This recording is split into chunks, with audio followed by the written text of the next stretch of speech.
What is going on, everybody? Welcome to a logical, plausible, probable, late night, interesting stuff gonna happen tonight. We're gonna see how and if any of my challengers, shall we say, that run all over YouTube and claim that I don't know what I'm talking about, making things up, debunk things, claim things are Diet Coke and regular Coke, not actual code, all sorts of different things. And even, I've been trying to address these challenges for quite some time now, all the way to the extent of not too long ago, I actually offered cash money to people if they would come and have conversation with me and present arguments that debunked this whole premise of code. And as we're getting going into this, I just figured I'd play that video for everybody so you can kind of get the context of where I'm coming from, what has led to this formal argument that's going to be put forth. You get a little sneak peek at the video I'm going to premiere tomorrow. Yeah, here is what kind of sparked my thought process in getting down to where we are at now. And this was the Mental Combat Mondays cash prize offer challenge to the atheists. Here we go. What's up, YouTube? John Maddox here from Logical, Plausible, Probable. This ad is directly aimed at YouTube atheists to come on my channel this coming Monday for the launch of Mental Combat Mondays, where you're going to have the opportunity to debunk the fact that the genetic code is a literal code, not just a metaphor, not just an analogy. So click below, go set a notification, get ready, get in touch with me to join the challenge. And guess what, atheists? Whoever gets the most votes for their argument from the audience, not from me, from the audience, whoever gets the most votes as having the best argument, not the dumbest argument, not the funniest argument, the best argument, I'm going to Venmo you $50. So if you've got the CO Jones, come take me on this coming Monday for Mental Combat Mondays. And you better bring an argument that is logical, plausible, and probable.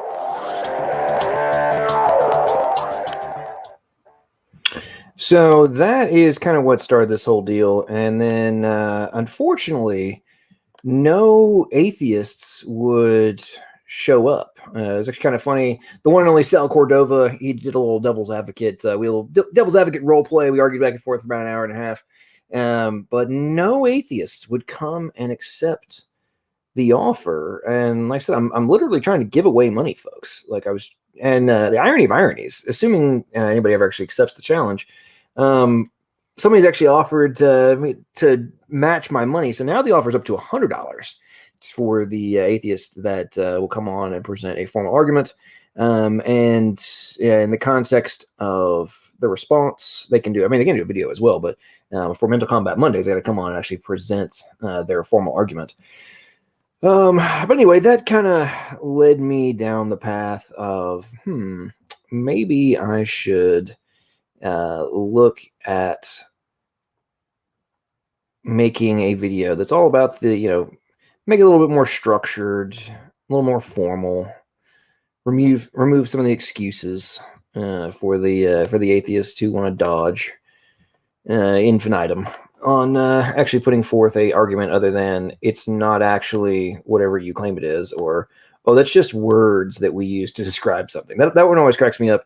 That one of the standard atheist talking points is, we just use words that mean something else to describe this one. I'm like, well, if you want to go down that rabbit hole, idiots, we're literally doing that all the time. That doesn't mean that what's being described isn't actually what the word that's being used to describe it is. I mean, I don't know where atheists get off on this level of stupidity. But anyway, so I've been mapping this thing out in my head, and what you're going to see here in a few minutes is this is kind of like part one of the argument I'm putting forth. And I honestly just want to see if any atheists or agnostics will actually put forth a substantive argument. And by the way, I have I already have mapped out an argument part 2. So what you're going to see is part 1 of the code argument. And, after I start getting some responses for some folks, then I will release part 2 and we'll go from there. But again, if any atheists, after watching this video, taking some time to put together, formulate their structure, their argument, if you want me to bring back and try again for Mental Combat Mondays, all you got to do is come on the live stream, present your formal argument, and the audience votes. You don't have to beat me. You don't have to debunk my argument. You just have to present an argument. And if it's good and the audience likes it, I will literally Venmo you $100. I mean, I don't understand why that seemed to be such a difficult concept for a lot of people to grasp. But whatever. Can't. It's kind of hard to just pay people to do things. But anyway, oh, by the way, the structure on that will be you'll get, like I said, 10 minutes to do your opening statement. You have to survive 7 minutes of cross-examination for me, and then you get 3 minutes for a closing statement. I get 3 minutes for a closing statement about your position. So, like, I like to have 3, 4, 5 people do this all in one, back to back to back, and we have some fun. And like I said, let the audience vote on who they think presented the best argument. I will not be in the equation in terms of the winner, right? Atheists, agnostics, all you've got to do is come on and present your argument. That's it.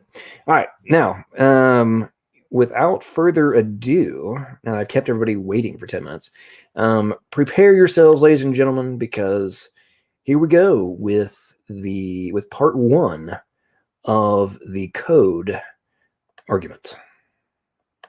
What's up, YouTube? Welcome back to Logical, Plausible, Probable. In this video, I will be outlining a formal argument on the subject of code, which I dare YouTube atheists to counter with anything other than, it's just a metaphor, it's not really code, which does nothing but showcase the ignorant state of denial required to be an uninformed atheist. But before we get into it, make sure to like this video and subscribe to the channel. If you like the videos, debates, and after shows, make sure to hit that little bell icon so you will actually get notified. Now buckle up, because it's time to make an argument that is logical, plausible, and probable.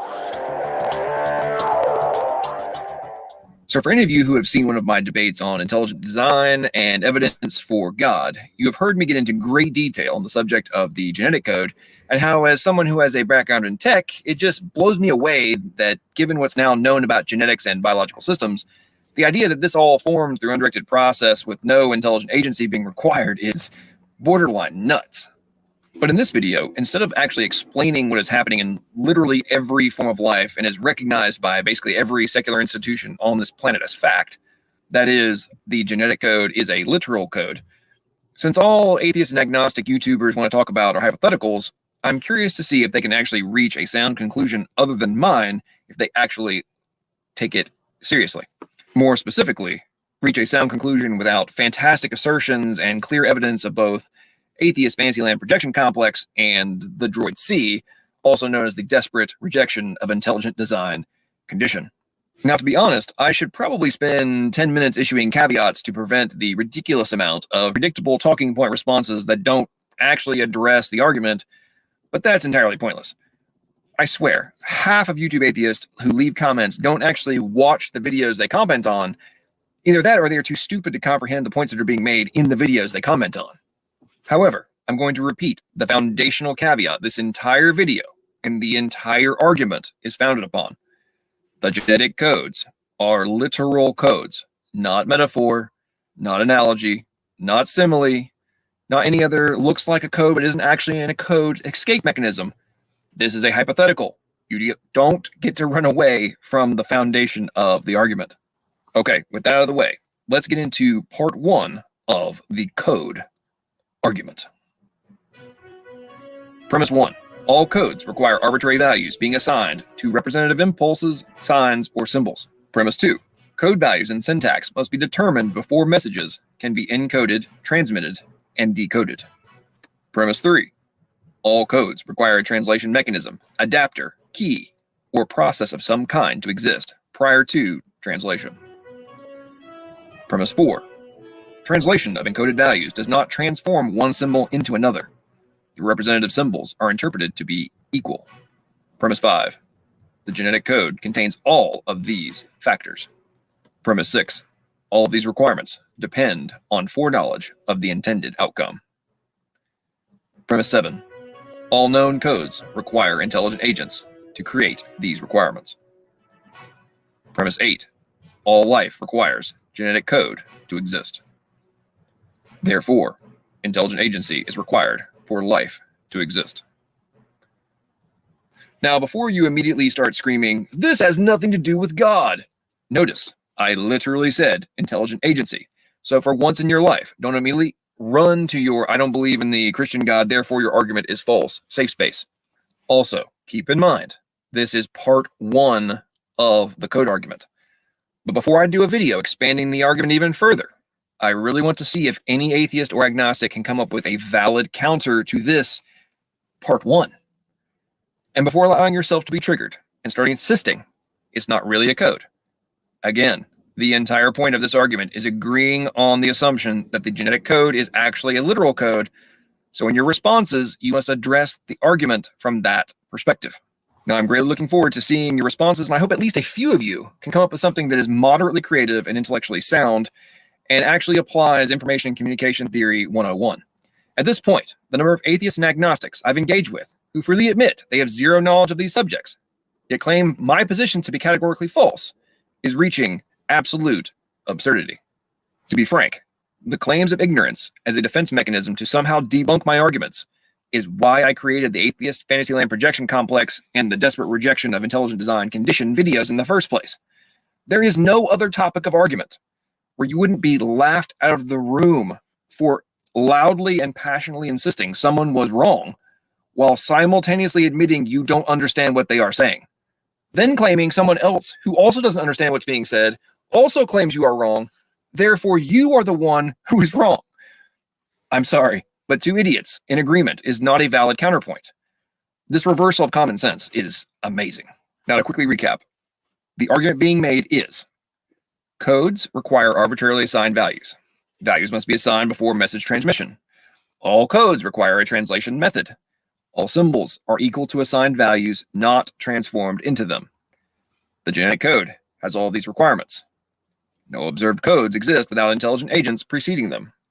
Life requires genetic code. Therefore, the genetic code was created by an intelligent agent. Hopefully this was simple enough even for brainwashed atheists to grasp, and I look forward to seeing your responses and then annihilating them with part 2 of the code argument.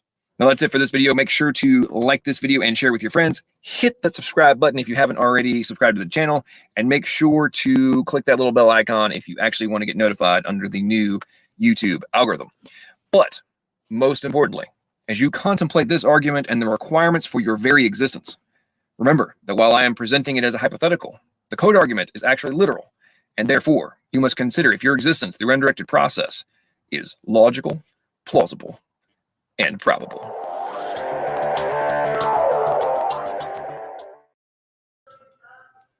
Amazing.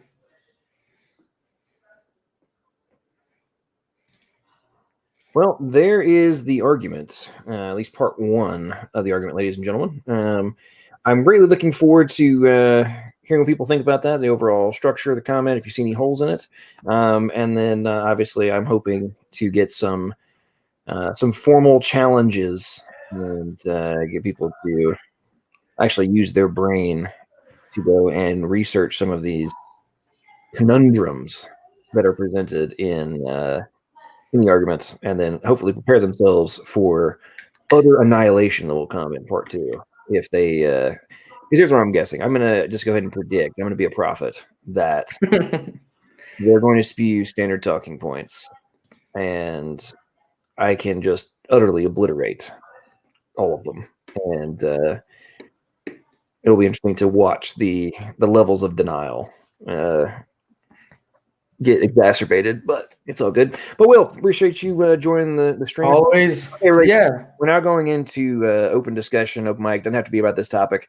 I'm ready to have some fun, have a conversation. So if you want to join the stream, link is now in chat, and there's also a link in the description for getting in here. But yeah, Will, what's up, man?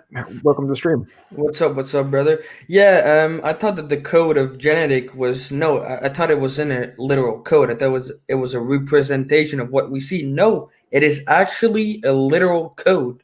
It's just beyond amazing. DNA is just it basically is a computer and code and decode. I mean, you cannot deny it's a fact. It's just beyond a facts. I mean, there's thousands of reviews on that. I mean, that's been speak for 40 years. If you deny it, you're just science denier. You are, and it's kind of funny. Last night, actually, I was reading a paper, and it was basically the fundamental premise of the paper was, okay, basically we've got to explain information theory to biologists because they don't know what the hell they're talking about. And all this applies to genetics. And this is like 10 years ago, maybe. And the paper was published. And it's kind of cracking me up. I'm like, yeah, so a decade ago, the information theorists were telling the biologists and the evolutionary biologists specifically, like, hey, guys, this applies. You have to start paying attention. And let me explain it to you in a way that you will understand.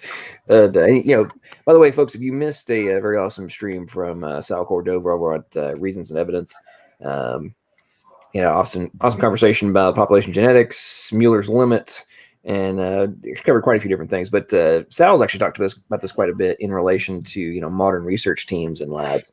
They are, there's computer scientists, information theorists. I mean, there's a variety of people, communication specialists that are being recruited to come into high-level research centers, in medicine and genetic diseases, things of that nature, because it's now recognized by people doing that kind of research. Like, well, we can't ignore this. Like, we have to do this. Yeah. And go ahead. Yeah, I think not everyone should be a theist, but at least an intelligent design. Not going for a god, but for someone that actually created that place, created a genetic code. I mean, it's just beyond, when they say we don't have any evidence for ID. I mean, just look at the genetic code. It's literally a computer. When something go bad in your body, it's like it has the information just to repair itself. It's like, when a computer, when your keyboard, it need like a code for typing the letter A. It's literally what the genetic code do in your body. I mean, well, in case in point, and by the way, Sal, if you're still in the chat, something you were talking about earlier sparked this in my mind of a paper I read a while back, which I'm going to share in just a second, that was talking about the multiplexed codes that are inside the genetic code. So, for years and years and years, has been ongoing. Oh, it's just this, surface level analysis. Everything's hyperlinear, yada yada yada. Well, then they're finding out that there is like multiple layers of this, right? So there's if you look at it from this perspective, then there's this data set is housed therein. And if you look at it from this perspective or in this context, it means this. Or you can modify the meaning of X based on this context. Or if you add this variable, then it also modifies, X, Y, Z. And it gets crazy. But if you guys can see on my screen right now, study on the genetic code, comparison with multiplexed codes. Okay, so in this paper, they literally go through in great detail. Number one, what multiplex codes are, but they literally how you can do the direct assignment and interpretation of the genetic code in this context. And like, here's what the genetic code does for this. It's like, I don't know what to tell you people. Like, you either live in a fantasy land of utter denial or somehow all these people who are writing the papers on this exact topic and using it for real-time research that's happening as we speak, apparently they don't know what they're doing. I mean, Yeah. none of this applies. Like, are they making? Is it your position they're making all this stuff up? I mean, I don't know what to say at this point of where the stunningly uneducated and uninformed and the blunt refusal to go and become knowledgeable on the topic. Yeah. Because of, and Raw Matt made a good point earlier. If people, let's see if I can find his. It's only online atheists that deny it's a literal code. I mean, no scientists that actually know about it will deny it. Raw Matt said, "You're not getting any challengers because deep down, everybody on Earth knows that that design has a designer, laws have a lawgiver, and creation has a creator." I mean, yep, can't really get much more succinct than and accurate than that. Look, Top Dog is saying it is a human perspective in the chat. Once again, it's not a human perspective. It's literally how it works. It give information and code and decode. I mean, how it's work. Well, it's that. Here's the thing. This is the whole point. Last night, Top Dog was trying to go down the same rabbit hole. It's like, man, the word code, in order to understand it, requires you to go and read and also understand a crap load of information that describes what is happening when something is coded. Like, just because we're using the English language in this context to describe what happens inside of a code, that doesn't change the requirements. Why the heck do you think I had 8 premises? Not like, it's a code, blah. Like, I actually outlined not all, but the fundamentals of what are recognized in order to fulfill the definition of a code. And they're freely recognized by every academic institution on the planet is going to recognize 1 through 4 of my premises, 1 through 4, 6 and premise 6. They will and premise 8. The only ones they would disagree on would be 5 and 7. Yeah, that's it. That's the only ones that would have any controversy over. Yeah, I've challenged atheists on Discord to come defend their position. I've typed on Discord, the pattern of DNA is a literal code. All code we know the origin of our design. Therefore, DNA is by a designer. And so they try to refute me in chat. So I've just dropped the link of the stream. So let's see if they come and try to defeat the argument. Chris Keith, welcome to the stream, man. How you doing, brother? You're muted, Chris. Rolling for my mic there. Sorry, watching the Browns game. But yeah, DNA. I wonder. It's lifeless. It's inert. I wonder. You can put it in a petri dish, right, and it'll do nothing. You put a cell in there, and it'll function fine without. As long as you give it nutrients, it'll function just fine until it needs the DNA. So, what makes them think if it can't function on its own now, that somehow in the past it could function? You know what I mean? Yeah. Have some like capacity on its own. That's always a question I like to hit. But see, we're always on this side of it. You can't get anybody to debate you on it, or even have a discussion. How can they know it's ludicrous? It's not defendable. I can't even pay them. They don't even. I got to the point where like, you don't even have to beat me. You just have to have the balls to come on and challenge me. Like, come on and present the argument. Yeah, like not even present a formal counterpoint. Not the standard. You're just interpreting it as that. Like, no. Come on and counter the argument. The conclusion that I have reached is that based on all of these functionality requirements and the prerequisites for them to exist that are recognized in any other context, it is my rational and logical and plausible conclusion that an intelligent agent is required. Like, do you think it's rational? I mean, it's just rational. Everything that we see in the life, like a computer has a designer.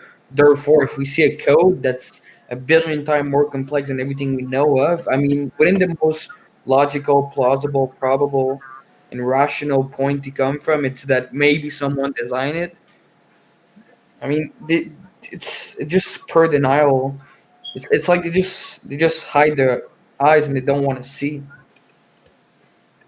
Well, if you, as I've said many times, the second you, Oh, someone want to take you on logical. Jamie said I will take It's you on. only YouTube atheists that would even say that. I mean, people in the know, man. It's been known it's a code since like in literatures in like the '60s, man. yeah.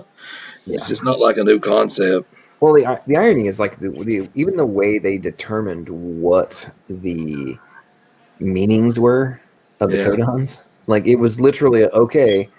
Let's see what happens. Like, which amino acid does the ribosome get if we run a strand, a DNA strand or an mRNA strand through that is just a repeat of this codon? What is it equal to? Oh, cool. That's the one it's equal to. And then same thing over. Okay, let's get a new strand of a completely different codon, right? Well, let's see what happens. Oh, okay, that's the one it means. That's literally how they mapped it out. Like, I don't know. I mean, it'd be like saying that, oh, okay, cool, we figured out the binary pulse patterns of electricity and which letter they are equal to Yeah. So through testing it over and over again to see which one popped up on your freaking computer screen, and then saying, no, that's not code. That just looks like code. We know that every time this set of zeros and ones, this set of electric impulses, which equal this set of zeros and ones, equals this letter on my computer screen. Every time I run this through the circuit, this is what pops up. Nope, that's not code. And to me, when you really contemplate that, it's like, hang on. So that's how they literally figured out what it meant? So yeah. it always means this. This is recognized. This is what it means every time. Yes. Okay. So from what I've seen, there's the four letter in the DNA. There's the what is it, AGTC, and which basically, if you have tree A, they kind of go to a codon, and they literally code for some glycine and lysine and all that type of stuff. I mean, this is like literally a process of decoding and coding and coding. How could that possibly happen by just random chemical? I mean, it just doesn't make sense.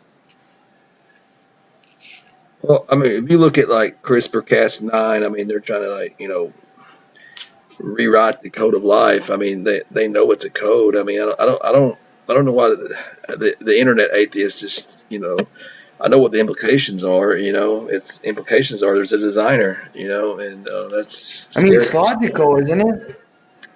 I know it's beyond logical. I mean, I think it's just axiomatic at this point. It's a fact. And this is, to me, this is why. Is my mic working, by the way? Yeah. I know. Last night it was You can low. just hear like some. It's not plugged in. Oh. Is it working better now? We don't hear the fan anymore. Oh yeah, I didn't have it plugged. I didn't have that my jack pushed in. Sorry, I didn't notice. I noticed my little circle wasn't like. Usually, if you can test your voice by how big your circle's bouncing up. Yeah, and can you guys hear me good too? Because I just broke my other mic. Yeah, I can hear you fine. Do I sound about like he does, Logical? Yeah, you sound good, man. You guys both come through great. Okay, cool. But what were we talking about? Thrown off there. Apologize. Browns just, I don't know why they went for 2, but they did. It throw me off watching a football game. Yo, put yeah. Okay, DNA is a code natural. Oh yeah. We were talking about I was talking about. You're talking about axiomatic versus. Yeah.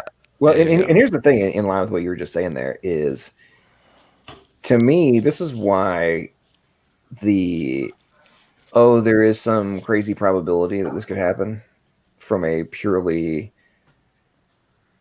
mathematical perspective. I'm like, I don't care. You have to accomplish things that in any other context we would be like impossible.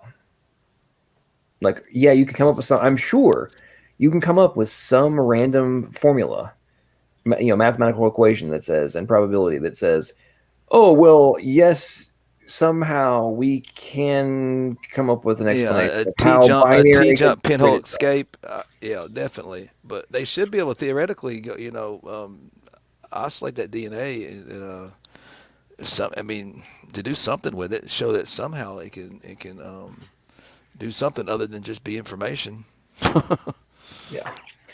Well, I mean, it's kind of like, Jamie was kind of bringing this up on the whole code can be pattern, but a pattern doesn't have to be a code. Just think about it, for example. If last night it was raining here in Nashville, and I got woken up because there was rain dripping through my gutters, right? And I could hear it clinking, drop, clicking on the metal, right? Clink, clink, clink, clink, So clink, I was clink. hearing a pattern over and over every Okay, I time got the you. amount of water reached, overcame the gravity, the tension. Oh, Chris, your mic. I was getting a little range up there. Sorry. Go ahead. You're getting every comes tension in the gravitational pull overwhelms, yada yada yada. Every time that happened at basically the exact same time frame, clink. Theoretically, I could say that pattern, well, it was repeating. Therefore, it's like that has absolutely nothing to do with whether or not there was meaning assigned to that. And, but we got Jungle Jargon has joined us, and I think Jungle, Sam's what's up, joined us buddy? too. What's up, man? Jungle, welcome to the stream. Hey, Yeah, You guys it's hear me? both. Jungle, Yeah, you're on mute. You say anything? that was Sam speaking there. guess yeah, so. that was me.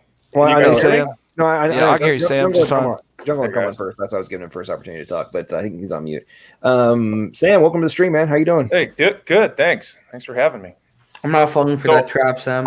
I'm coming. I've got an argument, and I Oh. accept your premises, all of them. Okay. Okay, so I'm going for this $100. No. Okay, so if you were to plug in a computer with too high of a voltage, would it damage the information? More than Like if your likely. computer's, it's like 120, right? So let's say I plug it into a 240 volt, and that computer has information on it. So if I plug it into too much power, it would damage the information, right? Theoretically, depends on. More than likely, yes. Theoretically, maybe not, depending on like if it's magnetic hard drive versus some of the more modern solid state. Might be able to overcome it, but yeah, in theoretically, yes, you could damage it. Okay, so we can measure that rate at which the information gets destroyed, and we just simply extrapolate that backwards, and boom, there it is. Done. Mm. Pay me. Yeah, I don't think that'll work. Yeah, It's got to be better than the Diet Coke argument, though. That's worth a shot. Yeah, that's the thing, man. It's you can't even come up with remotely coherent explanations other than somehow this happened. I mean, yeah, think about it. It was literally, the Francis Crick literally came up with the whole frozen accident hypothesis to explain the origin of the genetic code.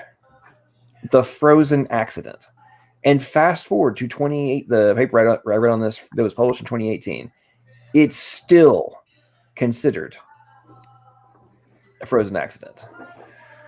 They have not been able to figure out how it's remotely, like, they're different hypotheses about stereochemical and different things that would explain how this stuff happened have just been annihilated. And they keep finding more and more things that just destroy any premise that it formed itself.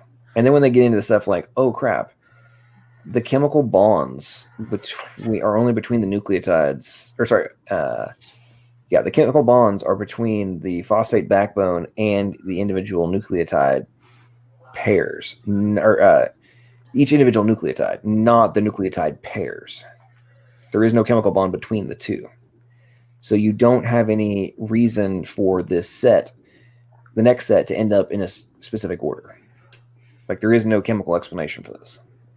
And it's, for all intents and purposes, it's basically neutral, right? So you don't have any reason for it to end up in a sequence that's not just either repeat or totally random. And that's the thing I think really just goes over the head of the average person who doesn't know anything about information theory, or just refuses to even use basic common sense. And Well, I think, evolution is just a giant extrapolation fallacy. So I predict here publicly today that when your premises are accepted at some point, the rescue will be some type of extrapolation fallacy also. We'll see. Yeah, That's the best I got. I could see that. evolution's a facts, bro. We see it every day. I'm a scientist. I have a PhD. I'm saying it's a facts. That's the facts of evolution. Well, and one of the major conundrums that's faced too is what they're now finding with, in the instances where they can get a sequence just to replicate. I'm talking about in like abiogenesis, origin of life research. What they're figuring out is even if they get that to happen without all these other requirements that are necessary, which per their own admission wouldn't be there, right? They wouldn't be there in order for their models to work. It always ends up in a reduction. So like, okay, if we can somehow start at this point, even though we're the ones that actually put it together to get to this point to where it can actually self-replicate, if we just throw it in there in the state where it can self-replicate, it always ends up getting shorter. So you end up with less information, like every time. So where's the genius to refute that? And The evolution is a genius. Where's the genius to come show us, how you can write instruction that's not there? well, we just haven't figured it out yet. There is a undiscovered law of nature that enables us to. Yeah, code write itself, people. But that is you're all right. That is what they argue. Unknown mechanism right now. It's That's total- what I'm pretty sure they're gonna find like a dodging argument, like a same for why the universe is so complex while we're in the multiverse. I mean, Come they on, just gotta you dodge. geniuses. They've already Come done on, that. geniuses. Where's the geniuses? Come on. I actually Produce like the what you evidence. said too, Yeah, I mean, it's LPP. completely dodge. I like what you said, LPP, too, about how they try to like reduce it to like if they can keep pushing it. Like they do that at a macro level, anyways. They push it back. But boy, when you get back to DNA, RNA, and protein, that triangle right there, or you can't push it back much farther. And that's like they do the same thing. Like anything we say, it's irreducibly complex, and then they just keep pushing it back. And then there comes a point though you can't push it back any farther. Yeah, Just, something Go ahead. funny too is they never teach that in school, the genetic code. I mean, you never heard about it. I mean, it just completely destroy evolution. How Well, could that here's the possibly thing: happen? people are, at higher levels, and people are told that it exists, right? And it is explained to them, It's like, not really there. well, this is what it's equal to, and then it's just left at that. And it's Yeah. like, oh, that's how it is, and then they're told, oh, well, yeah, it evolved. Yeah, And- it's just Well, they kind of explain what it does. You know what I mean, John? That's what they do in Right. evolution yeah. in Well, general. but how the thing that I just think that fell is just in the beginning of evolution, right? If the genetic code something bad happened, let's just give them that the code is there, which is impossible. Well, if something bad happened in that code during this coding, well, everything fell apart. So how do they explain that, right? Yeah, Top Dog says it is a code, but then he says, so what? Well, and here's what I really way I kind of structure this in my head of. So in the classroom, when they say, "Oh, well, it does X, Y, and Z," right? And these codons equal this amino acid. I mean, they don't go any further than that, right? It's like saying, "Oh, well, here's what binary code is, and here is and here's what these sets represent." And then, and it's signaled by these different on and offs through circuitry, and that's it. And it's like, and that's all you said, right? And that you don't talk about like how the values that the binary code equals mean, like how do they become into existence? Like who created binary originally, right? And then, oh no, the computer evolved and binary code evolved too. I mean, you'd be looked at and just be like, what? Nobody would take any professor seriously that made that case about a computer code ever. Yeah, I like. Be considered an idiot. And like, Yeah. how are you? Wait a minute, you're my teacher? No, no, I don't accept your. I don't accept what you're telling me to be true. No way. You're kidding, right? You are you messing me? Am I on Punk'd right? Am I on the Punk TV show right now? Like, is this a gotcha? Like, This is a comedy show. yeah, like I'm gonna be embarrassed forever. This is gonna be on YouTube, right? Like, Yeah. you know, conclude. Wait, that, how'd you go back in time and get on Punk'd? I'm just kidding. Go ahead. Sorry. But the thing I is, love that show, Chris. Man, that was hilarious. That was one of the I best used things. to love that show too. I really did. I wish they'd bring it back. Actually, you know, Perry Marshall pointed out good.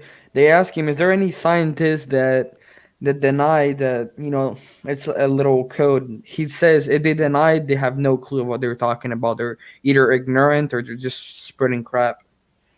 I mean, it's So, well, yeah, that's why he put the money up. You know what I mean? yeah. Is he a Christian? no. Wait, he's not even a Christian. Wait a minute. Who talked? Perry Marshall? Yeah, Perry Marshall. Oh, Is he Yeah, Christian? he is. He's No, he is. yeah. I thought you were talking about Top Dog. I was Have like, you what? watched his? Top Dog. Yeah, we talked to him last night. Have you watched his? That video where he actually explains, or it goes over a little of his background of his story. He talks about his brother and stuff. Yep. It's pretty cool. I'll Wait. get a link for you, Will. But Sometime. he's an evolutionist. Well, would you He's guys? kind of in a. Well, he's. I think he believes in old Earth, but I think he kind of leaves it open, like, doesn't he, John? In a way. No, he thinks that he can see how it potentially could evolve. Yeah. But not from a origin perspective. Like he's a full scale. Like, you have to have all of this preset. He's not there. Otherwise, it's not even remotely, like, you're not even being rational at that. Yeah, point. I would say. One of the ways that he really recognized it, when we started looking at genetic code, was like he has a background in tech, right, and specifically in networking and different things. So, and Ethernet capacities and coding and all that kind of stuff. So when he saw what was happening, he's like, "Oh my Lord, this is just like what we're doing with data and Ethernet packets and everything. Like, this is exactly what's happening." Like, holy crap! Like, it was kind of, for him, it was one of those, like, oh my goodness.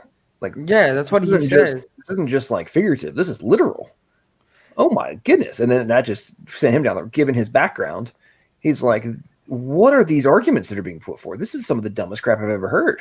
Right? Of who is saying this stuff with a straight face? Like, this is blaringly obvious. It's They're like holding out for a natural cause. Yeah, it's like Erica yesterday when she literally says, "Well, no, we know pretty much about the biogenesis. We have really good answer for it." I mean, I was just like, "What?" Like, do you realize that like they're clueless about how everything happened? I mean, it's stupid. But if you guys were to say that, let's just grant evolution is a fact and we cannot deny it. It just happened, okay? Would you guys say it disproved the Bible? Well, they don't observe any of the steps. No, I was just gonna. Much- I'm just Much assuming. less all of the steps. Well, yeah, it doesn't. What do you mean? If evolution was true, it would disprove the Bible? Yeah, No, but evolution is not even close to true. No Yeah, I step is true. I mean, no part of it is true. There's no such Yeah. thing as any evolution. What we see is variation and adaptation responding to the environment from an existing genome. exactly what we should. Exactly That's what what we we should see. predict. If We don't see any biblical creation writing was of true. there's no writing of a genome that's not there. That's just absurd. Anybody usually- that believes that believes in magical matter. Yeah, and Or- usually, like when adaptation happened, from what Michael Behe was saying, basically, like when they change color, it's because they literally lose the coding for the color. Is that true? Okay, They- sorry, say that again. Yeah, so I'm just gonna give the example of a black bear, okay? So we have the black bear shifting to a white bear. So Michael Behe was saying that it's because they lose the coding for their color, so that's why they turn white. Yeah. Well, So they it's lose lost a pigment. information. It's pigment, right? It's whatever. It's coloring. Yeah. Yeah, in some of those instances, it can either be the deletion of or the modification to the expression. So, But it was already there. It's maybe not it's a new overexpressed sequence. or underexpressed, or in some contexts, Yeah, because- or some instances, a gene may have been deleted and result in something like a change like that. So you have to go and do research on it, but there's multiple ways that can potentially happen. But In some to cases, answer, it goes- to answer your question, it always requires a modification to existing data. So let's just say like I have AAA in the gene, right, in the DNA. So basically, it would just be arranged into another sequence. So if I had like AAT, well, the T could be first and the A after. That's Well, you also here's the thing. basically. Here's the thing. You also have to remember that there is. So you have reading frames, right? So the codon is 3 sets of nucleotides. Well, if you have so the ribosome is programmed to read it in sets of 3, right? Mm-hmm. So let's say you have a deletion. This is where like point mutations have such a problem, right? If you have an entire codon gets deleted, so that all 3 of the pairs get deleted, right? Now it's starting at the next one, right? If you have only one set of nucleotides deleted out of a codon, then now you have a complete cascade failure, right? Or potentially a cascade failure, because now even though only one pair was deleted or messed up, it's now telling the ribosome something entirely different along the entire sequence, which in many instances are hundreds, if not thousands, of codons in length. But So now instead of from a data standpoint, only one got messed up. Yeah, but it literally changed the way the other 1,000 are being interpreted. But you still come with the problem. Where does that code come from, right? In order to have that sequence happening. So so basically, it doesn't add any new letter in the DNA. It was already there. It's just expressing itself now. Well, it may have changed what is there from a nucleotide perspective, but that doesn't alter the fact that, number one, you had to have all of them there originally. Otherwise, the original thing that you're actually trying to accomplish wouldn't happen at all. Right. Yeah. And then if it gets messed up, single point mutations are the literal cause of hundreds, if not thousands, of reasons you die. You have one mutation in this particular spot, and presto, you now have XYZ disease. Yeah. And like that's just what it is, and that's why it cracks me up and all this stuff of these debates and these conversations and such. It's like, so we know that this specific sequence and this one change in this specific sequence directly causes X. Yeah. And if that's because what changed used to equal such and such, now it does not equal whatever the original was. Like, so if you could change it back so that now equals what the originally was, then it would be fixed. Is that right? Mm-hmm. Well, yeah. The thing Then that's is, the literal definition of something being equal to another thing. Like, in some cases, the coloring goes back and switches back and forth depending on what time of year it is. So so one cell, right? It's what 2.3 billion of letters of DNA inside of it, with the mitochondria and everything. Basically, how much letter of DNA does it have? 2.5 billion, right? So I was reading the side chat. What was the question? For humans, it's 2.5 billion. For other animals, it's up to 3, 4, 5. let's just say the simplest cell that we have. How much letters of DNA is there inside it? You're talking about our human genome? We have 2.5 billion. So, now humans are at 3.3 billion base pairs. Oh, 3.3. Okay. So you're saying right now to me, for having a single cell, you need 3.3 billion letter. In humans, the smallest known free living bacteria is, I think it's 1.3 million base pairs. So that's a very, very, very simple bacteria. And then only the one that's a parasite that's smaller than this. I forget the name. It's Mycoplasma something or other. It's a shade under 500,000. So how could that possibly But it does come not into live alone. existence? But it does not live by itself. It doesn't have all the functionality. So it's literally a parasite. It's a parasite because it does not have enough. It doesn't have its own enough of the a big enough genome with enough of the sequences in order to live by itself. It must live because remember the genome is constantly simplifying all the time, as simple as it can be. So you would need that for.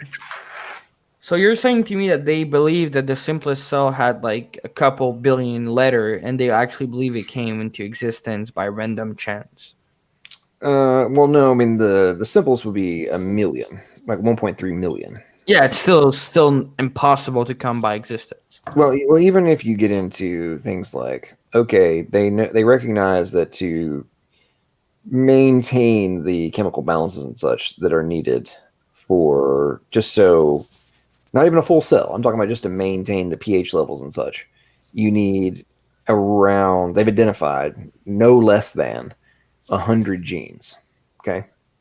So if you just do some extraordinarily simplistic math, right? You need, if you have 100 genes, let's say you have a average length of a functional gene, let's say is 300. That's about 300 for the more now, but let's do some math. Let's do some very simple math. So let's say it's about 150, right? So you need 100 genes. Each one needs to be 150 amino acids in length, and then you need 3 nucleotide base pairs per codon. So you need to times that by another 3. So you would need, just to maintain, just for the basics, not for a whole cell. I'm talking about just to maintain the chemical balances and such, right? You would need no less than 45,000 nucleotide base pairs, all in the correct sequence. And at the same time, right? And at the same time, correct. So that's just beyond impossible.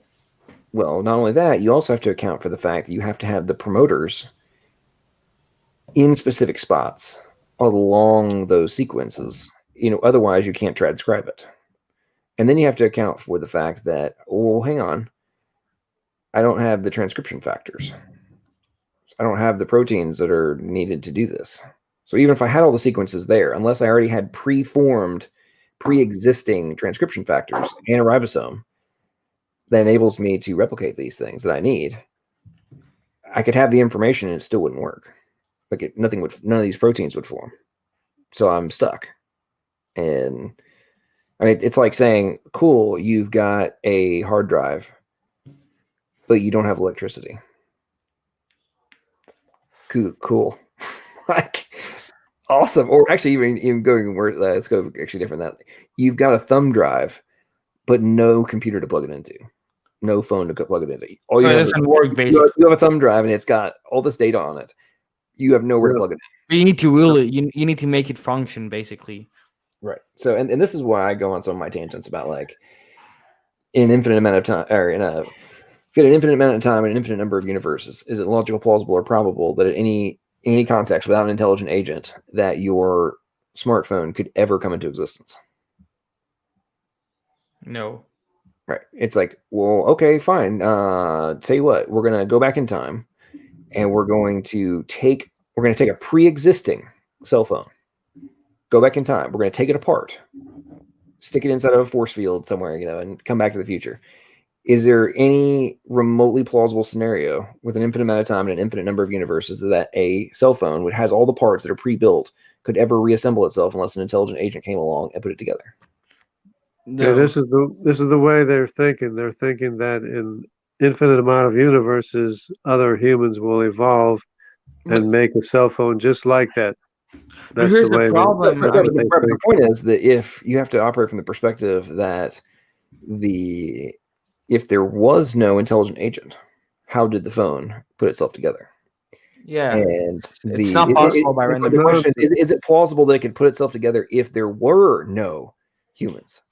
No. And it's nonsense. And even if there were humans, it's still nonsense. I mean, right. And then it's like, okay, let's go a step further and say, let's say you come back and it had reassembled itself. What would you conclude? Right?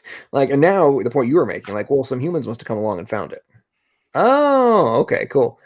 So it's now the only logical conclusion is that at some point, an intelligent agent came along and found the parts and then was able to put them together into a functional system. And then, but the thing for me is when you really kind of think about this from a like dumbing it down perspective, like, okay, cool. We're talking about if you had all the pre-built parts, right? And that's what the evolutionary people are talking about, right? It's like, no. In reality, what we have to go back to is say, hey, we've got a pile of rare earth metals and elements. We've got some silicone. We've got the things needed for plastic, the things needed for glass, and some copper and different pieces. And we're going to stick it all right next to each other. But it's not formed into circuits. It's not formed into wires, all that kind of stuff. But it's all the elements that are needed are right there. Now, let's come back to the future. Infinite amount of time with an infinite number of universes. Is it remotely logical, plausible, or probable that somehow, even though you had all the needed components, that somehow they would form themselves into the necessary circuits, circuit boards, wires, glass, plastic shape, the battery, like the lithium's going to get formed into a battery. Like, no, nobody would ever conclude that even if you gave it an infinite amount of time, that without an intelligent agent, those things could ever remotely possibly occur. Even if you could come up with a mathematical formula that says, oh, there's a 1 in 10 to the what the heck ever possibility that it could, you'd be like, yeah, there's no way that would happen. Yeah, and the cell is even more complex than that.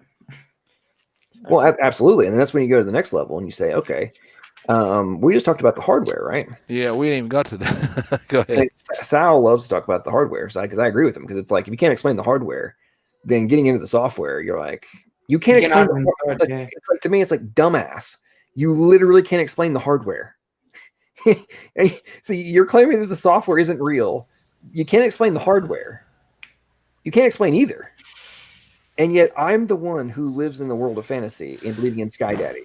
Like, yeah, it's chicken and egg again on every level, from the smallest to the largest level you can think of, and in the theory. Couldn't the simplest cell just be the cell without DNA? Salad dressing is a simple cell, like you got. Without DNA, it can't make hardware. So come in the chat, come in the podcast, talk about hardware with us. Sal, I literally just talked about hardware a second ago. Yeah, there is a conundrum there. I mean, and then really you have it's like a triangle almost, because you got you need RNA too, which of course they're going to argue it evolved first with no evidence, but it's another story. Need everything. Where's the geniuses? I want to know where the geniuses are to explain it. Well, in taking this whole cell phone analogy a little bit further, like, okay, let's think about this. We go back in time with our iPhone or Android, right?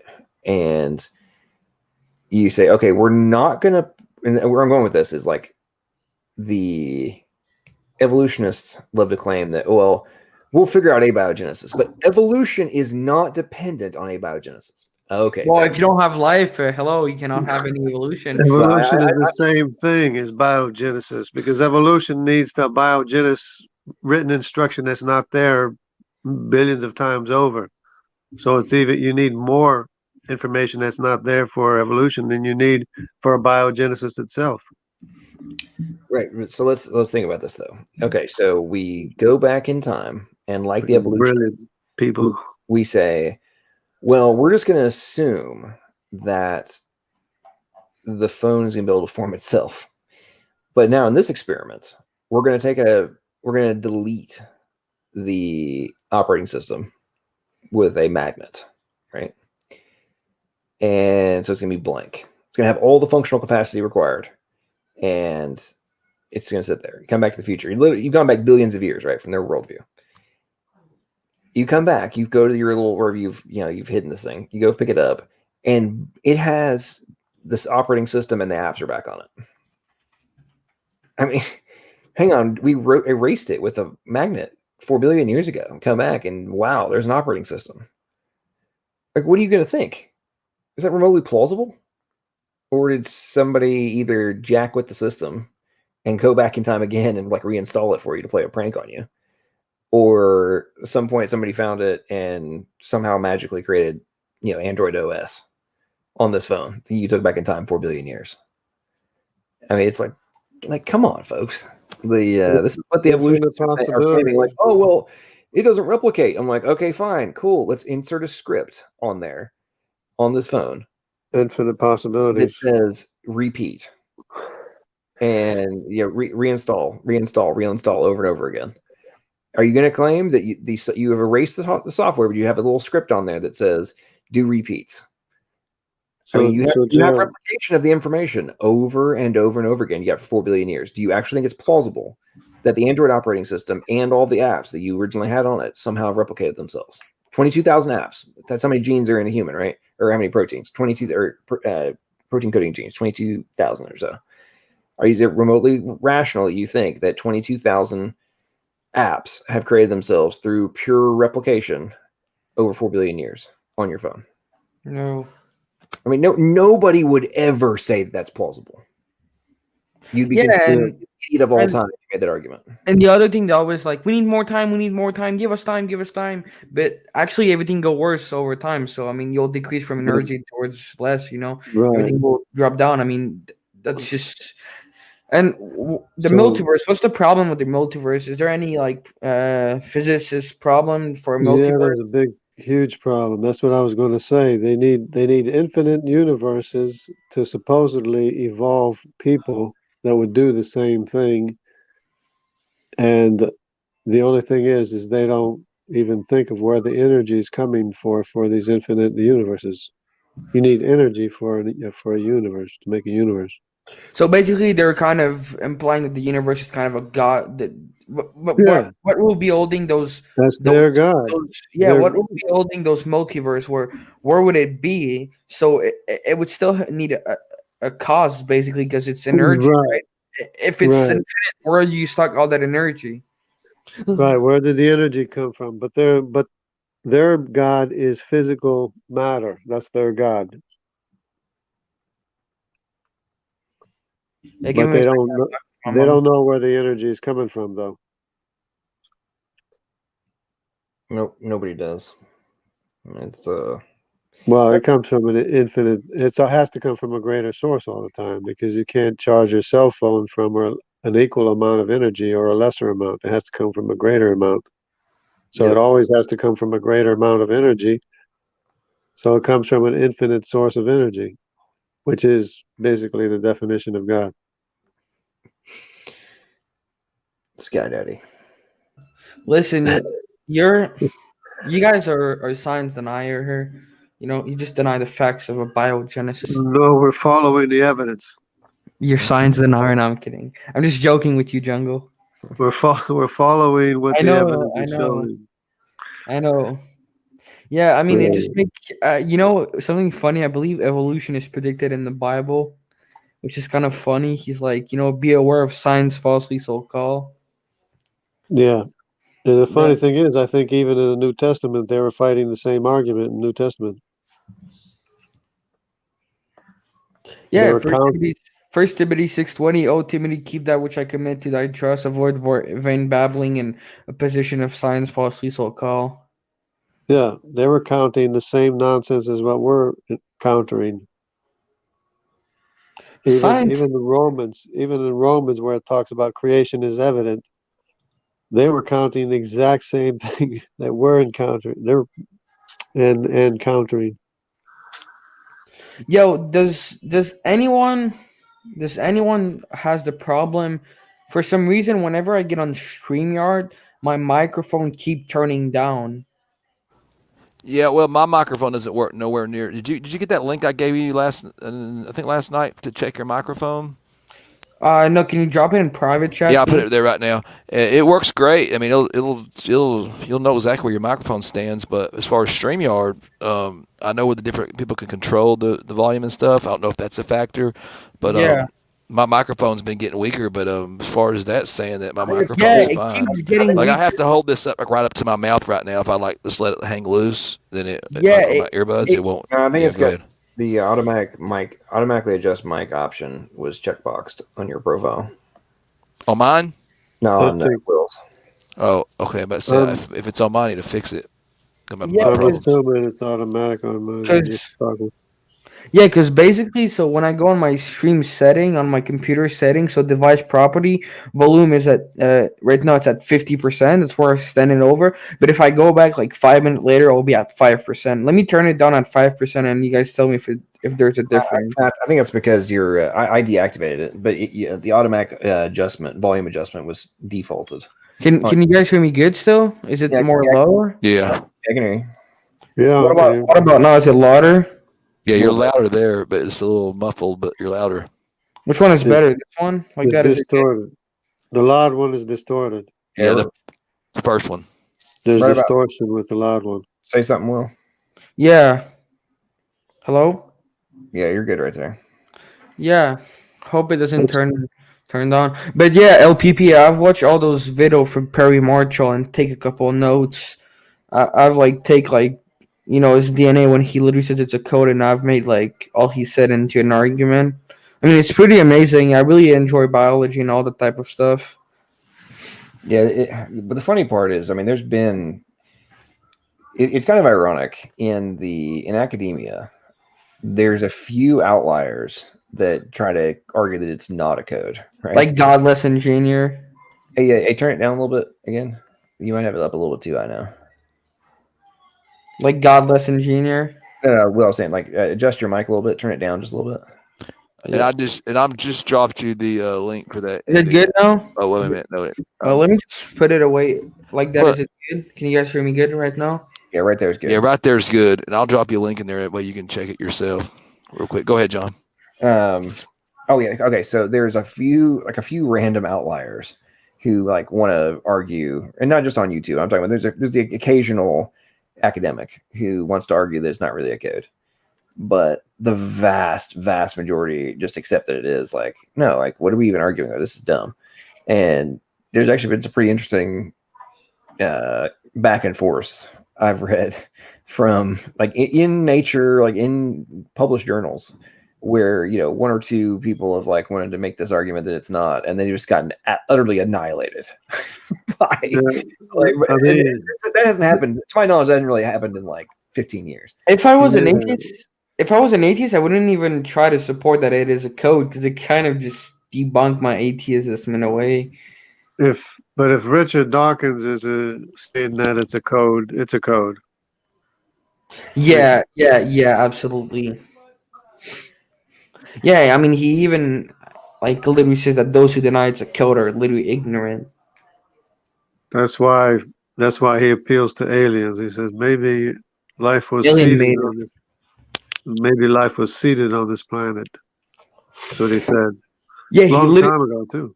He made a video. He says, I believe if you look into the genome part, you can find a signature of an intelligent design. It could well be alien. Well, and here's one of the interesting things that you have to contemplate in all this. Like, per the different secular analysis that have been done, they project they only have about 200 million years in order to develop the genetic code. Right. So, like That's this whole we've got billions of years. Like, oh, deep time explains everything. No. Max you have is 200 million. So yeah, you can't even get a protein in 20 billion years.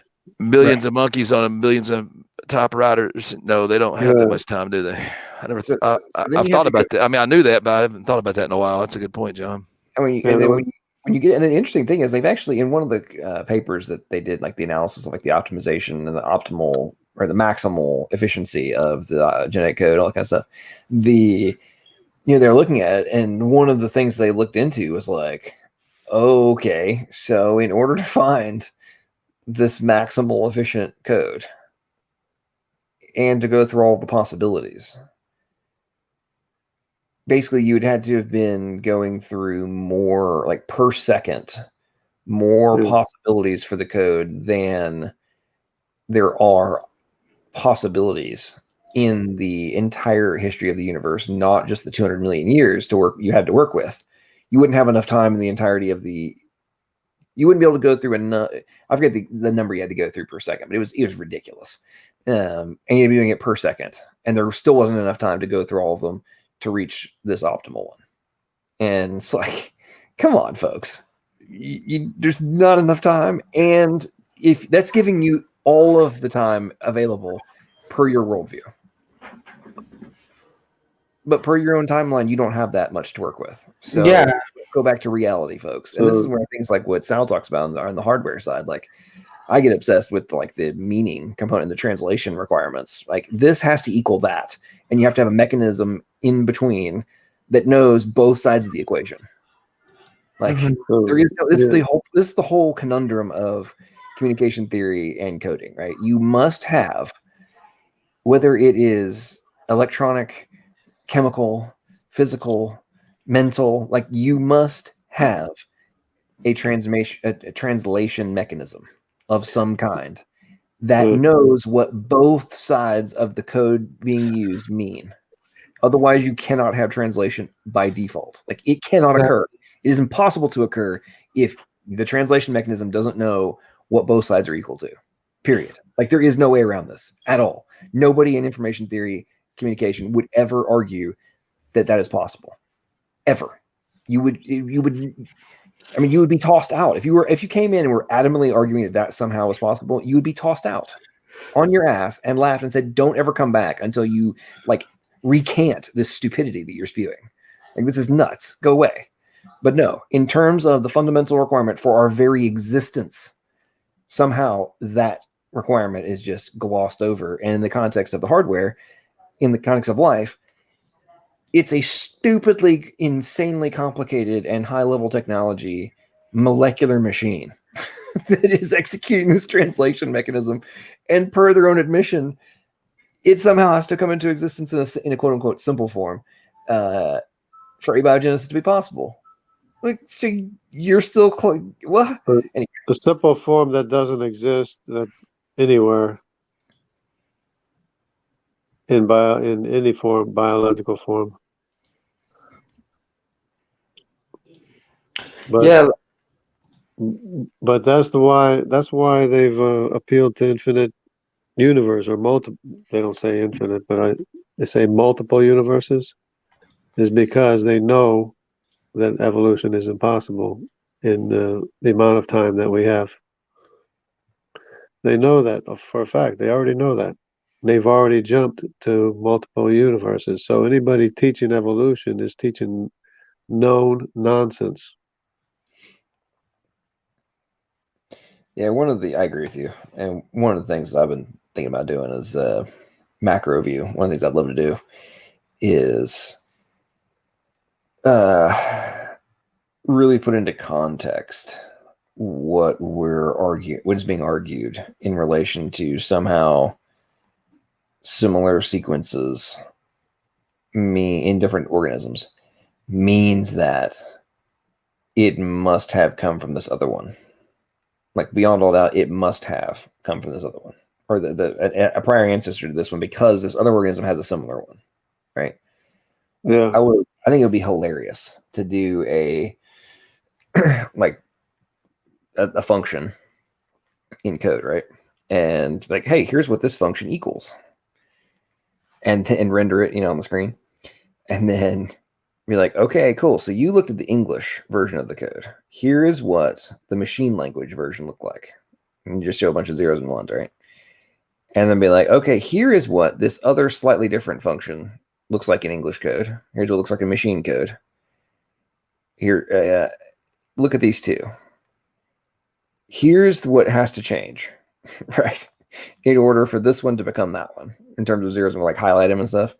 Do you actually think it's plausible that through undirected process, somehow those zeros and ones are all going to get in the right order to equal this new function? Right. That's why I'm saying there's no possible way to get here from there. I mean, like you can come up with an algorithm that says, oh, if these zeros and ones change in this specific order, like somehow we get from A to B, but that doesn't mean that it's plausible. Like, congratulations, it's not. No, if you're talking about errors and like slight defects and modifications, okay, fine, whatever. Yeah, there's errors in it across the way that because it has to be functional every change that it makes. Right. And it's it has to be accepted by the immune system, et cetera, et cetera. Right. That's right. And I think it would be kind of a fun tool to have people, to show people like, okay, cool, we're going to delete these zeros, these ones. Let's see what it renders on your screen. Right. We'd have, that's why I was making the point about like single nucleotide polymorphisms, so point mutations and such. It's like, okay, cool. So let's delete these couple of zeros and see what happens. Right. And these zeros and ones are going to get deleted, and it causes a complete and utter cascade failure, or it half fails, or depending on where the deletion was, right? And you do it at the very beginning of the sequence, and you have massive issues. You do it further, at the very end, everything else renders except for this little piece, and you kind of visualize that stuff. Because I think people don't like imagine this kind of thing in their head. And try to visualize it in their own mind of like what's actually being argued to have happened. This is what happened. Right. It has to be functional all the way through. If you make changes to it, it has to be functional, and there's no functional steps in between. It's either one or the other, because it's a three-dimensional object. Yep. Yeah, the 3D aspect of it is just incredible, and the very fact. You guys have heard me tangent about this many times, but the very fact that you're talking about 3-dimensional printing for the creation of polypeptides, right? And then the combination of those into nanomachines through a 3-dimensional printing process. And we who've done that before, if anything gets out of line, the whole thing's out of line. I know, it's and like the whole premise of like, what is a chaperone? Like, anybody who's ever done 3D printing, like there's different time. Oh, we're gonna pause for a second. We're gonna like move this around just a smidge. We're gonna tilt it just slightly. Okay, now continue. Like, oh, cool. All right, now it's time to insert this secondary component that we already printed over here. We printed this piece before we printed this one. Now it's ready to combine the two and have them conjoined. Okay, cool. So pause for a second, insert other piece. Okay, go again. I mean, to me, when you really think about what's happening in protein synthesis, oh wait, that's exactly what's happening. And there's multiple layers of function. There's many different things that have to be combined to get everything to work. Many different proteins. Yep. They all have to be. I mean, they're all working for the same purpose and outcome. And if one of them's not in order, then it'll mess the whole thing up. Yep. Angela sent me a link to a paper that's supposedly an explanation for. I read this paper earlier this year. It's pretty funny, but they're all about like, oh well, here's how it happened, along with here's how the assignments happened. And if you actually like read through the whole thing, it's like, hang on, wait a minute, what? The level of suppositions and assumptions of things that we already know aren't happening. It's so funny. Like when you read, and then one of the other papers I read recently, it's got like when they're talking about like evolutionary algorithms. They're reading it. It's like, oh yeah, so it turns out these things suck. Like 40 pages of so at what point are we going to admit that these things like they peak really, really quickly in like optimality and then collapse, and they always end up worse off than they were before. So yeah, if everything just magically stopped at this one point, it would be cool, but that's not what happens. They always end up in decline. And Well, they got this idea that if things morph enough and keep on morphing, then it's going to morph into something entirely different. But they forget that it requires specific instruction to be different things. Yep. And whoever this is, I don't know how to pronounce that. Well, they think Yeah, variation like. I understand Go what ahead. you're saying, buddy. That's the entire point that I'm making, is that, we have very complex and very high level 3D printers that can do all sorts of cool things now. I mean, we're getting to the point of being able to 3D print components for houses, and we can 3D print cars and guns and all sorts of other things. But you can Colors, different colors. Right. But with 3D printers? Yeah, Right. they have some awesome printers now. Sorry, John. Go ahead. But the point I'm making is that he's making the point that, like, once you start, it's very hard to stop mid-print. I completely agree. And the more elements that you're using and the more that your printer is capable of using makes it more and more complicated. So if you're only doing one, plastic, cool. Now, if you want to insert additional filaments, oh wait, that makes it more complicated, and you have to have a higher level one, and you have to have multiple nodes, and oh wait, it has to have higher level of complexity in the programming logic. I mean, this is exactly what is required, and you're printing different. When you look at the ribosome, that's doing 3D printing, that it can literally halt printing based on stress factors. Holy crap! Oh, we're super cold right now. Let's say you walked into a freezer, right? There's a very strong probability if you get super cold, your cells, especially the ones on the external of your body, your ribosomes are going to temporarily halt protein production for a period of time. They will literally pause in the middle of protein synthesis because of external factors. Oh, you get super hot, it'll slow down. It'll pause, depending on which type of protein it's making. Or it may just completely suspend that production and may dissolve, and then it'll go print something else. I mean, it's like, I understand, bro, that our printers can't do a lot of this stuff. That's why what's happening in the ribosome is so amazing, because it's doing all sorts of things that ours can't yet do. Or we have to have stupidly complicated and high-level ones with ridiculous amounts of programming as well, software and hardware combo, in order to pull off these types of functions. And yeah, so it just proves my point, actually. Continue, guys. Yo, is it true that Kenneth Miller is the evolutionist, guys? You know who I'm talking about? Oh, yeah. Is it a Catholics? Yeah, I believe he's Catholic. Yeah, I believe he's a theistic evolutionist Catholic. But he's so anti-God, I mean.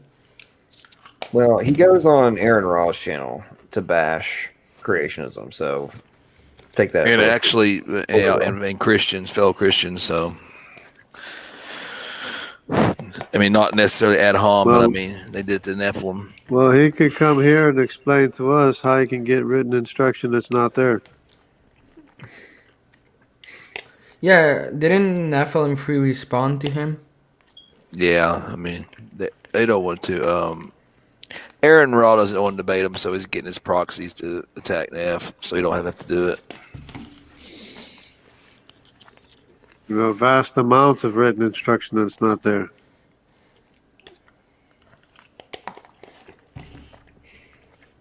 Yep. Yeah, everything that. So it's what always gets me is all these things that we can't reproduce, and even though we know what they look like, what's required, all the different factors, we even know the order, and we can't. We've got the instructions, and we can't recreate it. Only God can. I mean, let's think about that for a second. You're telling me that we know exactly what we would have to do in what order, and we can't do it.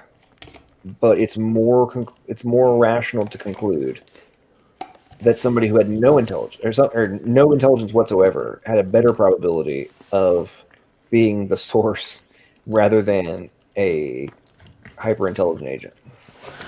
Yeah, and I know and I know evolutionists get mad and rightly so. I mean, if when I say this all the time to them that God exists, but I mean somebody's echoing. I don't know if it's me or not, but yeah, it's probably me. You're all right. It's because of the StreamYard once again. You might just mute. Yeah, yeah. But I think because they're like, I think we're implying that it has to be the Christian God. I'm just usually when I'm arguing for intelligent design, I'm not arguing for at that point for Christianity. I'm just saying that it's pretty obvious that it's some form of intelligence kickstarted this off, and so like I know Matt Dillahunty, when he debated Braxton Hunter was talking about, I'm seriously, he used to be in the church and everything. So he's like, I seriously don't believe if I had evidence or whatever, but I mean, there is the evidence right there, I mean, it's strong evidence. Yeah, but sometimes it depends what church did he belong to. Sometimes that makes a big difference too. Yeah. Just saying. I know he was a. Yeah, well, he's at Texas, so he's probably I believe he was a Baptist. Yeah. Probably a Baptist, yeah, or Presbyterian. Can you guys hear me good like that? Yeah, I know he would say that the claim that we're making is that it can't, but we have no reason to believe that a code could form itself naturalistic method. So why would we believe it? So it's best to go with the what we know until we have evidence that shows otherwise. You know what I mean? That's what Matt always argues. I have no evidence of the Christian God, so therefore I'm going to go with until I see some evidence for it. I'm going to go what. Go ahead. We have seen LPP destroy SFT, so yeah, we're fine now. No, but honestly, like, if LPPs turn out to be an atheist one day, we're in big trouble because he's gonna destroy the Christian community because he has good knowledge about it. But I don't think he'll never be an atheist, John. No, the more I learn, the more. Well, I'll put it this way. I will not lie. There are the occasional times when I've been listening to a deluge of evolutionist crap, and there'll be moments where it's like, man, am I? Because they're so aggressive, right? So confident. Mm-hmm. And it's like,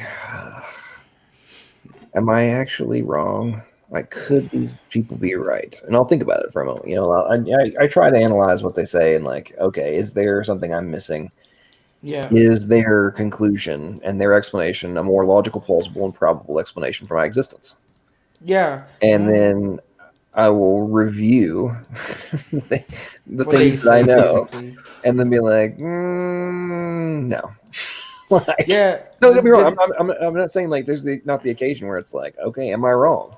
And then no, and I'll think about things that I know, right? And then you kind of run things like something like, the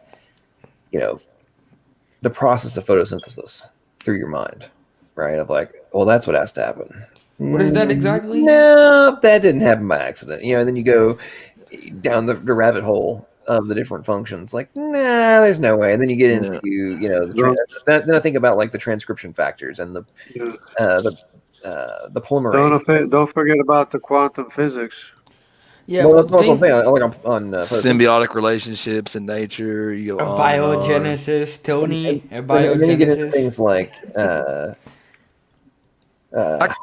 like things like the helicase and topoisomerase and all these little freaking robots. They're literal nanomachines that are doing all this stuff, and it's like, yeah, you guys, okay, hang on, how many proteins is that? How many amino acids in a row? Oh yeah, that one's going to be 1,000, and then then you have to have a copy. You have to have 4 copies of that one, all work together and bind together. So you're at no less than needing 4,000 amino acids to all have bonded in the correct order at the exact same time. And they had to have these other robots that put them together so that you can have transcription of. Oh, and that's just like one of a bunch of different little machines that have to be all working in synchronicity in order for. Yeah, I'm good. It was designed. Now, but it didn't have my chance. And then you got the evolution of the cosmos. I mean, at the best, I think you could be a deist. You know what I mean? That's being kind. I mean, how could the tree element, hydrogen and whatever, evolve with the other element? They cannot even mix together. It doesn't even make sense. Yo, and real quick, it's the same thing as you, John. Like, when I look at those, evolutionists presenting their point of view, I'm like, am I something that I'm missing over there of what evolution is? And when you look at actually what they say, their evidence, I mean, just crap. I'm like, how could they believe in that? Is that something that they're not telling us? Yeah. Pigs can fly. Welcome to the streaming. I know you've been in side chat quite a bit lately, but I don't think you come into a stream before. How you doing? Yeah, I've only been in one before. I'm doing just fine. Thanks so much for asking. Absolutely. Appreciate you joining us. What, you got anything you want to share? Well, no, I usually work around now. I actually just got off of work, so I've been like back and forth in the chat while I was working. But yeah, it's just really nice to be able to talk to you guys for once in a while. I think the last time I talked was like over a month ago or something like that. But been watching a lot of you guys' stuff. It's really good to be able to hear that there's people that are sensible around out here. Yeah, I found LPP's channel. That was like one of the first channels I found in this community. I was like, oh yes, it's so nice to have somebody like-minded, Yeah, well, Biogenesis fell. Tony. But yeah, good to have you in here, bud. Yeah, what are you? Are you Christian, Pig? Yeah, I'm actually. Well, yeah, I'm Christian. I just don't really like have a specific denomination or anything like that. So non-denomination, basically. Came to Christ after like a demonic possession situation. So, wow. We actually made a video about it, and we posted it online on YouTube. But I haven't really gotten much traction on it. But it's fine. I'm not worried about it. I know God will carry it. Oh, really? Demon possession? Yeah, those type of stuff are really, really. So you created one, or like your personal experience? My wife was demon possessed. Yeah. Oh wow! What's on your channel? Yeah, I can get you the link. Yeah, link it in private chat if you don't care. Thank you. Hang on a second. Yeah, I've heard about those type of stuff. I know guys that do astral projection, and it's really scary what they do. So basically, they go to bed. They don't move. They don't even breathe. Like they breathe slowly, like not even for moving any of their organ or anything like that. And basically, they fall asleep. But before falling asleep, they open they awake into another world, and they can basically get demon possessed. Yeah, my understanding is there's I think that's what they call sleep paralysis, and well, there's also what they call not near death, but that's what they call it, where they can project, like astral project, that kind of thing. Yeah, if astral you're like projection. A new age person. Yeah, that's a whole other thing. I think there's a guy that was really seriously into that. He was. Let me see if I can find his channel real quick. Yeah, I have a video. Yeah. Yeah, go ahead. Oh yeah, I think his name is Stephen Bankars. He was into the New Age for like a long time, and he was actually like a guru, making like thousands of dollars. And he ended up coming to Christ after a similar experience, but his is like an astral projection experience. So yeah, you can get demon possessed during those type of stuff. Yo, Tony, you there? Yeah, what's up? Yo, what up? Did you got the link I sent you yesterday? Could you open it? Oh, it didn't open. I don't know. Well, let me post it. I'll post it in side chat. Maybe at work. Yeah, I mean, it's I actually had a brief stint, not where I didn't actually do astral projection, but I had a brief stint where I strongly I was researching that whole deal and opening the third eye and all that kind of stuff. And I strongly went back and forth on,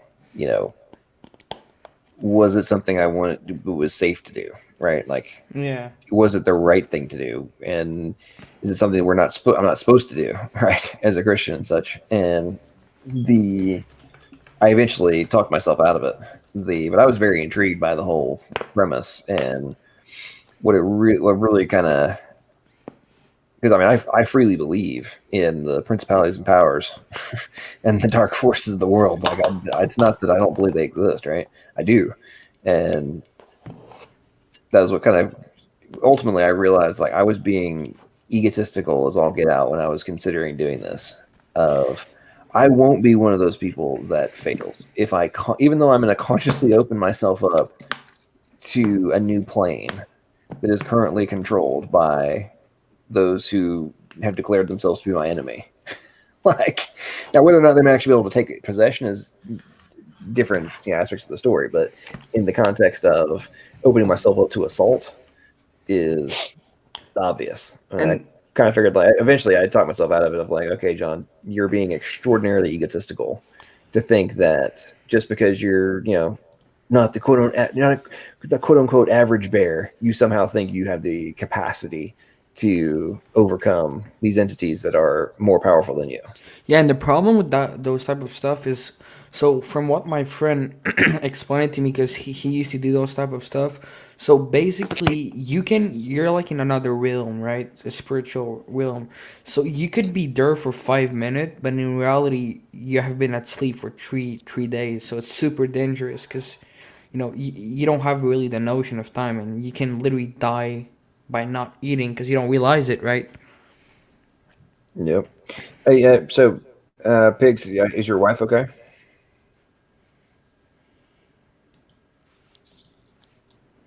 Hey, sorry about that. I had to mute myself. Yeah, she's doing just fine. Actually, she's fully recovered. This is like 3 years ago when all this stuff happened. But yeah, it like really woke us both up. And by the way, she's I was agnostic at the time when this all happened, actually leaning towards like atheism. And then I had actually just gotten out of the Navy, and my wife, we had just we'd just gotten together, had a kid together, and moved in together, all that stuff. And so, of course, I'm ashamed now, but anyways, yeah, long story short, she is from a Native American background, so they have like a lot of like tribal spiritualism stuff that they do. Mm-hmm. And she was actually praying to her ancestors whenever I was not doing what she wanted her to do, right? And it's pretty, telling the kind of things that can happen whenever you do that. But obviously opened up a doorway, and I didn't even know this was happening, and I didn't even think it was possible, right, at the time. But if you watch the video, you can get a better idea. We both were in that video talking about it, and it was a huge eye opener for both of us. So, I'd say the one, there's been a couple instances in my life, but the one instance I had with, I think I came toe to toe with that, the negative energies and entities. I will never forget this. This was 2.5 years after my brain surgery, and I was in order to pay for my radio show, I was doing Uber on the weekends. And I'll never forget this. I was downtown. I picked this guy up, and the second he got in my car, I had this like extraordinarily strange feeling, like this crazy weight just like fell on me. And I'll never forget. I'd driven about 2 blocks up 3rd Avenue, and I was coming up to the light. And as I'm sitting at this red light, my world, like in my vision, like started melting. I felt like, and I've done crazy crap in my life, drug wise. So I know, like, I felt like I was on an acid trip, and all of a sudden, like, out of nowhere, and like I never forget looking up at the stoplight, and it was like melting in front of me, and I felt like I was looking at I don't know if y'all ever saw the Salvador Dali paintings. That's what I felt like I was looking at. Anyway, I'm driving, turns green. I'm driving over this bridge, and I'm just like, I'm not going to make it. Like, there's no way I'm going to survive this. And I'm like, okay, so either I am either A, having a major brain hemorrhage right now, and I'm going to die, or something crazy is happening. And anyway, I started praying like I have never prayed. I prayed harder in this instance than I did when I found out I was having a brain hemorrhage and having major surgery. Anyway, it was very strange. Like I'm talking the instant I started praying and asking for protection, it was like my vision went back to normal, and even though I could still feel this weight and this pressure in my vehicle, it was like it was quasi removed. It was like distant. It's very strange. Anyway, I'm now, maybe I've gone, let's see, maybe 2 miles at this point, and all of a sudden I hear a voice in the back seat and says, "You can pull over here." I'm not anywhere, right? I'm driving down a pretty major road, and it's like, "You can pull over here," and I pull over. Gets out of the car, shuts the door. All that feeling vanishes. I look in my mirror. I turn around. There's nobody there, and I drove off. And let's just say I drove around the loop of downtown Nashville for like an hour after that, just like around and around, just like, what the flying F just happened to me? Like, this is the weirdest feeling I've ever had in my entire life, and it was one of those times for me. A lot of times people talk about their interactions with, the dark forces, and a lot of times people kind of, well, yeah, whatever, you're just imagining things and whatnot. And yeah, after that experience, I was like, okay, I'm gonna take people's at their word, take people at their word a heck of a lot more now that I've just gone through this. Because it was it's kind of weird, the second somebody gets in your vehicle, the second you pray, and the second they leave, these like paradigm changes happen. It's kind of crazy to think about. No, it's exactly how I felt too. Like it took me a moment to even register what was happening when all that went down. It was actually like really late at night. It was like a little past midnight when all this went and happened. But my daughter at the time, she was only 1, and she was in her crib, and my wife like walked over to her and just looked at her like she had never seen her before. Like she was just so disgusted with her, and I was like, "What the heck is going on with her tonight?" And like she like adores my daughter, by the way. Like this is like not normal activity for her. But and she started saying some really strange things to me. At the time, I was actually trying to debate a Christian, and I was reading the Psalms and part of Deuteronomy. A lot of it had to do with like slavery in the Bible, things like that, which I didn't really, I was just trying to get my kicks about it. So, but yeah, just long story short, I was trying to like focus on reading that at the time, and she more or less wanted something that she couldn't have, and so it was kind of frustrating for her.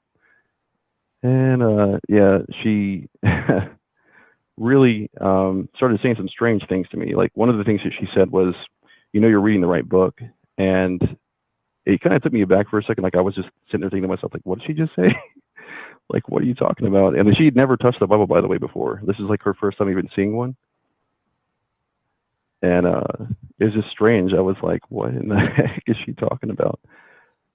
And yeah, so like that happened 3 times. She walked out of the room. She came back in like 5 minutes later and just stared at me from the position of the closet.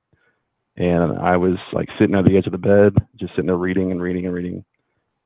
And she had this like devious look on her face. I couldn't tell what was going on. And she even had this smile that I've never seen this smile like ever since or before that.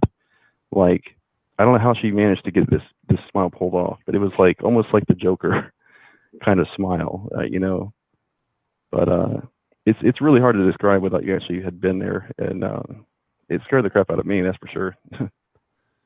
Yeah, Top Dog, you're clueless, man.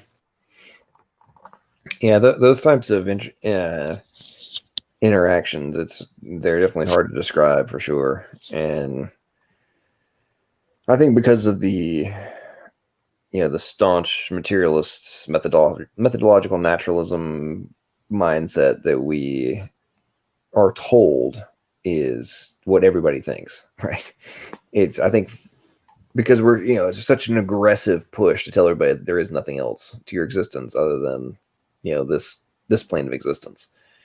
The point you're making, like, it's hard to describe. Like, I hadn't seen this before. Like, I don't know how it was done. Like, those kinds of things, we're told, oh, well, you shouldn't, you're just imagining things, that's not real. And, let's just dismiss all this kind of stuff. But then we see all of this madness that's happening around the world.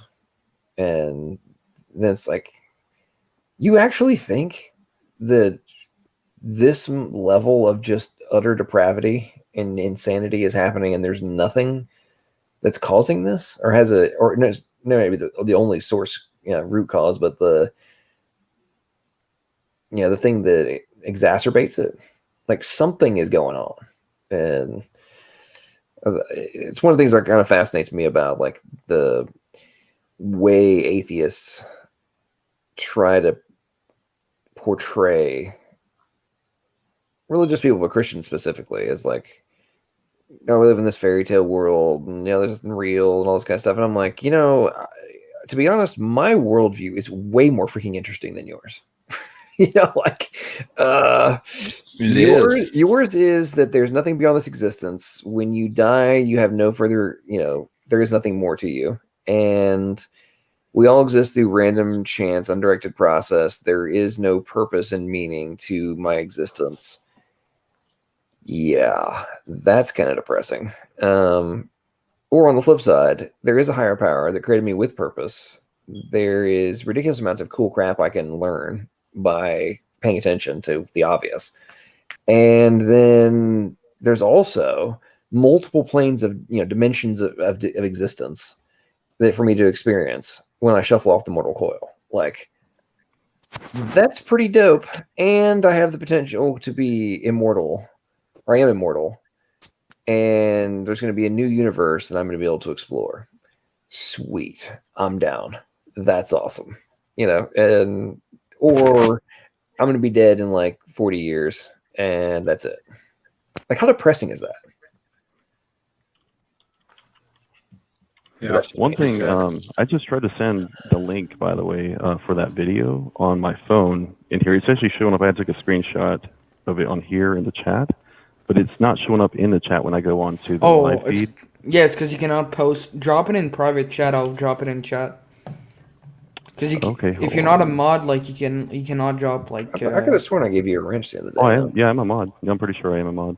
Well, okay, I think. Oh, yeah, okay. That's sorry. It's because I'm using my other channel. But anyways, yeah, I'll try to see. I might just have to type it out. Hang on a second here. Yeah, John, I missed Erica last night, but I just wanted to say those RNA world experiments are not mimicking early Earth environments. She was talking about last night. Oh yeah, she was on her. Wait, isn't James Carter a doctor? Yeah, he's a James. You're a biochemist, I believe. I guess he's a Christian, is he? He is, yeah.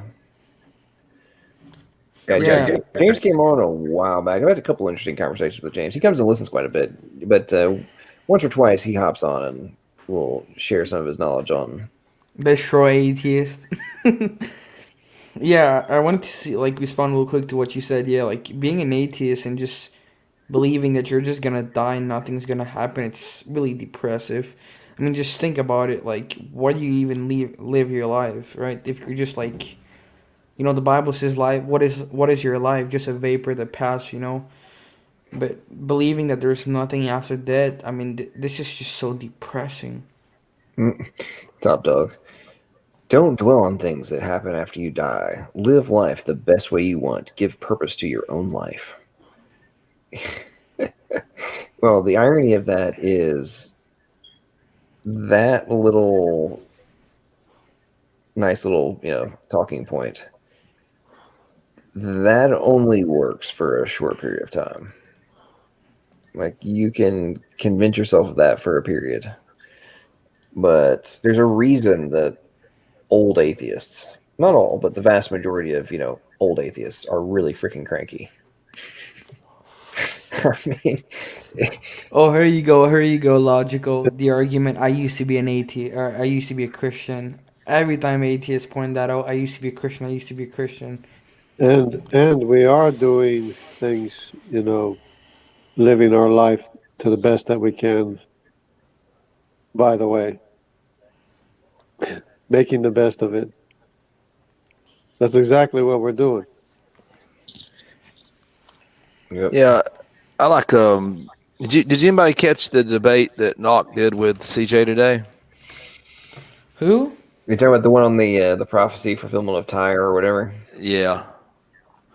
I caught part of it. I just like Bible prophecies in general, but and like typology and all that stuff. But yeah, Rage was always gets somebody to write his material. I'm pretty confident now he gets somebody to write his material, because in that, when he was talking to CJ about that, he pronounced it Tyr, and then he was mispronouncing Nebuchadnezzar.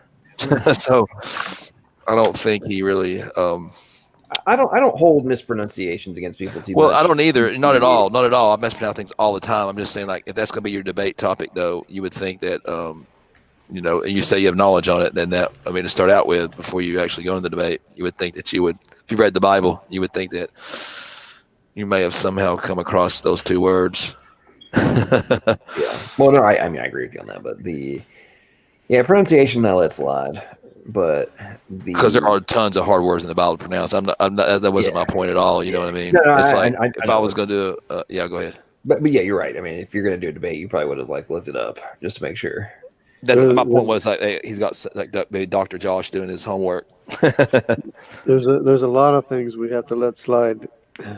pronunciation. There, a lot of Yeah, things. yeah, but like I said, that's totally what my point on that. I mean, I was just my No, point was like, Doctor, I I think agree. he's got somebody writing his material, like No, when he I debated agree. Gavin. It's kind of funny, amusing when people are mispronouncing words all the time. But then I guess got to give them slack, I guess. But hey, Chris. Well, you're going. Go ahead. Chris. He knows more than you about the soft tissue in fossils.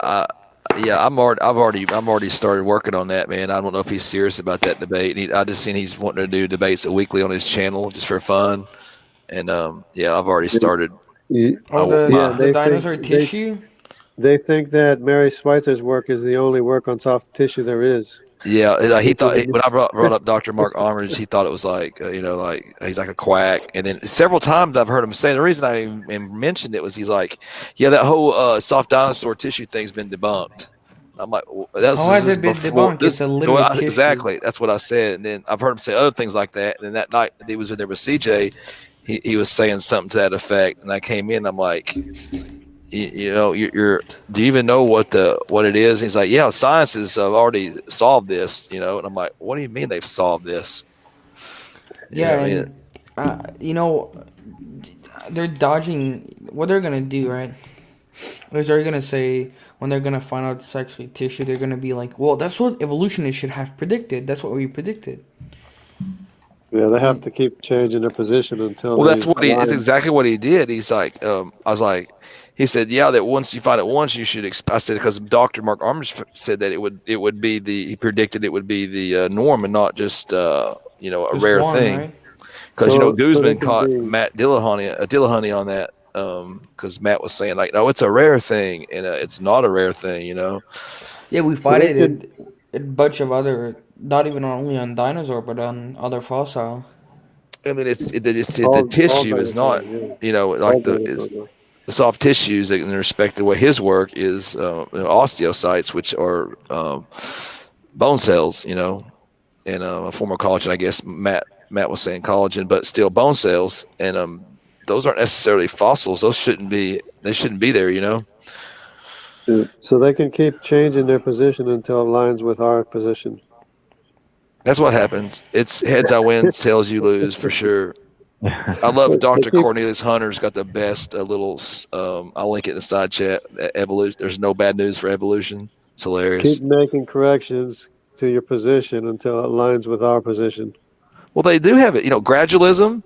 Okay, that allows for a slow change over millions of years, so they got that covered. And then they got punctuated equilibrium, so they can have it really quick, and a matter of a few 100,000 years or even tens of thousands of years. And then they've got stasis, where it knows that living fossils that don't change for hundreds of millions of years, so they've got all their bases covered. And they've already moved to infinite possibilities. Infinite possibilities. Once you actually look at the evidence, there's what was that doctor's name? I can't remember her name. She was cutting into the fossil bones and then finding like collagen and she had found like blood cells, things, just all kinds of various things. Like 15 different components that cannot be preserved over that time frame. And she went ahead on forward though, and she did what's called the iron preservation hypothesis, and to where she did a little 2-year experiment where she basically, make a long story short, she was able to preserve it by using centrifuges and cross-linking some the proteins because the iron that you need to preserve is not the same iron that's in your blood right now. So it's so what she did wouldn't even happen in natural environment. But even so, 2 years is a far cry from 65 million years. So. And it's isolated anyway.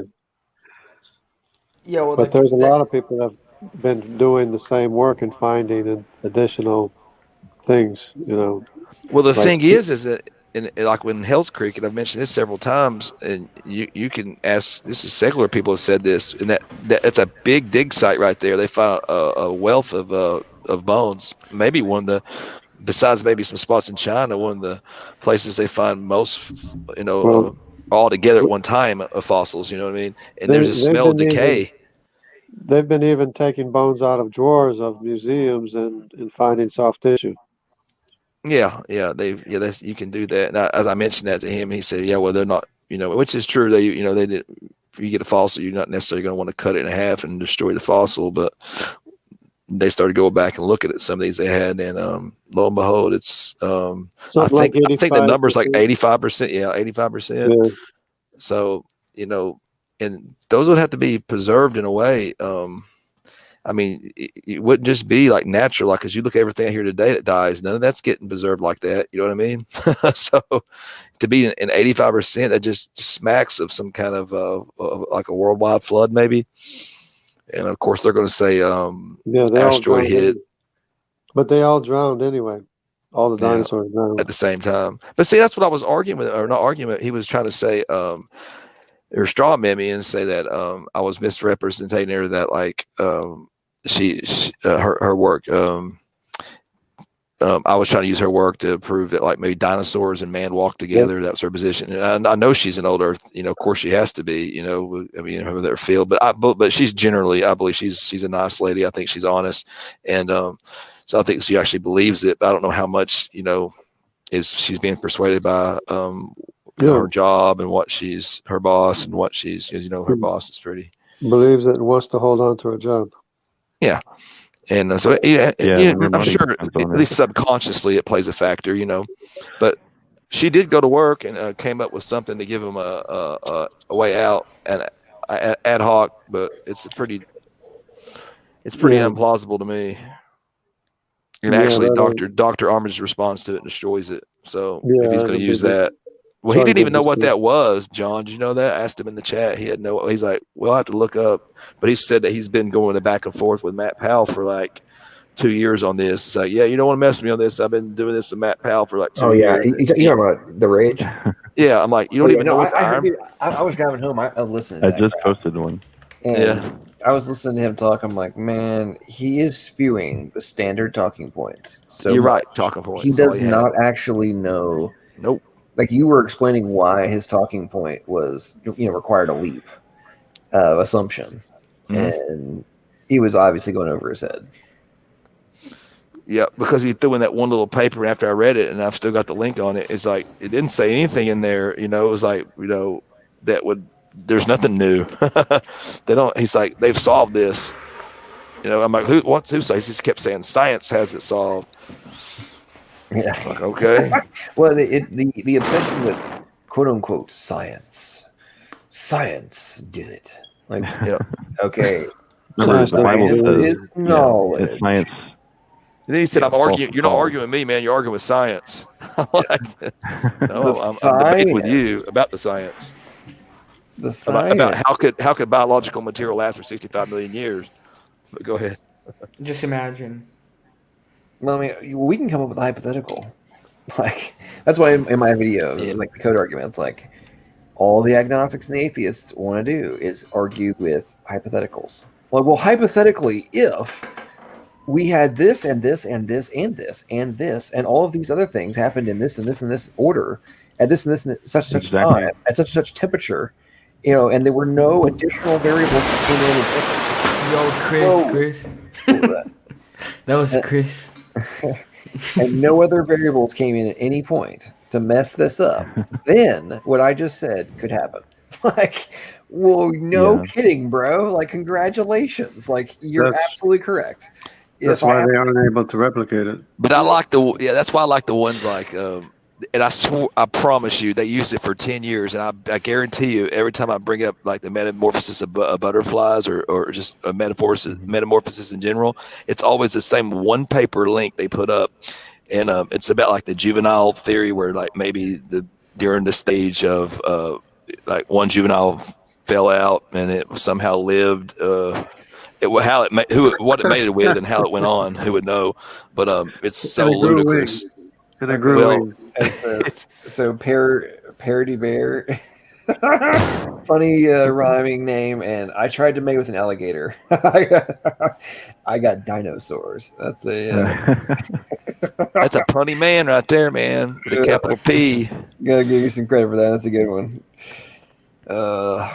Yeah, it's dude. Last night when Luca was trying to argue that well, we can take a pear, like a twig, and we can splice it into an apple tree.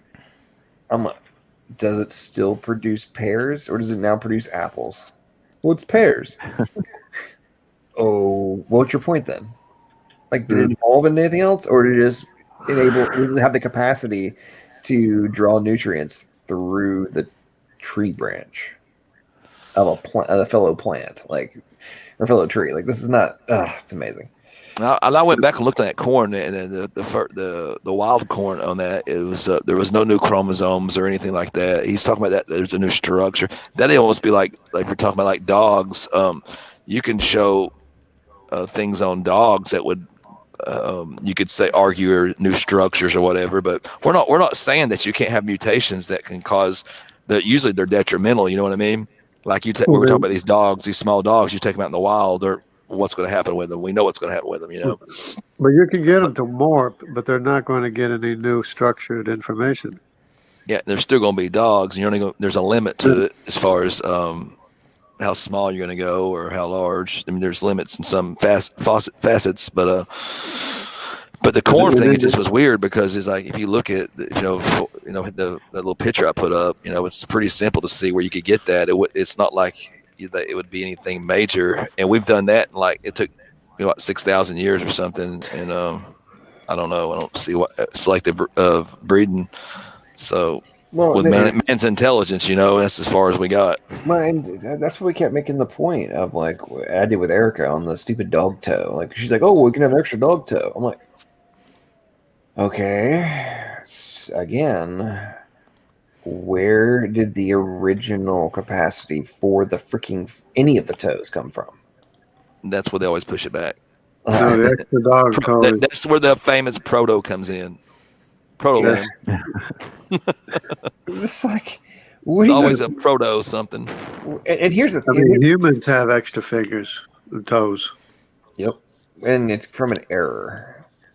Right, but it's so obvious. I mean, they agree with that. But what really fascinates me is she was trying to double down on like, you don't think there's like wings for like a special gene for wings, do you? And it's like, look, I understand that there's. I don't know how many times I have to repeat myself. You can have foundational source code, which you can modify the heck out of it to make it look totally different using the foundational root. Like this is a well-established premise in all levels of programming. Like we do this in engineering and programming. Like everybody does this. Right. As a designer, like this is not some kind of like crazy concept. But my explanation and my analysis of this makes, in my opinion, makes way more sense than the argument that she's making. Of like, well, John, the real world somehow I just did this, and like the control mechanisms, like, well, if you just change the expression levels and the time that's required, then you can get a whole new finger. Like, yeah. If you have all these developmental time-based spatio-temporal controls that are in place to be expressed at a specific time in the development cycle and are put in the exact required specific position in the genome, you're right. Absolutely, you can have an extra one. Like, there's just a ridiculous amount of special, hyper-specific things that happen at specific time in a specific place. But other than that, totally undirected. Oh, well done, Pear Bear. Another one, Proto Toe. Man, he is on the puns. Nicely done. But John, what you were saying, like if you take the experiment that they've been doing on the fruit flies that we're talking about, okay, that's quite a bit of generations. Why couldn't they manipulate that with intelligence to get something like, well, we know, like maybe give them a stinger? Would that be so hard to do since, we have insects that have stingers, or I don't know, maybe get their wings to kind of be, or not wings, but their legs to be like clamps, you know what I mean? To clamp or something, or, do something besides just duplicate what they have and put eyes where they shouldn't be and just basically make them retard flies.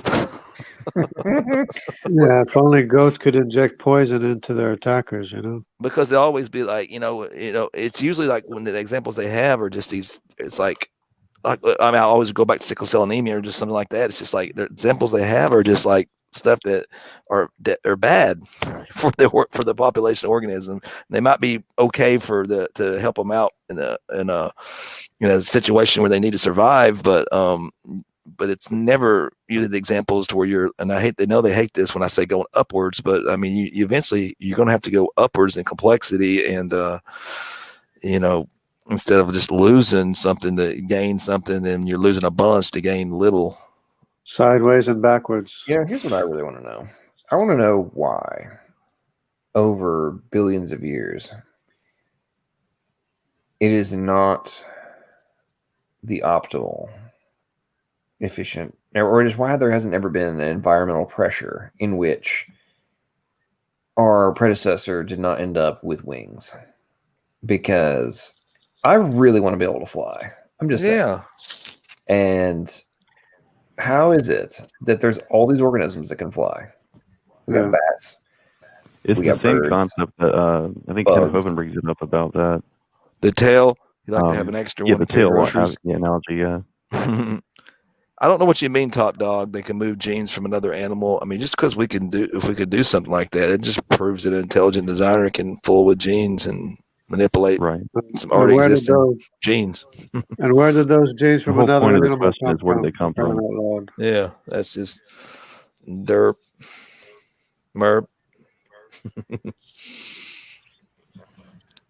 Genes from another animal. By the way, I don't know if you guys saw, I put that link in here in the StreamYard and in the chat. Yeah, I saw it. Yep. Well, I like it when you see these animals though that have supposedly independently evolved the same functions. Like you were talking about flight with birds and insects, and birds, insects, and bats. But you have like bioluminescence when you look at that, like animals, and usually a lot of them are in the water and the ocean. But it's like 50 or 60 something times that's happened or more. The eye has been like, I think, like how many times? 50, 60 something times. I mean, that gets to be a little bit, that's kind of hard to imagine that it's doing it independently and come up with the exact same design. I can see maybe the same design, like a fish has the same shape and water streamlined. That makes sense. But, the eyeball every time. Yeah.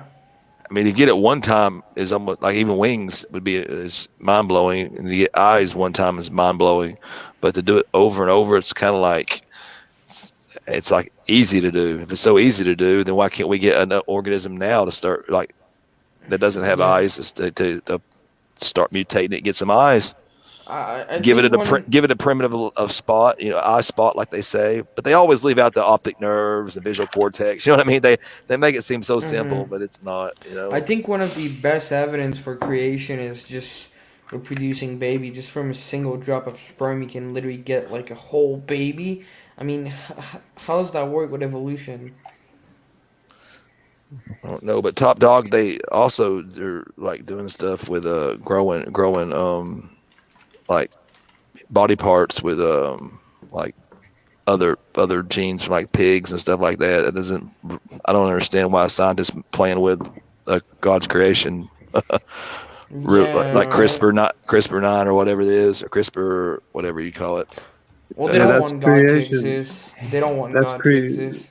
What you said, Will, was creation right in front of your eyes. Yeah, right. Exactly. Instant evolution. So, Otangelo, welcome to the stream, brother. He's sharing a screen. Let's see what Otangelo's got. Yeah, I adapted. Hi, guys. I adapted a little bit to your syllogism of the video you showed at the beginning of the stream. I don't know if you guys like it. Have a look. Let's see. All codes require arbitrary values being assigned and determined to represent something else. All codes require a translation mechanism adapter key. Okay, yep. In cells, the genetic code assigns 61 codons and 3 start-stop codons to 21 amino acids using the ribosome as a translation mechanism. Yep.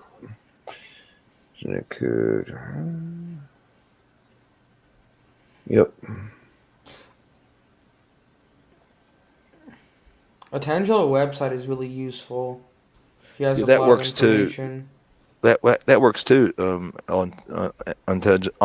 there's no N after that. Otangelo, yeah, that's it. You just want to probably keep that as simple as you can, though, or as less. Well, no, I think, and Tangelo, so what you're doing there is partially what I'm thinking about in terms of a expansion into like a part 2 argument of like basically fulfilling, like flushing out, if you will, the supporting components to the different premises of, because as you and I both, and most of us in the stream know, like the amount of expansion, which you kind of stuff you're scrolling down right now, I mean, it just completely and utterly annihilates any supposition that can happen without an intelligent agent. And yeah, I think just needing to continue to expand and flush it out. But I honestly, I really just want the atheists to come in and actually make a formal argument. I just wanted to make any kind of counterpoint, because there's just so much that just destroys any counterpoint they can make. Like, no, at some point you will come to the exact same conclusion that basically everybody in academia recognizes, like, it's a code. We just have to concede this is the case, and we're just have to crack it, basically. I want to see them change their position. Yeah, should I ping everyone on Discord and the server, and I'll tell them to come debate you? Oh yeah, anytime. And James, Dr. Carter makes a good point. And I agree with you completely, Dr. Carter. I've been thinking about this exact concept myself. Creating a wiki-style argument map website for creation evolution topics so we can visually see opposing evidence with references and color code the more convincing points. Now, I completely agree with you on that. I mean, and not only from an information, and I agree with you that the map is the right way. I think, in my opinion, like, this is kind of what's in my head from a macro view, is, hopefully being able to partner at some point with the resources and with the experts such as yourself in creating full-scale visual representations and potentially even 3D models of a lot of the stuff that we're talking about in terms of the comparisons, and actually showing, like, here is what we are saying has to have happened here's each side of the argument, and not just in a textual perspective, but in a visualized perspective. Because at this point, I'm coming to the conclusion that the average individual either A, doesn't have the focus to go and read enough to comprehend the arguments that are being made, B, they refuse, or C, they don't necessarily have the capacity to truly understand the significance of the points that are being made. And it's a major conundrum. I think the largest rebuttal to abiogenesis is just the fact of enzymes being required to edit the DNA structure, and then of course the protein synthesis that would be required. Like, that doesn't come about naturally in nature without life already being there. So it's like, wait a second, what are you saying? You can't allow these things to just pop into existence. That doesn't just happen, right? These things only come about from life that's already existing. Well, no, very, very, very true. Very true. I mean, when you get into the transcription factors and topoisomerase, helicase, the different ones, I mean, there's so many of them.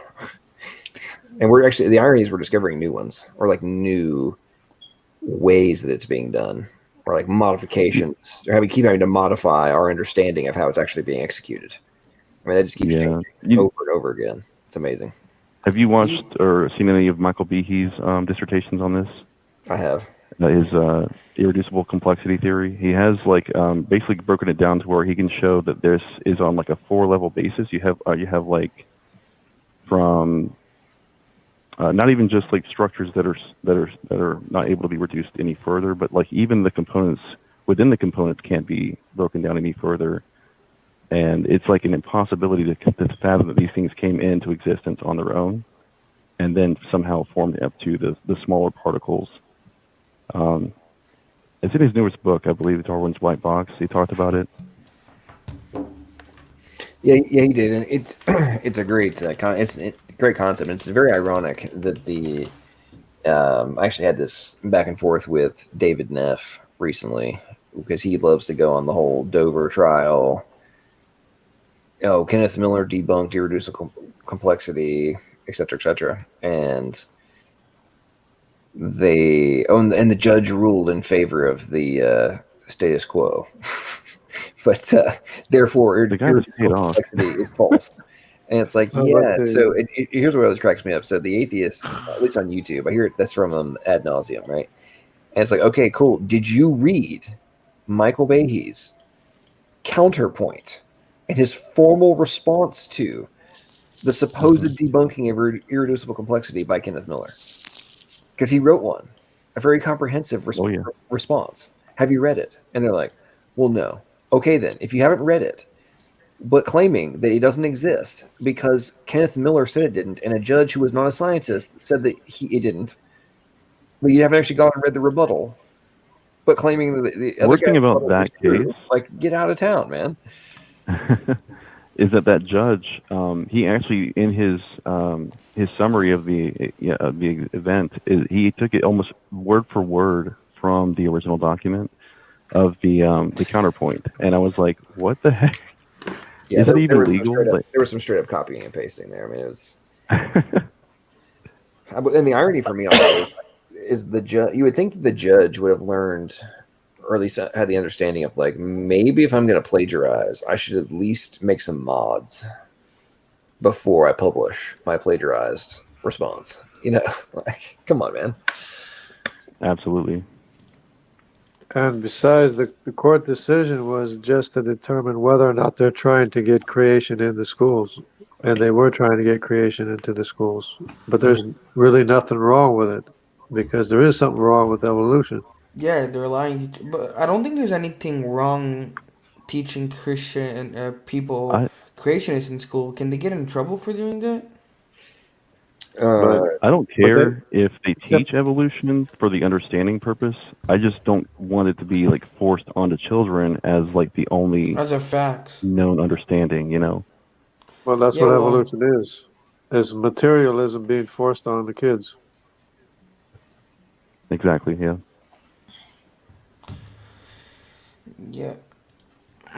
Okay, guys, I will soon leave. I would like just to debate or conversation, which will be with Howard Bloom next Thursday at 8 o'clock my time, GMT -3. I think it will be very interesting. He is. What is it about?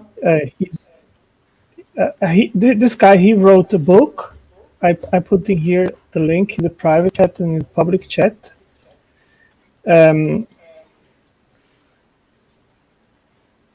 He wrote a book, The God Problem. He is an atheist, and he is a very successful guy in the music industry. He promoted Michael Jackson and a lot of people, and his YouTube channel has 15,000 subscribers. So, and he invited all his subscribers to present my conversation with him.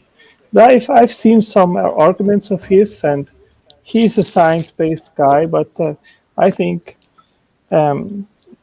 his science is he's not going really deep, you know. So, like, he knows about photosynthesis, that it produces oxygen, this kind of things, but he doesn't know what exactly the mechanism is. And these are things that I will bring up with him and demonstrate him that the photosynthesis is irreducibly complex, and the oxygen evolving complex is irreducibly complex. I think it will be a very interesting conversation. So, guys, if you can, I'll be there. Bookmark it. Next Thursday, it will be 8 o'clock at my channel, my time, 8 o'clock my time, GMT -3. I got stuck in the chat. Sorry. Who are you talking to again or with? The guy's name is Howard Bloom. Bloom. I've heard that name before. Howard Bloom, yeah. Yeah, I put a link in the YouTube link to the conversation. The guy. As far as I know, they don't really have any kind of working model for photosynthesis, do they, Otangelo? Sorry? As far as I know, they don't have any kind of working model for photosynthesis evolution, do they? No. Now, Blankenship has written a book on photosynthesis. He's probably the world's top expert on photosynthesis, and he has openly admitted that the path or the evolutionary path of oxygenic photosynthesis is unknown. There is no explanation. Yeah. Yeah. If they could figure it out, somebody'd be a rich person. Yes, sir, they The would. LTV explanations that had to do with like monkeys passing. I think it was from like where was it? It's like a $900 mile gap between oceans. Actually, there's like they had to like apparently float across the ocean by Are you 900 talking about miles. you're talking about the surf? Surfing monkey. It's like a hypothesis? surfing monkey theory or something like that. I completely forgot exactly Oh what it was yeah, the described. surfing monkey. From Yeah, they Yeah, got that on was one of the vegetation Nat rafts or Powell something. states. And I was just like, I had to go and seriously look it up. And I was like, you got to be kidding me. They legitimately believe that these monkeys built a raft and then traveled across the ocean. Yep. Well, and not only Same that, for dinosaur. They and do here's it the for thing, Yeah, not they're dinosaurs. only, surfing dinos too. not, Yeah, on- they're not only surfing that, dinos. Yeah, that one too. the, Yeah, there's like the Dugfield dinosaurs. I was like, what the heck? What?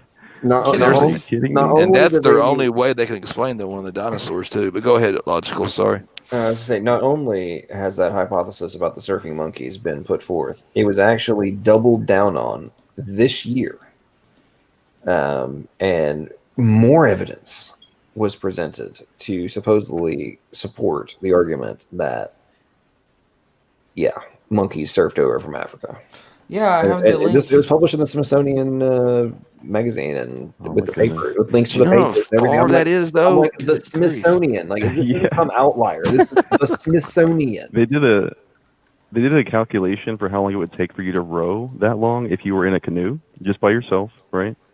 And they said it would be 67 days rowing straight, like you don't stop in a straight line. By the way, which is nautically impossible. I think it was like 8 hours a day, nonstop. Obviously, you can't maintain a straight line. So, like, even at the most optimal, you're looking at that. It's like, how do you? There's no human that's going to be able to do that without a major supply of like water and food. Like, Yeah. there's no Even way. with cannibalism, And it just like even doesn't even make sense. even that you have like you can have big waves that can make them fall, sharks. You have all that type of sharks will Well, knock you them got to out. drink water, bro. You can live on. You can go No, that. no, hang on. No, apparently, those monkeys, they were able to drink salt water. They just yeah. evolved. They've evolved, and now they can't anymore. You know, there's a sidebar on that topic, right? Since the majority of the water on the planet is salt water, right?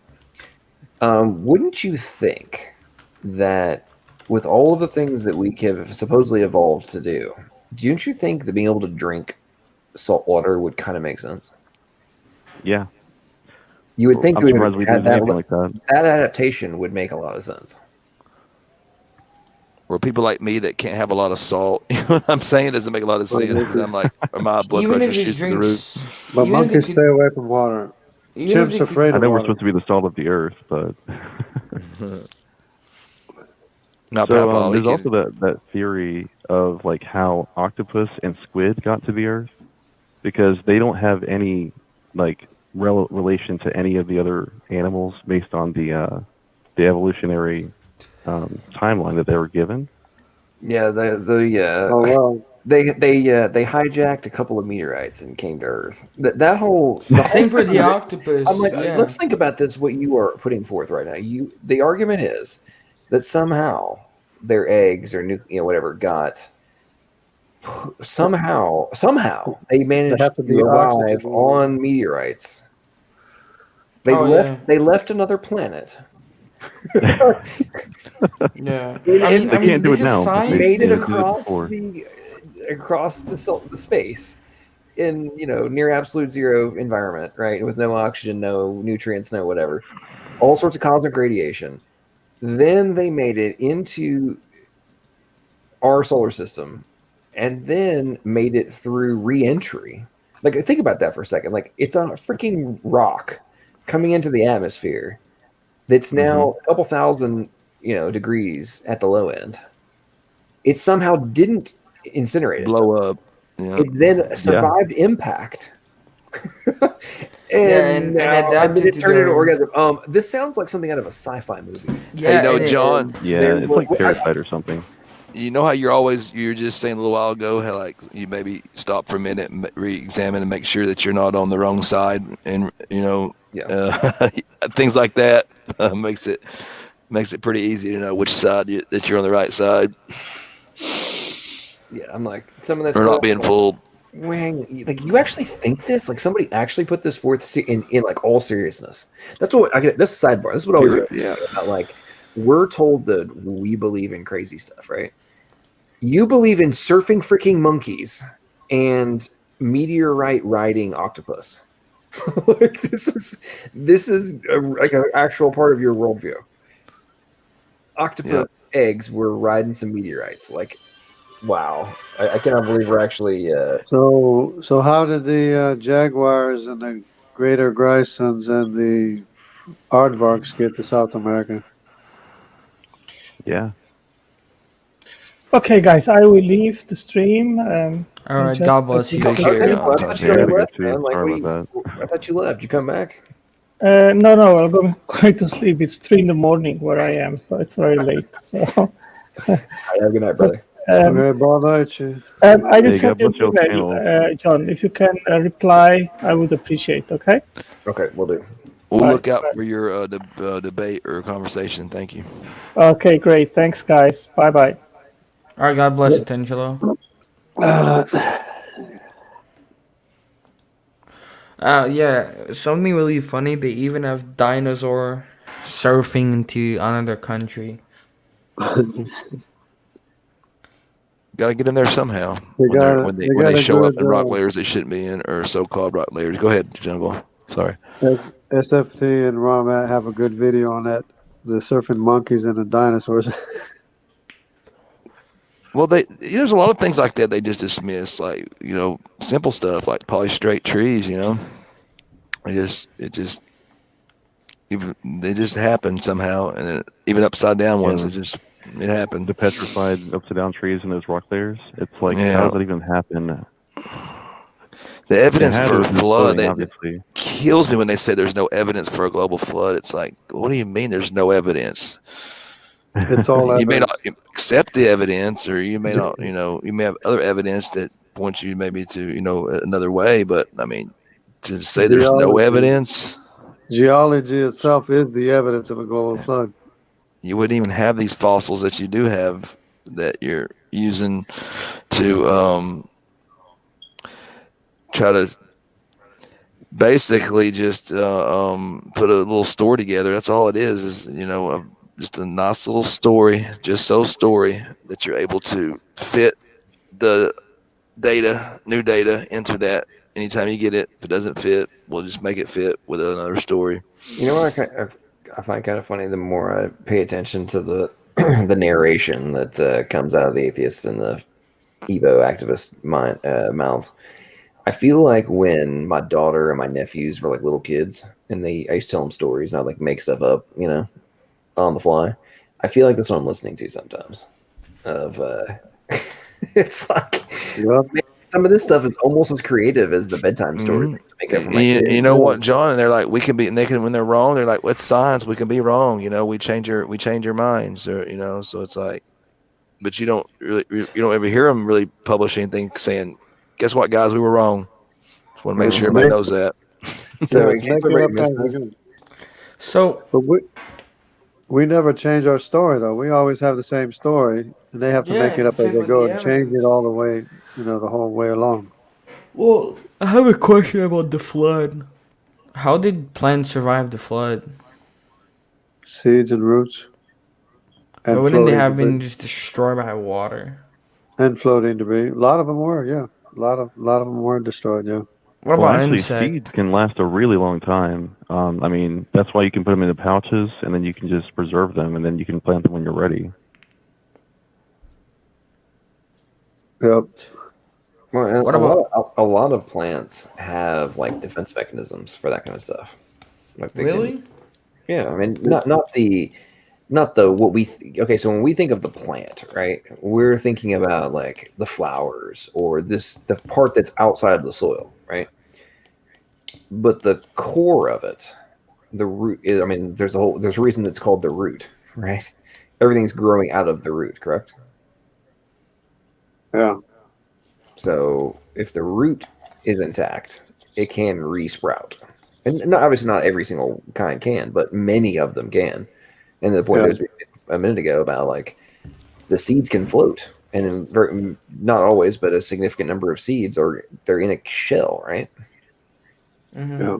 So they're floating around. They've got a freaking shield, like whatever, like yeah, we're floating, man. It's but I got shields up. Who cares, And then the water recedes and it goes into the soil. And I mean, by the way, as a sidebar, when you really think about what a seed is, right? So, okay, it's in this shell. It's got shields up. Then when it gets in the ground, in the appropriate area, it germinates. It drops temperature, shield, and then grows and like turns into this. I mean, we got as a kid, you think about you're told about like, oh, the acorn turns into an oak tree, and you think about this. Oh, well, it's super cool, right? As an adult, a lot of times that kind of goes over. I think not for everybody. I think for a lot of folks, just kind of goes over your head. Like, it does. Hey, yo, dude, seriously, this gigantic tree used to be this little dinky thing. Yeah. I mean, the mustard seed is like the smallest seed that it creates one of the largest trees on the planet. Yeah, I mean, cedar is just amazing. Yeah, I mean, we don't even think about this. It kind of, and this is to me why, from an information perspective, an engineering perspective, like, guys, the data and all the architectural structure, the functional structure, all these different things that result in this, right, are all hyper data. The data is compressed into something, a couple nanometers in size. Yeah. When it's inside the cell, but then you could stretch it out and it would be, taller than 98%, probably 99% of humans. It would be taller than them. Actually, no, if you have 6 feet, so it's about 6 feet. Okay, so no, actually it'd be taller than 88% of humans. Is one strand of DNA in total length. Like, just think about that for a second. But you somehow figure out a way to have a compression algorithm to get it to fit inside of a nucleus inside of a cell. To me, that is some of the most, like, when you just contemplate that for a second, there's 6 feet crammed that's insane somehow in a expressible format from a data compression perspective inside of the nucleus of every one of your cells. That is just insane. That's you're guilty of personal incredulity, John. Then you have you don't the have other good problem. Imagination. Then you have another problem is that the Brazil nut is in a pod that's like almost indestructible, and the only thing that can open up is an agouti that opens up the pod so the seeds can grow. What's an agouti? We call it cuchilla, but it's called an agouti in English. Oh, have you heard about the fig wasp? It's a rodent. It's a small rodent. It's kind of like a capybara, but it's smaller. Okay, so they can get it open, but we can't, basically, without some serious tools. Yeah, they can open it up, but otherwise the pod would never open. It would just rot inside. Wow. So you're saying there's a little rodent that opens it up so it can do its thing. So it can germinate, yeah. Wow, that's amazing. Well, if you guys give it time, everything's gonna happen. I mean, this is. Have you heard about the fig wasp? You're talking about trees and which came first, the seed of the tree. But you can't get a fig tree without the fig wasp. You know what I mean?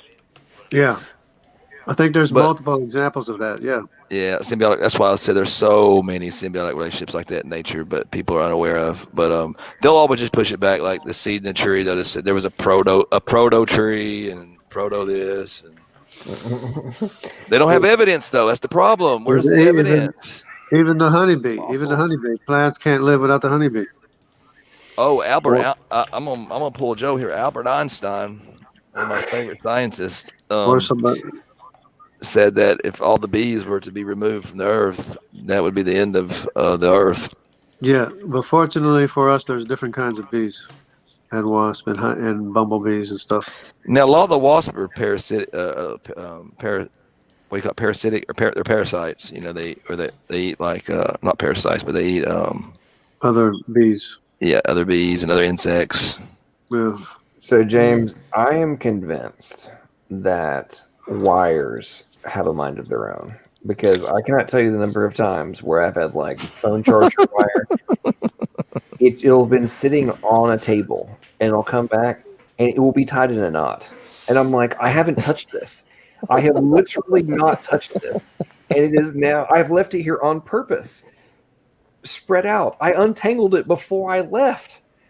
And you return and it's tied in itself in knots. I'm like, how is this possible for something to have tied itself in, like, man, extension cords are even worse, because like I worked this job and I had to pull out this long extension cord every time, went like 6 times a day. So I got to where I could roll that thing up in like no time. And there's 2 ways you can roll it up, but if you don't do it just right, I mean, roll it up and you loop it through there, it'll get like, you get knots all in it, and never failed. It seemed like I'd always get knots in there. I'm like, golly, man, I roll this thing up a million times a day, I still get knots. And I know it's just like you said about the cell phone charger, how did they just magically tied herself in knots when you're not looking. It's amazing.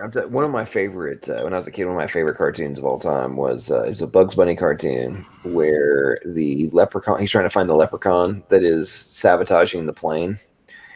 And I always thought about that, like, I really do wonder. Sometimes you wonder, like, are leprechauns real? Thinking back to watching those cartoons as a kid, like, were they on to something? Because, man, I'm telling you. Gremlins? Like Gremlins? Yeah, Gremlins and leprechauns, man. It's like, somehow they pulled that off. Man, they must be real. Yeah. Reminds me of that Twilight Zone episode where they're on the plane and they're I guess the banshee type creatures on the wing of the plane. You ever seen that one? Yeah, I've seen that. It's one of my favorite ones. They did it in the movie, the new movie, or not new, but I think it was like the 80s, late 80s or 90s with John Lithgow was in it. Yeah, he's pulling parts out of the engine and laughing at him and stuff. Yeah, and he can't get nobody to believe him. It's hilarious. I love the Twilight Zones. They do a marathon. They'll do one here soon, January 1st of January, and they do one like every 4th of July. I think every New Year's Eve they'll start running all of them. But I've got the box set, so I've seen them all. Man, there's. I gotta say though, as a sidebar, talking about cartoons, one of my favorite series of all time was Pinky and the Brain. Did you guys ever watch that? Yeah, I've seen that a few times. Man, that's the ending of all those, every episode. So what are we going to do tomorrow night? Well, actually, you get in the right voice. Take over the world. What are we going to do tomorrow night, Brian? Same thing we do every night, Pinky. Try to take over the world. Man, I was like, I think I was probably like 7 or 8 when I was watching those. Man, those cartoons cracked me up. Very clever attempts to take over the world. It's like, man, Brain, if the only barrier to him taking over the world was Pinky. his strategies were always very clever. It was always Pinky that got in the way. It's like for being a genius, he somehow was unable to see the only thing actually keeping him from being the global dictator.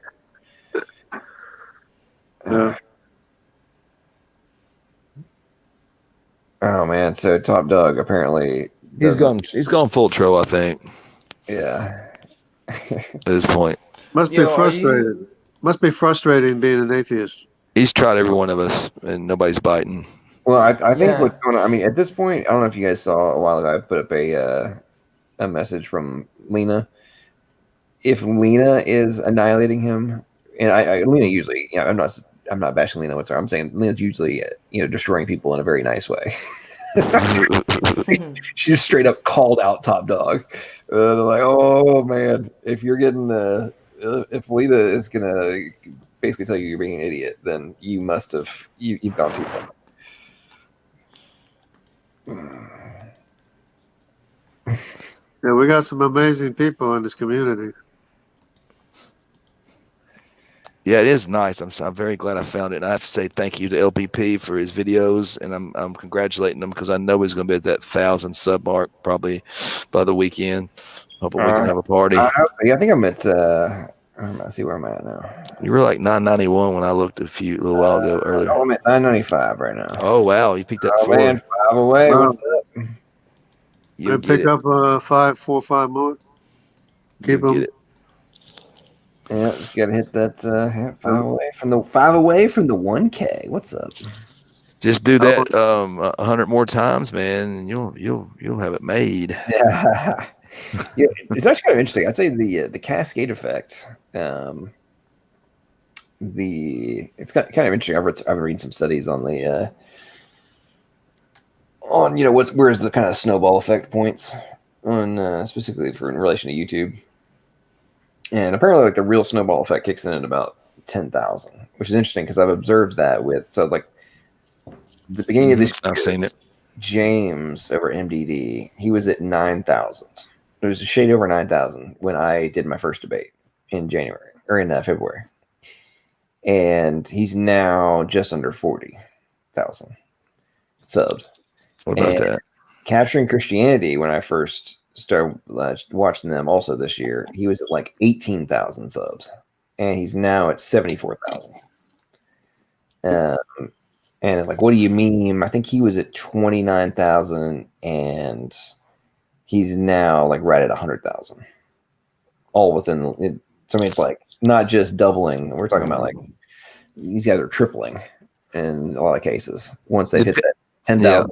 It's like the cascade just goes crazy. Depending on what you're doing with the 10,000, man, you can probably make a living off that.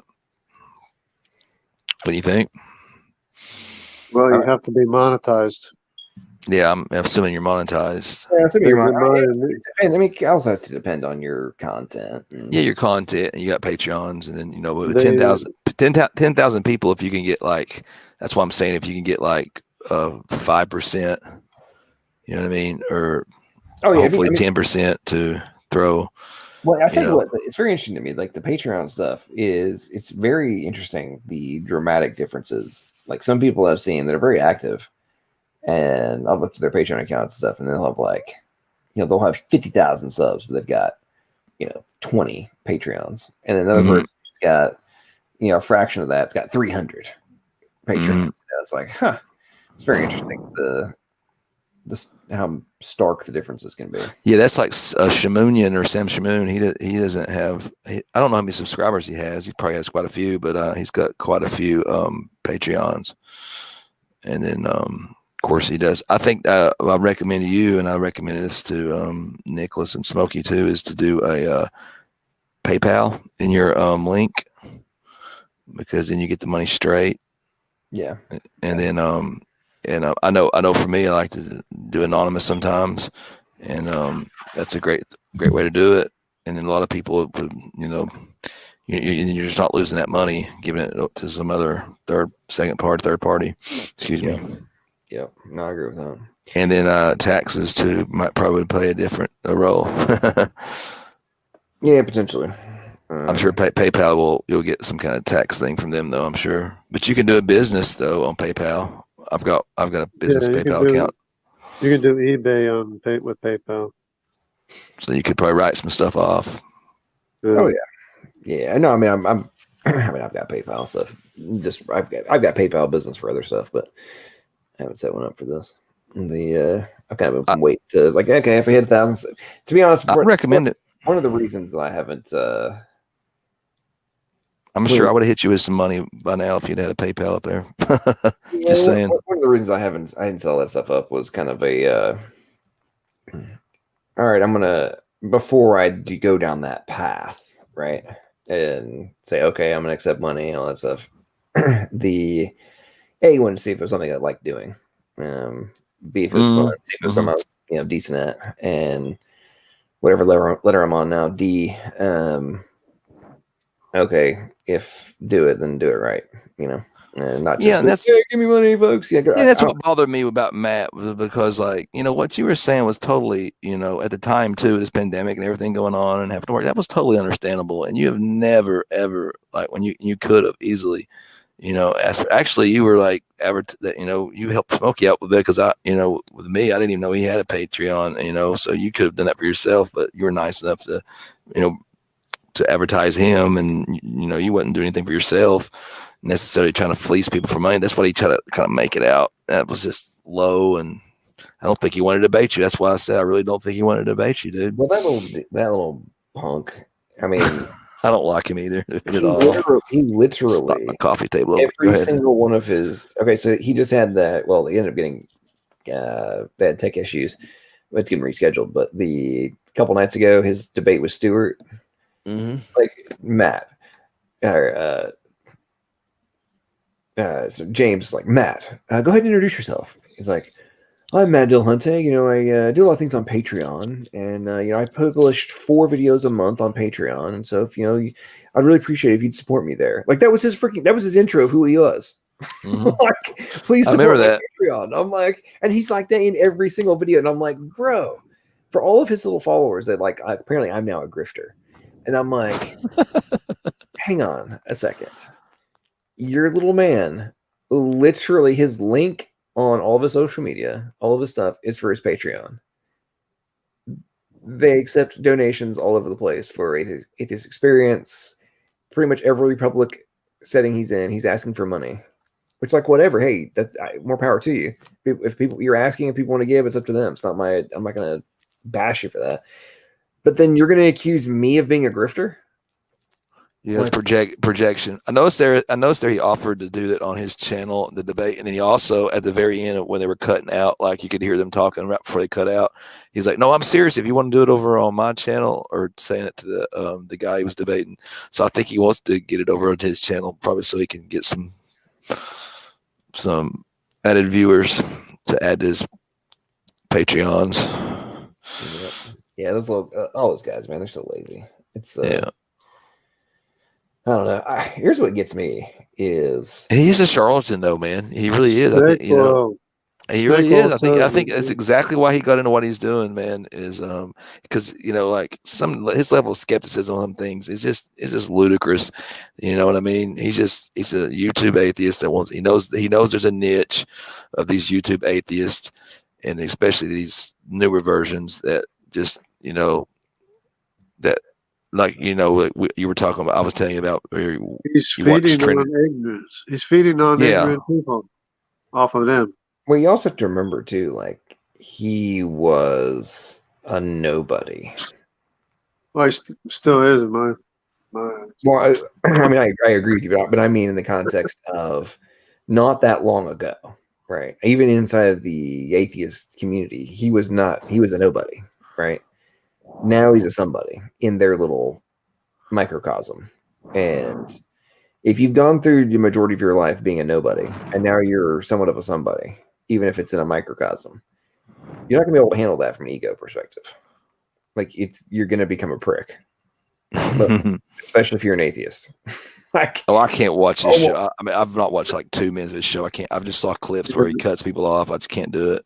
As soon as people find out that atheism is just a joke and atheism evolution, then what's he got? He has nothing left. Yep.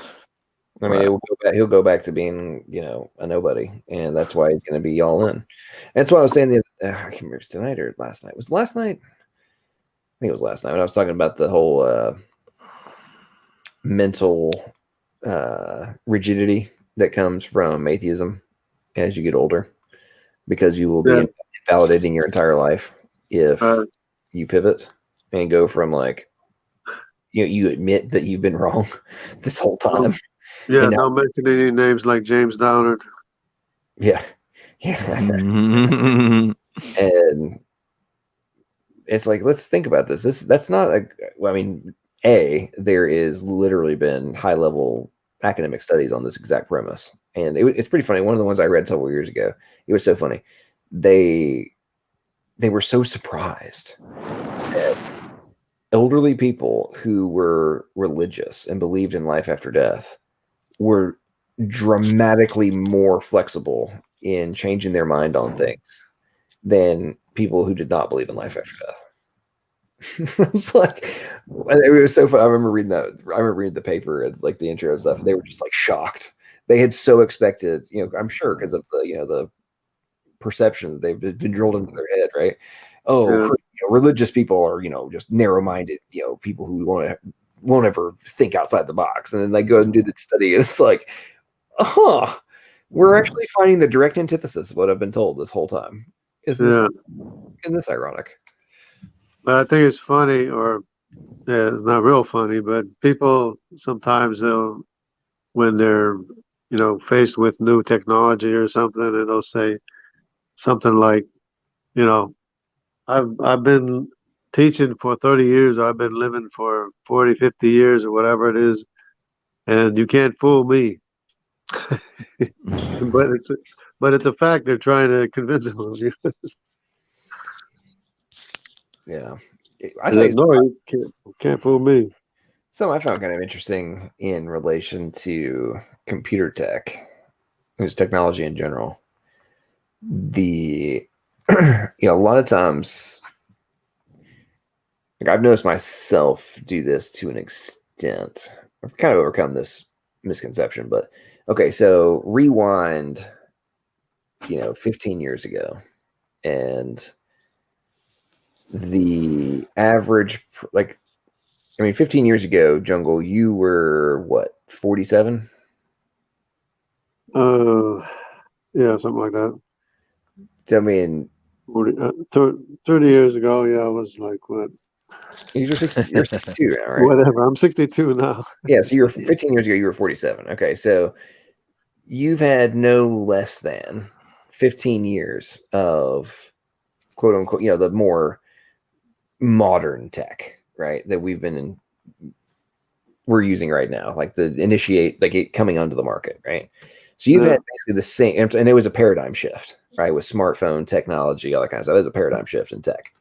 And you've had 15 years of experiencing it. And so you're comfortable with you doing stuff on YouTube and live streaming and all that kind of stuff, right?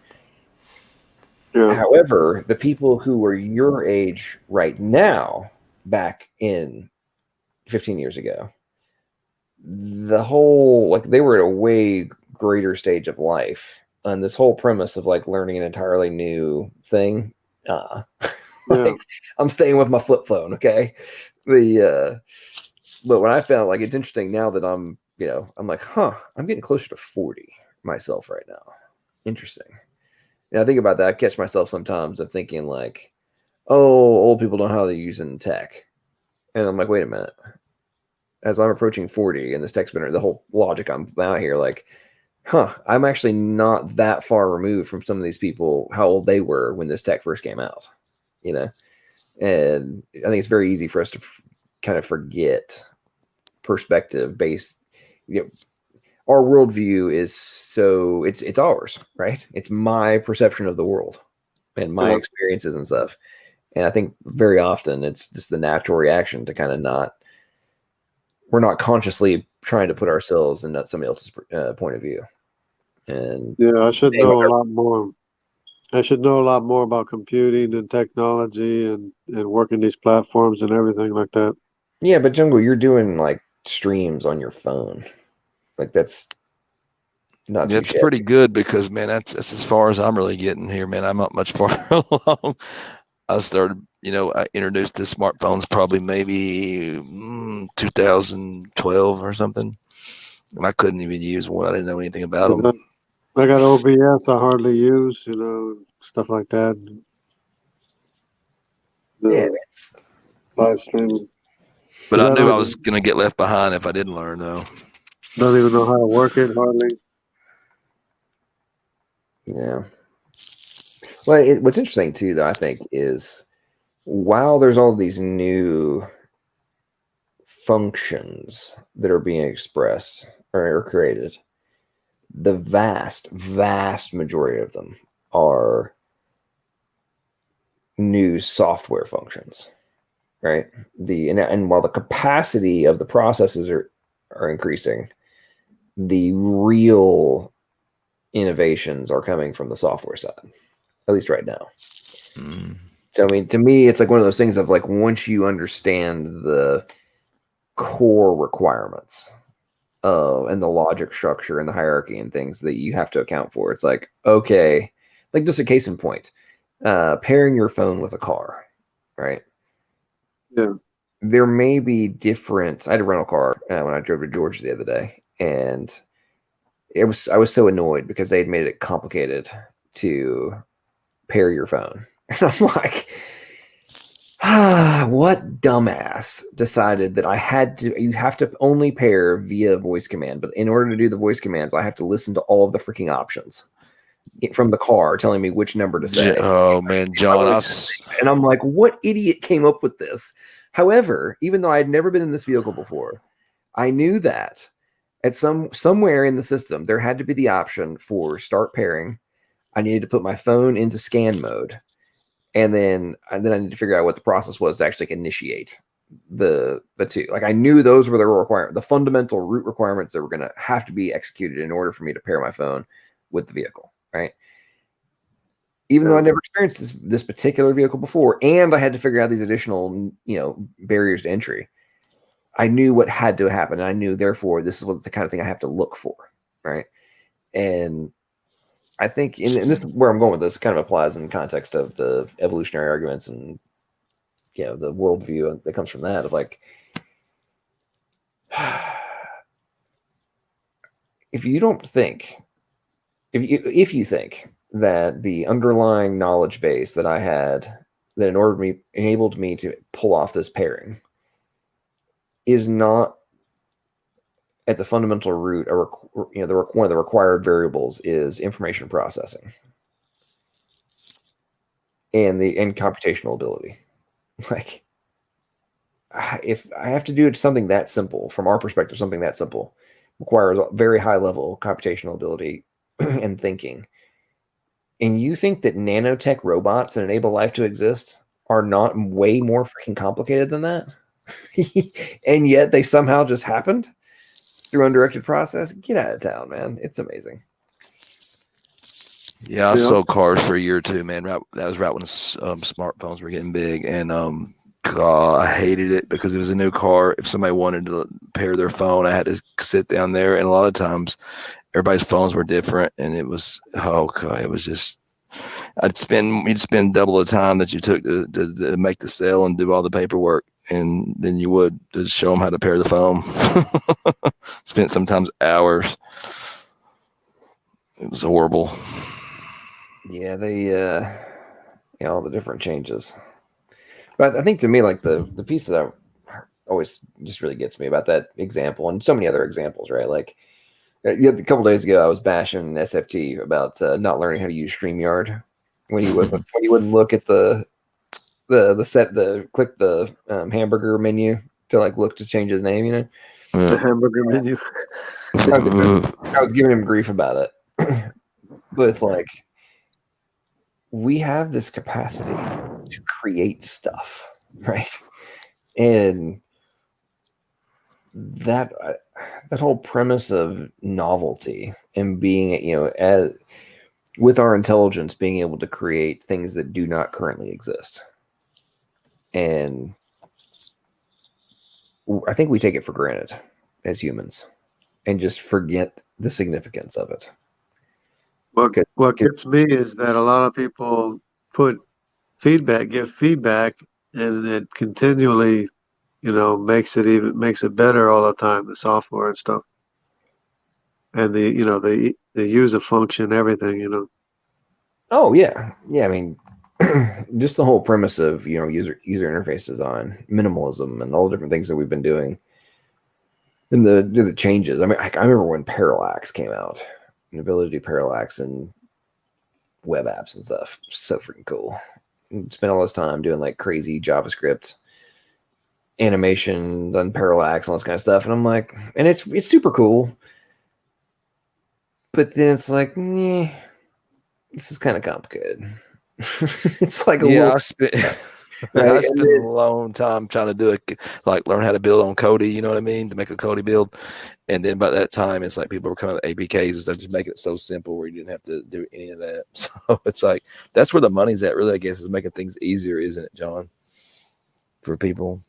Oh, absolutely. I mean, the streamline, building a tool and a repeatable function. I mean, it's like drag and drop, drag and drop, drag and drop. And that's the thing that always gets me. And you get, some of you have probably heard me make this point before, but in the context of genetic functions, it's like, dude, it's like drag and drop dashboard, bro.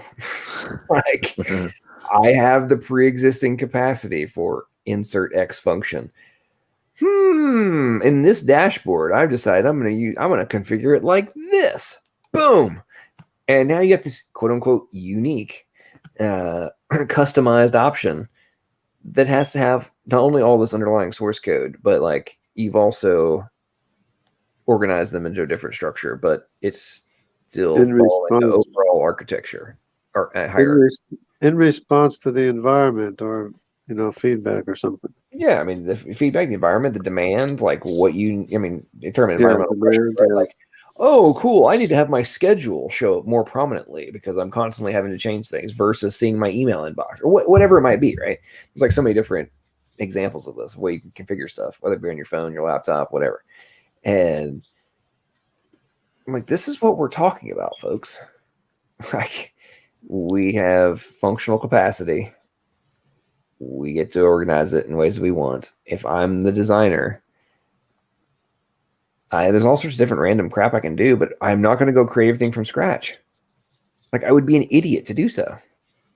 If I went and like did it like, I'm going to do it totally opposite. Okay. In this one, I'm going to write the web app in PHP, and the other one, I'm going to write it in ASP.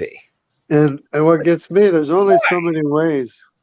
There's only so many ways that something can grow, but yet in biology, what do you have? You have marsupials, you have insects, you have mammals, you have monotremes. I mean, there's so many different ways. I mean, there's only so many ways that something can grow, and yet, in biology, you see almost basically all the different ways something can grow. Yep. Yeah, it's pretty wild, man. I mean, if you think if I wasn't a Christian or somehow somebody could prove Christianity was false, which it would be impossible for me at this point, but let's just say I'd have to go in a simulation theory or something like that. We're in a simulation or something. I mean, it's just too obvious that with DNA that it's too obvious. You know what I mean? It's a programmer's intelligence. To be honest with you, simulation theory makes a lot of sense to me. It does, I mean, I would have to say that I've looked into it. I mean, when you really can contemplate the whole aspect, sidebar. So one of the things that really gets me about the whole, it's not simulation because you have to have an infinite regress in terms of the computational ability and all this. Like, there's not enough computational ability. I'm like, okay, cool. So let's just do some very basic thinking here. If we are the only conscious agents in the universe, right? Then the only portion of the universe that has highly focused computation going on is our little microcosm. And then even then, except when I'm looking at something, it doesn't actually have to be rendered, like actually rendered in front of me, right? Because I can't actually see what's behind me. So right. it doesn't actually have to be rendered behind me. I don't actually know, right? And then when you think about it in the context of the wave function collapse problem, the observer problem, right? If it's not actually freaking there, it's not actually matter until I look at it, right? Then it's not rendered until I look at it. So yeah, and I mentioned that to Leo Philius, talking about how pretty much atoms are 99% empty. Well, he'll argue that it's not quite that, but it's pretty much atoms are just basically empty space. So it's just like more like if you shut your eyes, everything's just like force. It's not really there. You know what I mean? Right. It's just like you can reduce it to that. So it makes a lot of sense. Here's the other thing too, right? So I'm usually asleep for what 7 to 8 hours of the day, and you also have to assume that at any given moment, probably what a third, if not more, of the planet's population is also asleep. Getting downloads. We're gonna be getting down, or just like we gotta think about like you're not rendering. True. Like, let's assume you're in the simulation, right? And you're in off mode while you're asleep, and everything's getting re-optimized or whatever, right? The refrag, yeah, go ahead. Yeah, while you're asleep, I'm talking about like in terms of the real-time rendering of from a VR perspective, right? There's no rendering happening because your eyes are closed. You're freaking unconscious, right? So the computational demand is probably reduced by no less than a third at that point.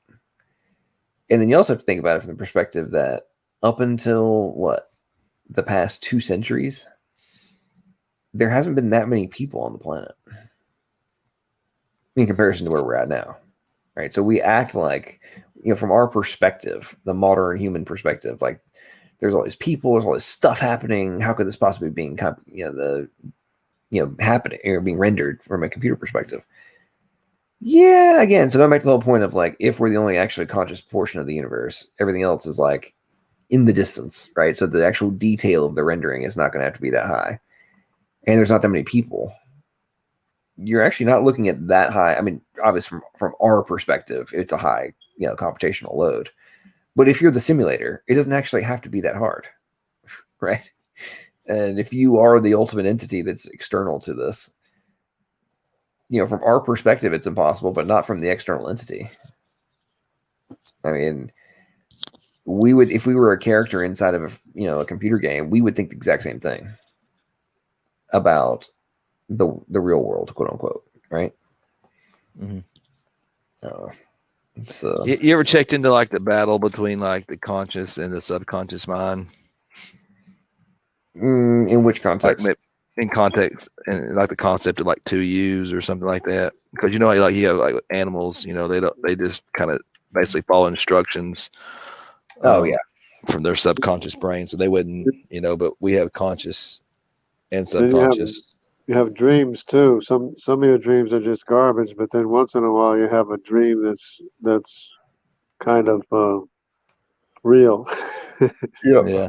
I'll tell you what I've wondered. One of the things I've really wondered about is, and this applies in context of the simulation theory, of like to your point, Jungle.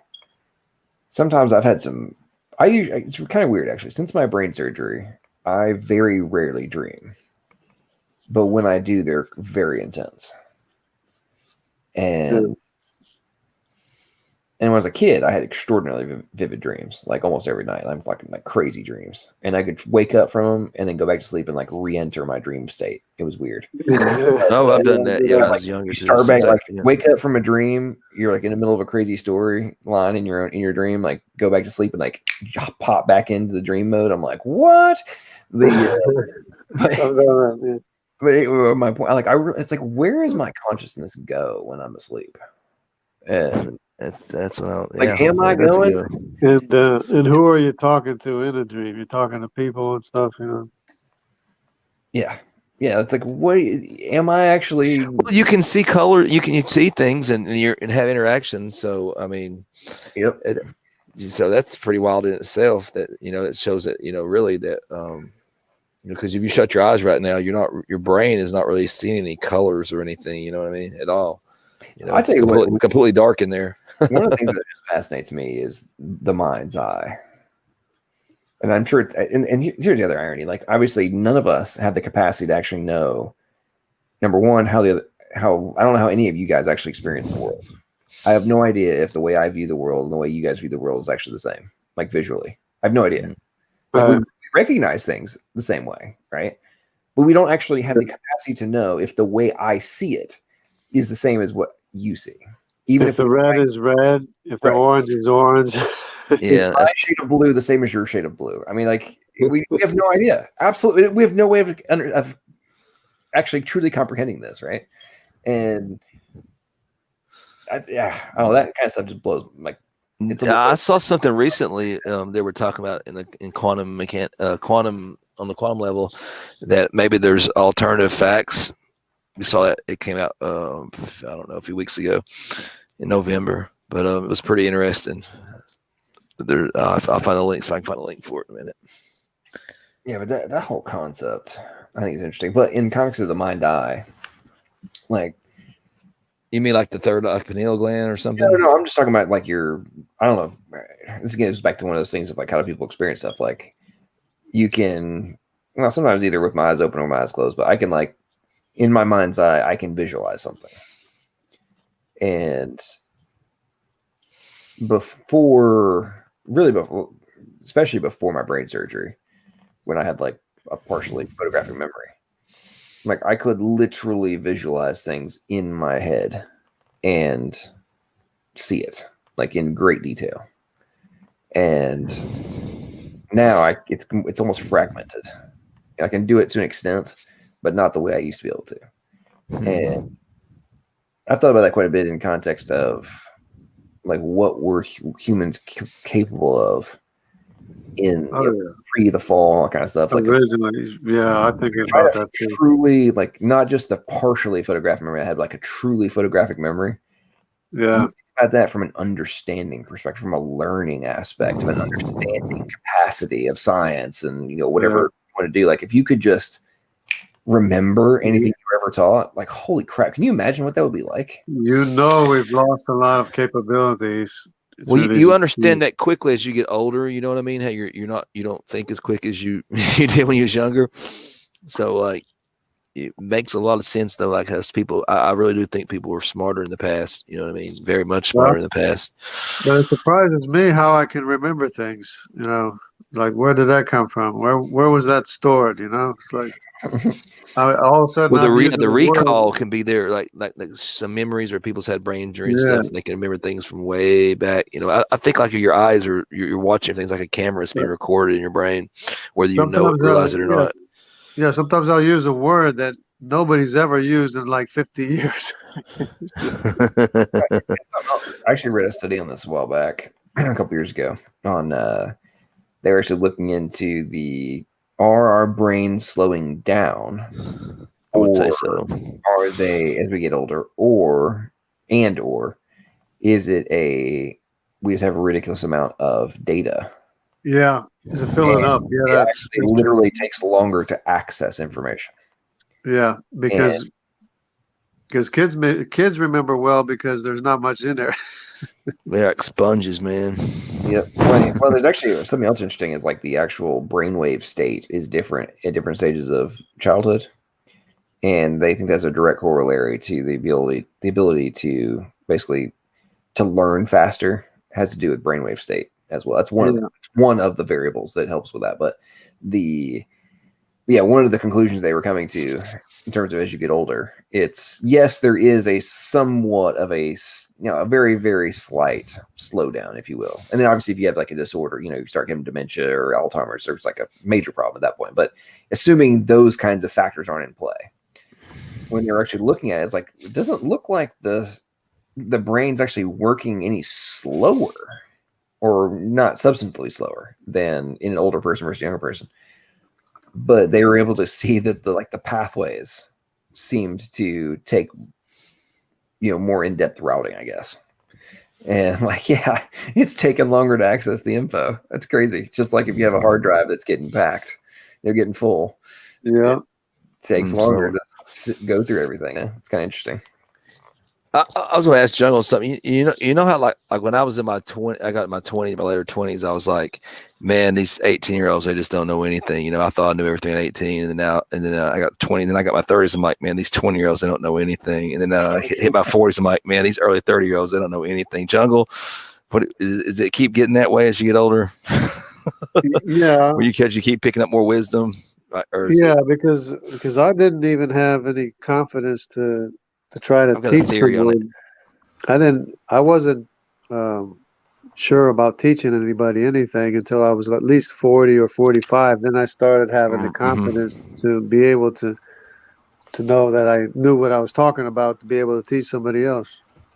Yeah, I think the magic thing's around about 40, I would say, or maybe late 30s and 40, because like I don't see that I feel that way as much anymore. You know what I mean? Like I feel that somebody around anybody close to my age or in late 30s is probably just has had as much experience or just as smart, but like somebody in their early 20s, they can be intelligent, have book smart and everything, but they lack a little bit, of, I would say, wisdom, I guess. Yeah, but especially in regard to doctrine, teaching scripture. Yeah, definitely. That's what I was getting at too. What's up, Sal? Welcome to the stream. Hey, Sal. Hey, I just wanted to at least say hi to everyone. Wish you all a Merry Christmas, and thanks for having the open mic, John. And I try to schedule my shows just to ensure you get maximum traffic. So I do look out for you. Oh, I appreciate that. Yeah, no, I saw yours going on, and I watched by the way, I was watching your lecture from earlier. That was very interesting on Miller's Limit, and everybody should go ahead and check that out. It's very good. Yeah, I think he plugged you earlier too. Yeah, definitely. I love that channel. Oh, thanks. Well, I think that's probably the content that'll distinguish my channel from some of the others. It may be kind of mostly drama free, but I just want to sort of just kind of tell people there that there are creationists that care about science and these details. So, and I really do want to educate people just to learn this subject matter better, because it's going to be easier to communicate things if they actually understand how biology works. Yep. Hello. I think that Sal, I don't know if y'all picked up on that. He likes to stay away from keep out the drama on his channel. So what he really meant by that was he's going to just come and enjoy the drama on other people's channels and then just keep his above board, even though he keeps associating with drama queens such as Leophilius and Speed or Dr. Dodgeball. And no need to respond, Sal. No need to respond. Although they are drama queens, it is a very it's a well-proven statement. Well, I don't know why I honestly don't know why Speed of Sound took a liking to me. He just wrote me all these love letters. He just do that with everyone. He do that with everyone. I'm telling you, you're not his first. It's only a matter of time until you become his enemy. So, Black Widow. Yeah, that's kind of sad. It's going to be an uneasy truth. I mean, Sal, at some point, you're right. You're going to have to just accept the fact that material Buddhists, at some point, will have a breakdown and reject you. Yeah, logical. I like. Well, you know what? Actually, I was hoping guys like you would decoy all that trouble away from me. Well, no, I do accept the challenge. Go ahead, Will. Yeah, I just like how you just run on the chat on Saul before and you call him Speed of Pudding. I just think it was pretty funny. Well, so the pudding thing, I actually have to give. I have to give Speed of Pudding or Speed of Sound of Gravity credit. For he actually was the initiator of the pudding deal in a interaction with Tony and Smokey, and he made this whole thing about pudding. He's like, "Do you know about pudding? Do you know pudding?" So this is what Speed said to Smokey and Tony in relation to abiogenesis. He was trying to use pudding as somehow to explain, anyway, he was trying to equate pudding and the primordial soup and put them into an analogy format. Well, let's just say that ever since then, Speed of Pudding has been everybody called him Pudding for a while, and then it was just Speed of Pudding. I actually called him what did I call him? Oh man, I've forgotten some of the different Lord Pudding. Oh, Lord of Pudding, yep. Lord of Pudding. Lord of Pudding. Yep. Lord, yeah. What's it? There was a couple other funny ones we came up with, but yeah. I call Dr. Dan. I teach fall science. Do you think it's always funny? Well, I do accept the challenge. Go ahead, Will. Yeah, I just like how you just run on the chat on Saul before and you call him Speed of Pudding. I just think it was pretty funny. I Yeah, he's Dan the pseudoscience man's a good one. I like that one. And Sal, I know you're having all this. Oh, I'm just gonna keep things above board on my channel. You've got to stop being so nice to that Joker, and so many concessions to Dan. Because they're teaching kids. You're on mute, Sal. He's actually helping me with my curriculum.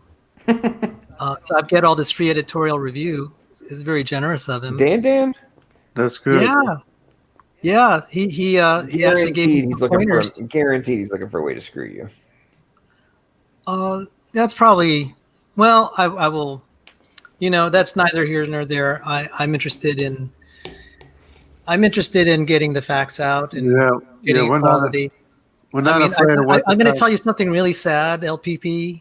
I mean, John, I've been stabbed in the back more by Christians just in the last year. I mean, they're just doing nasty stuff to me. Well, and I don't like, some of these old earth creationists were just stabbing me in the back, just basically calling me a liar on air. I'm just like, where did that come from? And, I will not, no need to name names, but some of them were cursing and swearing at me in emails, and I blocked them. Yeah. So that's actually been the most disappointing thing, is the behavior from some people claiming the name of Christ. And that's been actually far more hurtful. Yeah. But we don't have to be afraid of what the truth is, though.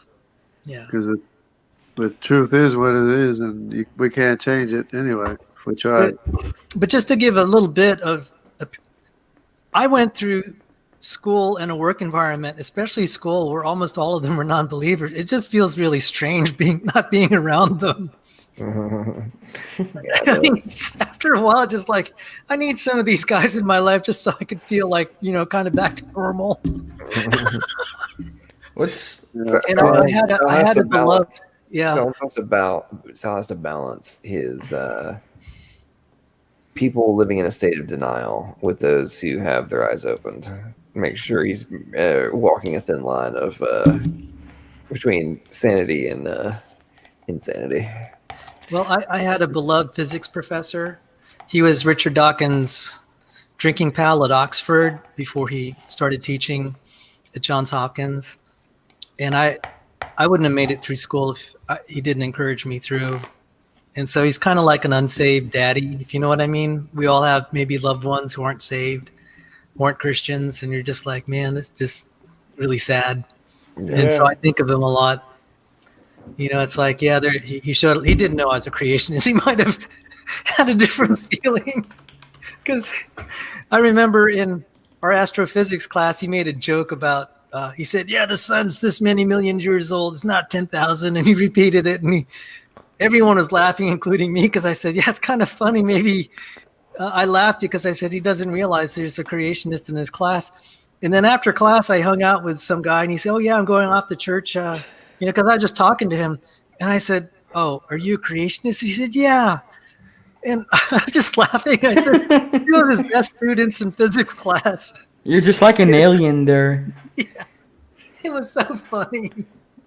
Well, believe it or not, one of the biggest problems that I've had is like in churches. To me, churches are really strange and foreign to me.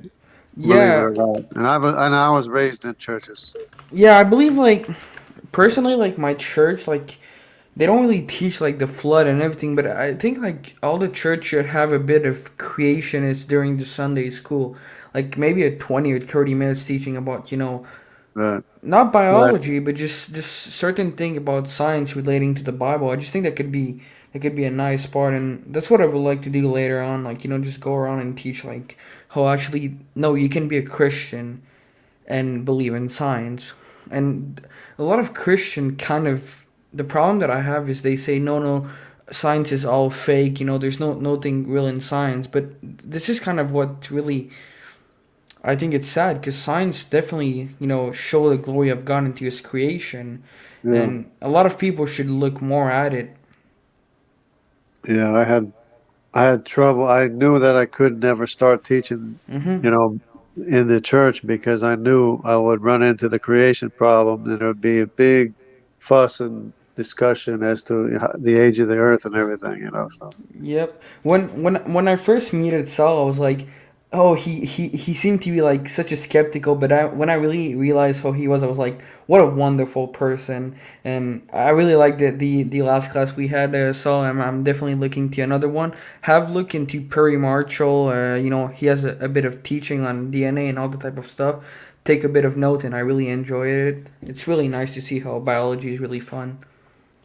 Yeah, see, I matriculated through also secular training, and I am, I had to, I was sent, Dr. Sanford sent me to learn evolutionary biology, and actually it was a little bit like, yeah, I don't want to do this, and I said, well, he is basically kind of funding the equivalent of a scholarship. I better go and do what he asks. Yeah. So he said. So for like the first year, I was just doing computer stuff, which was more. But he said, "I want you to go to the NIH. I want you to find out what's going on down there." Mm-hmm. And he said, "I want you to go and just go to the free lectures." And it was hard at first because I didn't understand anything. I said, "Okay, I'm going to go. I'm not going to understand a thing that they say, but I'll just be obedient." And that was kind of the beginning of it. And then I just saw all these advertisements for the FAES, the Foundation of Advanced Educational Science at the NIH. And I said, I can enroll here. It's cheap. So I told Dr. Sanford, and he said, yeah, go do it. Go do it. And I was like, you know what? I don't think they can kick me out of this school. And that's where I got my biology training. And I got to study under some of the best scientists in their field.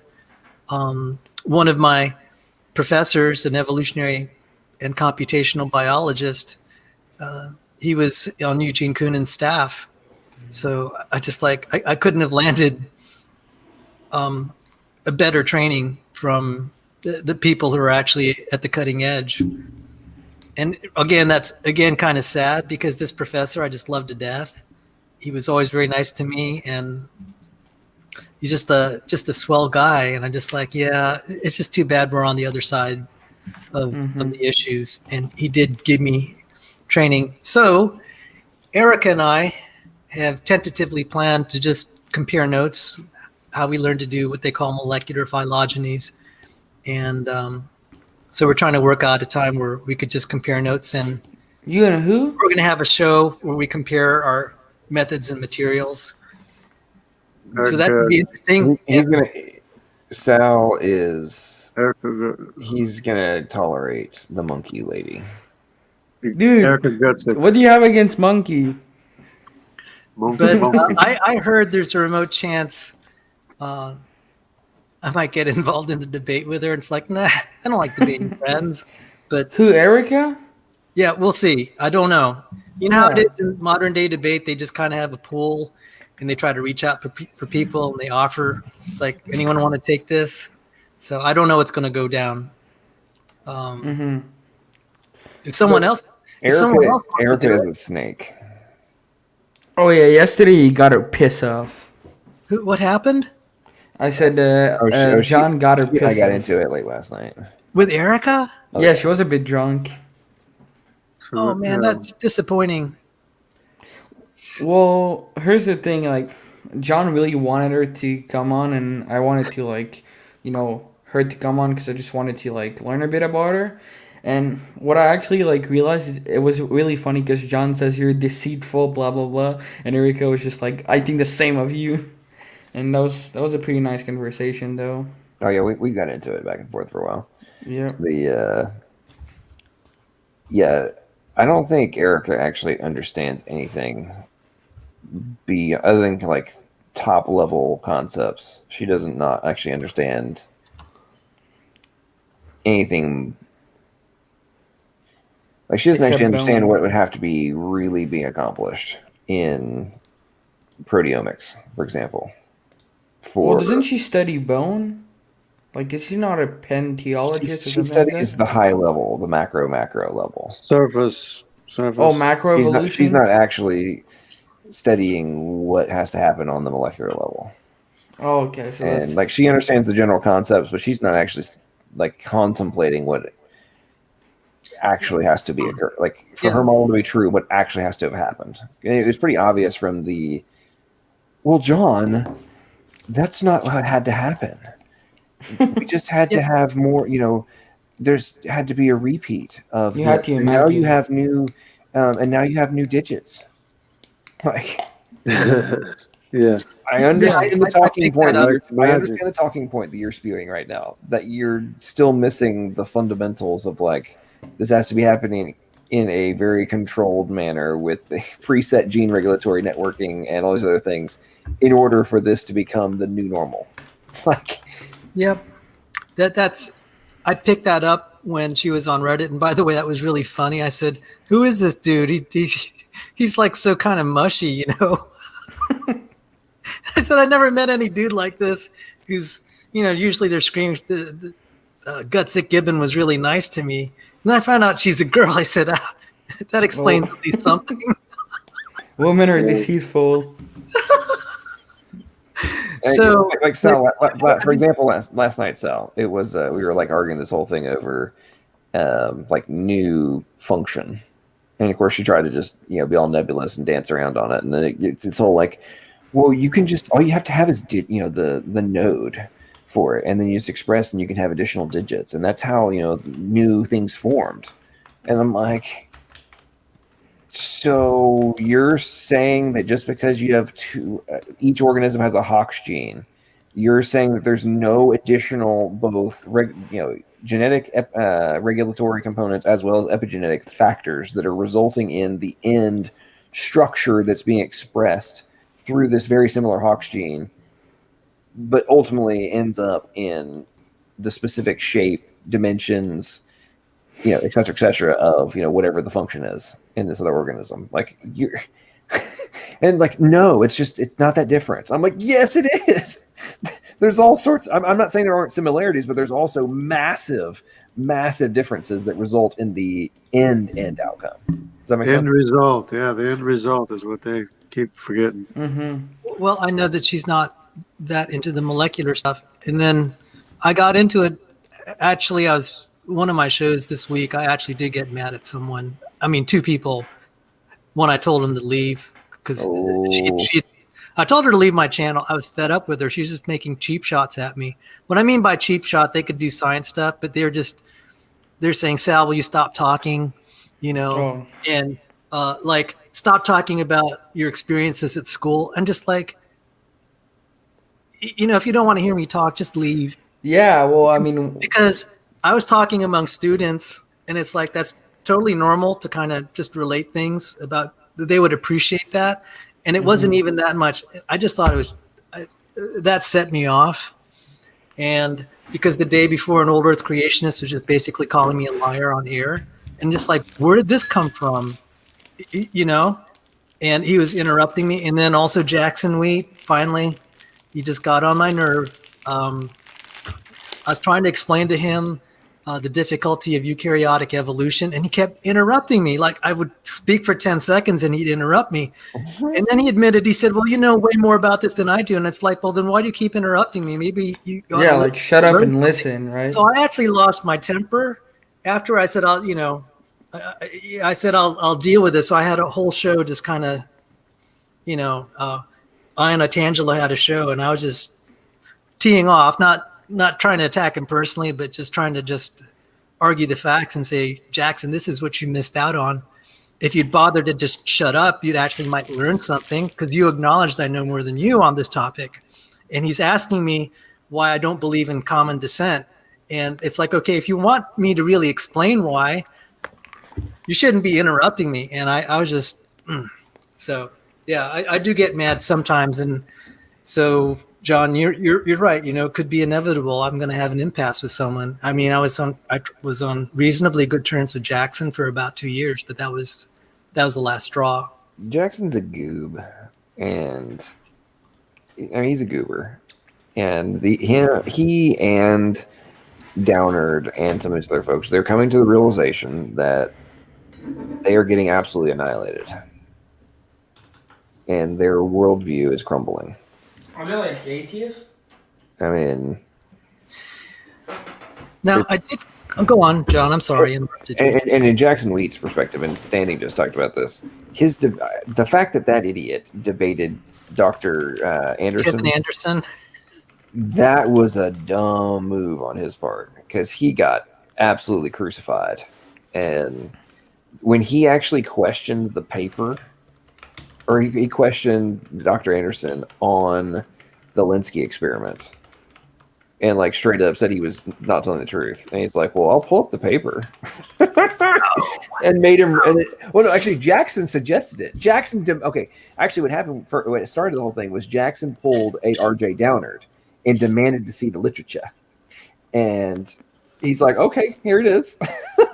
Like, read for yourself. I mean, the best line of that entire debate was when Jackson got down to the point in real time, scrolling on the screen in the middle of the debate, and gets down to the paragraph, and he goes, "Oh,"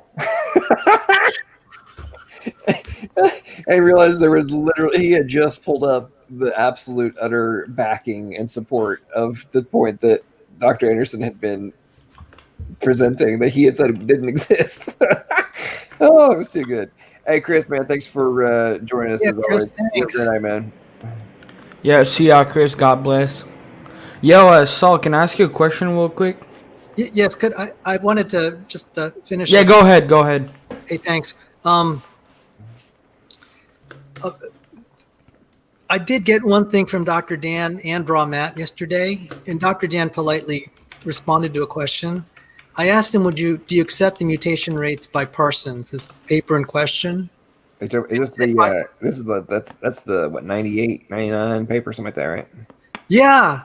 And so one, I sincerely from the bottom of my heart am grateful he responded, because I totally misunderstood what the whole argument was about. And what I did is I went to my, I put a comment on my own YouTube show with Dr. Dan.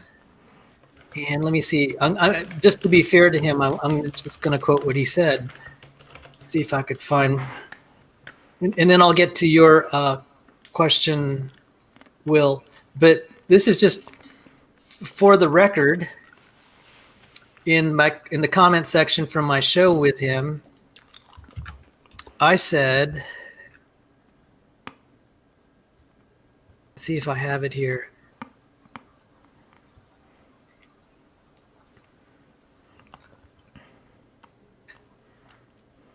Yeah, I said I should have asked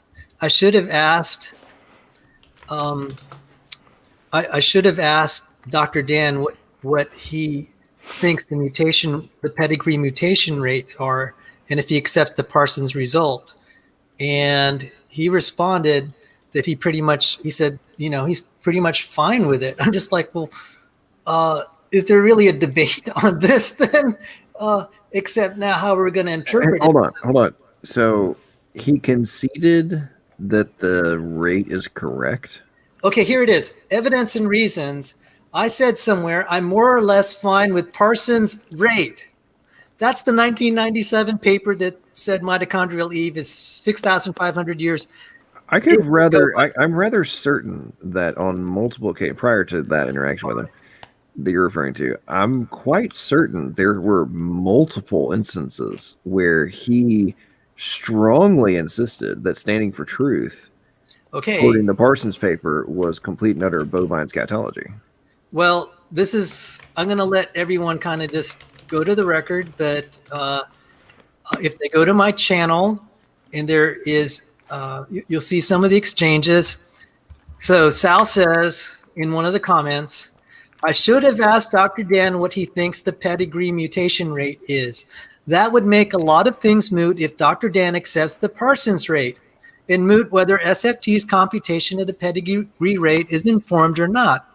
Dr. Dan can still disregard Jeanson's final value for when mitochondrial Eve existed, But if everyone agrees on the pedigree rate, then it's sort of moot how well we understand or don't understand how it is arrived at, since we'll all accept the same value. Maybe next time I'll ask around what they think the correct pedigree rate is. We can then argue over the mitochondrial Eve date and the substitution rate after that. So somewhere in that same thread, Creation Myth said, quote, I said somewhere, I'm more or less fine with the Parsons rate. It's the fastest of the pedigree rates and has the largest error bars, though. So rather than use that rate by itself, one should either use the most recently calculated lowest uncertainty value, all of which are slower than Parsons to the point where the YEC timeline is violated, or a weighted average of all of them, which also yields a rate that causes TMRCA to exceed the YEC time frame. And he said, I'm not okay with one cherry picking just one study and ignoring the rest, so on and so forth. So just take it or leave it. Like a very long-winded way to admit that he agrees. I said, I'm more or less fine with it. So I do know from earlier discussions, and this could be now obsolete, when I was at ICC 2018, I had to be there because Dr. Sanford was there, and I had to be there. And the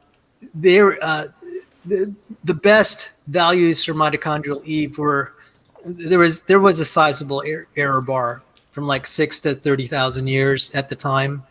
Don't quote me on those exact figures. One just needs to look at the papers just 2 years ago. So I did see large error bars. I don't remember who the researcher was. It was either Dr. Carter or Dr. Sanford that was reporting on this. He said, they had large error bars. So I haven't heard that segment of people commit to exactly 6,500 years. So that's just a little hint why I probably haven't weighed into this debate, is because the group of researchers I'm associated with is not committing to that narrow an error bar. Right. And so maybe the responsible thing is for me to go and look at the ICC 2018 papers to see what other creationists have said. So, that's probably why I didn't weigh into this. But I should have said something, but I forgot. I had a Joe Biden moment. But even if it is 6 to 30,000, right? Yeah. That's still dramatically different than 200 6 million. Yeah. I mean, that's such a massive difference.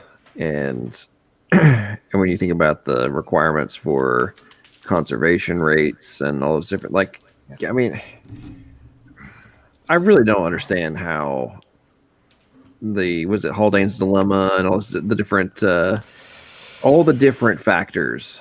It's not just one. It's not just one outlier. They keep running into, paradox and conundrum after conundrum inside of their own model that doesn't make any sense. And in many instances, not only does it not make sense from their model, the plausibility of it is just so far out in left field. It's like, so how many left field suppositions are you going to make before you recognize that your entire premise is like imbecilic at this point? And well, they're having a hard time. If it weren't for kind of like its metaphysical implications, because there are a lot of non-Christians in the sciences, but in terms of who, like I've said many times, I look at papers and teams of researchers. Who do they hire? They hire chemists, engineers, computer scientists, and physicists. It's like, what use do they have for an evolutionary biologist? I know that sounds harsh, but like, what use would they have for someone like Jackson Wheat?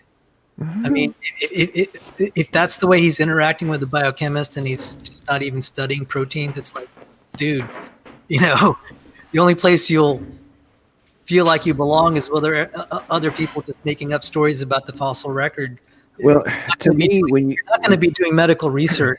Well, I agree with you, and to me, in the context of the actual research, right, and figuring out how things work, if you're going to come into this from the perspective that A, there is no coherence, B, you shouldn't be looking for feedback control loops and, circuitry and all those different control protocols. If you're not operating from the perspective that all exists on a macro level, that this is all just, reactions, quote unquote. If that's how you're approaching your understanding of a biological system, you're guaranteed to not find anything of substance. Oh, or if you do, it's by pure accident. Like, I'm sorry. I know what I just said is harsh. Like you said it in a nice way. For me, it's like you don't even comprehend the point that's being made about the fundamental requirements for this stuff to be possible, let alone what actually has to occur in these higher level functions. How are you going to find anything? This makes no sense to me. Well, I stumbled on just preparing for my Jackson Wheat video, I stumbled on a nanoscience paper that was analyzing the nuclear pores. My jaw dropped. It was talking about how these things implement quantum mechanics, de Broglie wavelengths and stuff. And I was just like, yeah, my jaw was dropping. And then I just did a quick text search for the word evolution. It wasn't in that paper. I'm just like, yeah, totally useless. Yeah, those kind of, you find like once or twice. Like I last night, Sal, I read a paper on the multiplex coding factors of the genetic code, and basically what they're discovering in terms of the multiplexing, and like, oh, holy crap, it turns out that there's like multiple layers of coding information that we're just now discovering, right? Oh, wait, and it turns out that the way it's structured is the optimal. And of course, they went and did comparison. So I know about some of the original studies that have been done on, is it the most optimal code? That was just like the surface level genetic code. Oh, is it the most optimal of that? Then they're finding out that it's also the most optimal. It's like the optimal from a multiplexing coding perspective. And that's news to me. I didn't know that. And I'm like, well, that's interesting. And it's also optimal for frame shifts and overlapping genes. Yep. It's like it's optimal in so many dimensions. And like, do they have evolutionary biologists that figure this out? No. No. You need computer scientists to understand this. Yes. Oh, Sal, sidebar. Have you ever read the paper on how let's see if I can find this real quick. That it's literally on how biologists need to be taught information theory if they want to have a chance of understanding. Didn't read that one. Oh man, I came across this. Okay, the literal title. Okay, should genetics get an information theoretic education? But that's the title of the paper, right? But he goes into it, how biologists have no understanding of information theory and need to be taught. Okay, let's see. Okay, here we go. This is one sentence. That information theory is largely unknown in the biologist community does not mean that the importance of information in the living world is overlooked or should be overlooked. An increasing number of and they said, okay, but an increasing number of biological papers are devoted to many forms of information recording and transfer, and the word information has become ubiquitous in biological literature. However, it is used most often with a loose meaning. Many biologists seem to ignore that the scientific concept of information gathering, generating a science having reached maturity. We believe that no real progress will result from the recognition of the prominent role of information in life phenomena unless information theory is integrated into biology as physics and chemistry have been. Oh. I don't know how much more blunt you have to be than putting in that context. And that's just the beginning of the paper. That actually does surprise me, but I've not. I did study communication and information theory. It was a miserable topic. Oh my goodness. just kind of a funny anecdote. Nothing to, and I do want to get to Will. Didn't mean to ignore you. No, it's okay. I'm just reading some paper. I remember I got a 50 on an exam, and I was like, I'm toast. And the professor said, that day, I just looking at my grade, and then he stood in front of the class. He said, guys, I'm really proud of you. You're the best class. And I was like, yeah, I'm definitely toast. He said the average grade on this was 50. My other classes, the average was 40.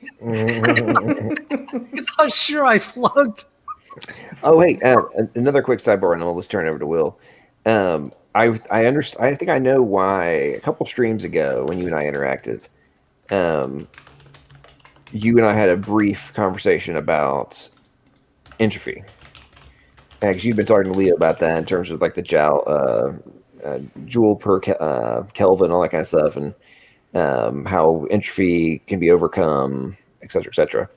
And I realized why, on some levels, I was having more of a controversy with you, not disagreeing with you, but having a difference of opinion in terms of the plausibility. And it's because I realized this the other day. When I think about entropy, I am usually thinking about it in the information theory context and usage of the word versus the thermodynamic use of the word.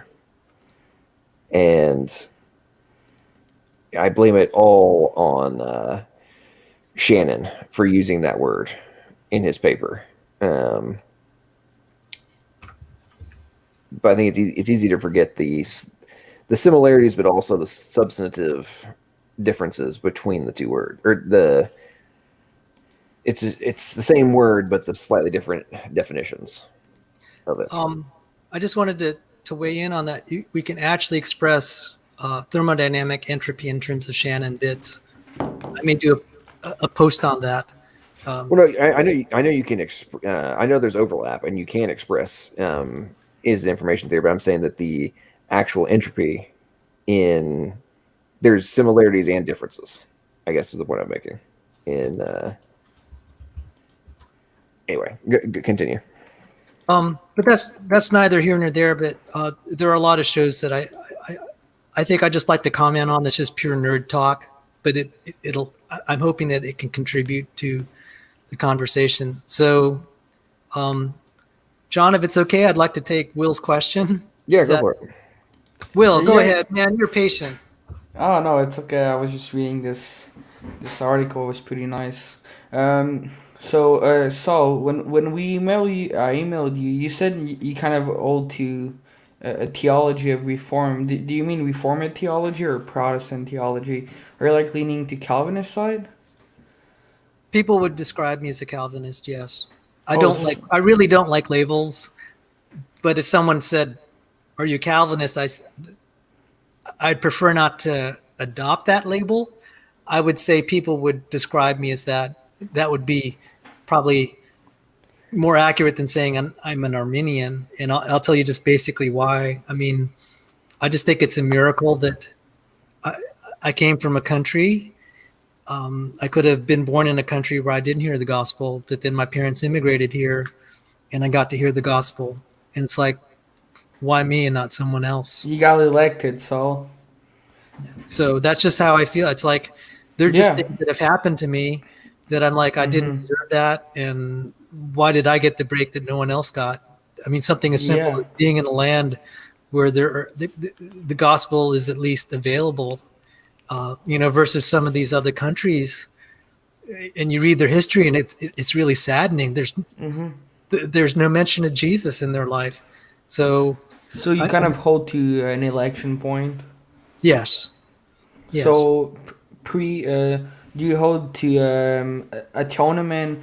Do you hold to limited atonement? Or those kind of nuances, I don't. That's the thing I don't like about. I'm going to offend someone here. I don't like all this theologian type stuff. They try to conceptualize things and use terms, and maybe our words don't really describe things very well. And so I believe Jesus died for everyone so that anyone who accepted him would be saved. And so then the theologians came up with this whole thing of, they came up with some construct. I've forgotten it. And it's like, I don't care. I'm saved. That's the thing that really got important. Amen. And one reason I got kind of like disappointed with all the theology stuff. It's like, I was asking really basic questions in church. It's like, why is the Bible true? Why should I believe in God? Why is he hidden? And why is there a problem of evil? But instead I would get all this theology talk and just a lot of Sunday morning preaching. And I nearly left the church because of it. And it was through the study of intelligent design and creation science that I came back. And that's why I don't focus a lot. I will talk a little theology and I'll share scriptures, but I'm not going to get into these strange theological This big terms. theology. Yeah. I would rather just read the Bible and just try to read it in the plain language, not put all this. I've seen some of this theological talk. I'm just like, dude, what are you saying? So, Oh yeah, there's if you don't accept man-derived doctrine, then you are a full-scale heretic. Yeah, well, the thing about Calvinists, like there's like hyper Calvinists, which is basically that they hold to a theology that God create people in order to burn them in hell to glorify himself. So there's Calvinists that literally believe that God create baby to burn them in hell.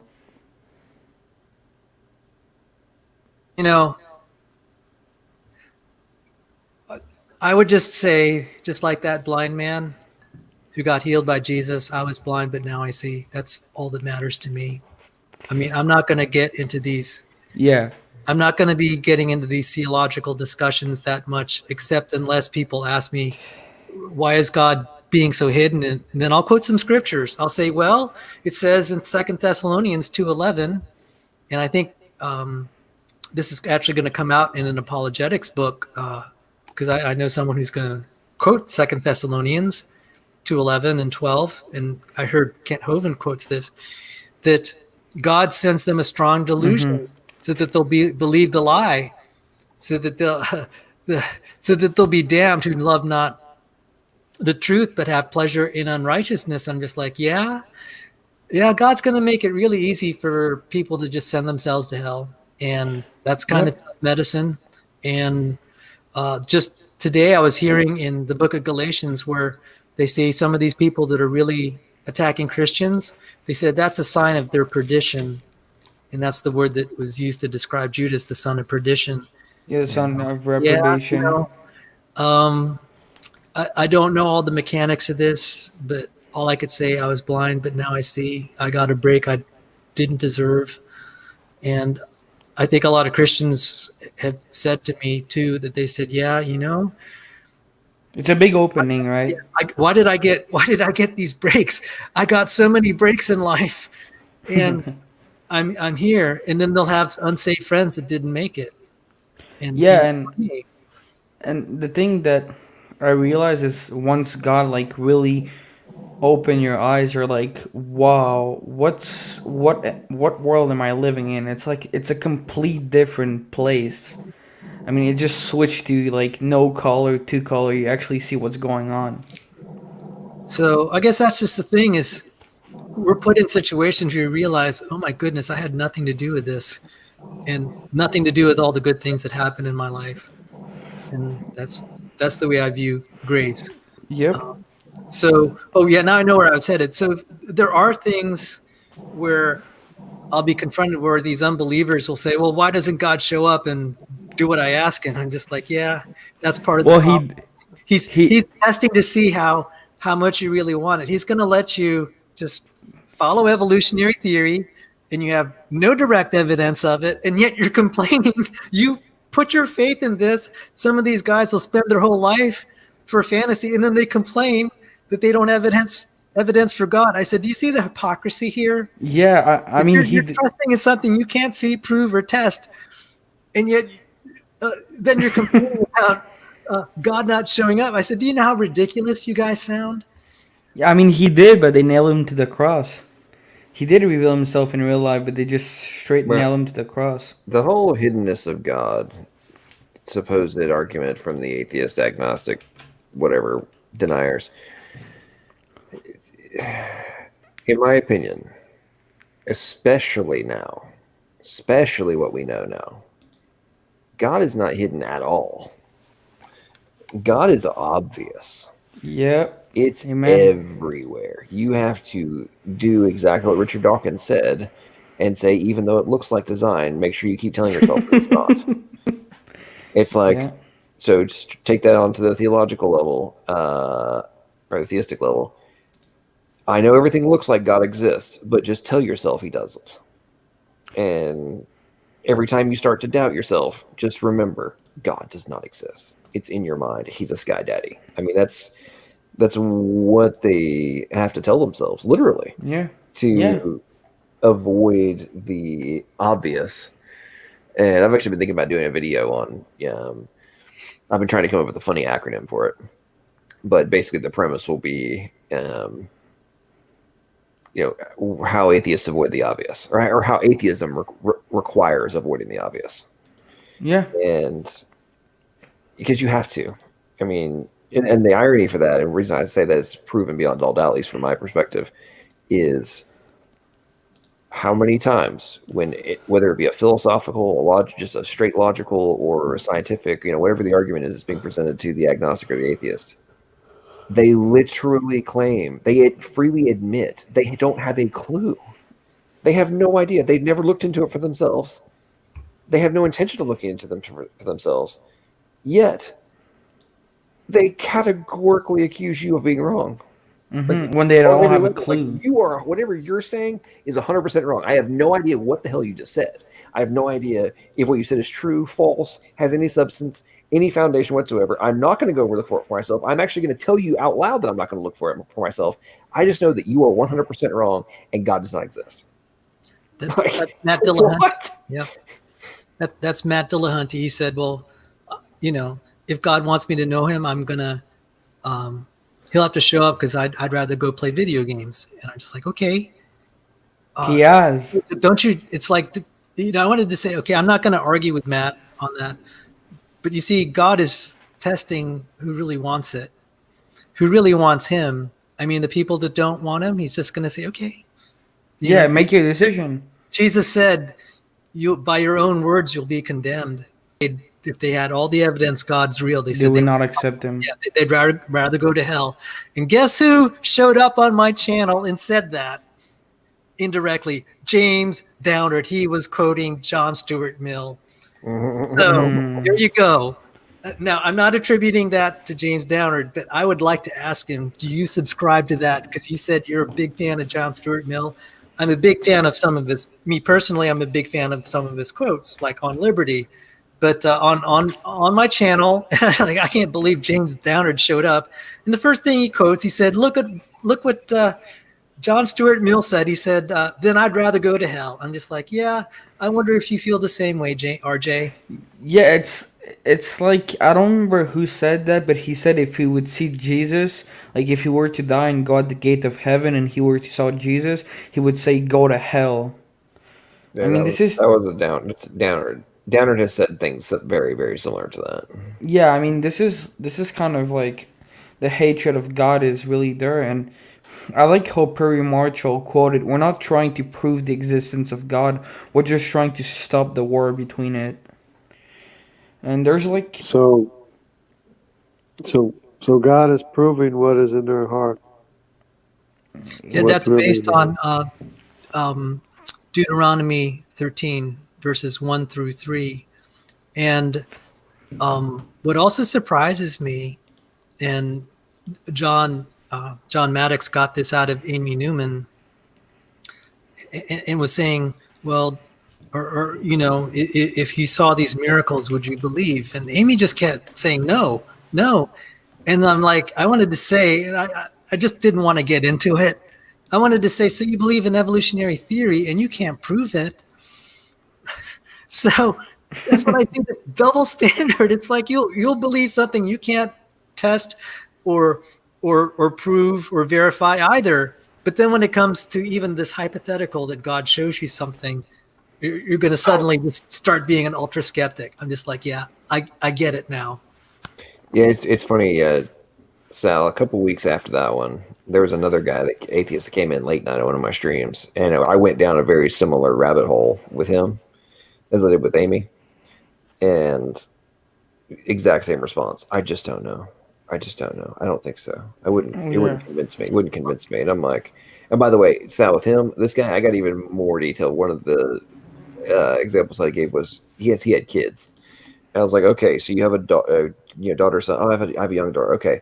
So you're in the hospital. The doctors have said that your daughter is going to die. You are so overwrought, you start to pray. And you say, God, if you exist, appear before me and heal my child.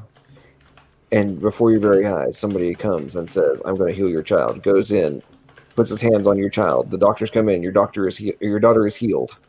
He comes back out and says, I am Jesus. And I wish for you, I have healed your daughter's illness, as you asked. And then I said, then would you believe? No, I don't think so.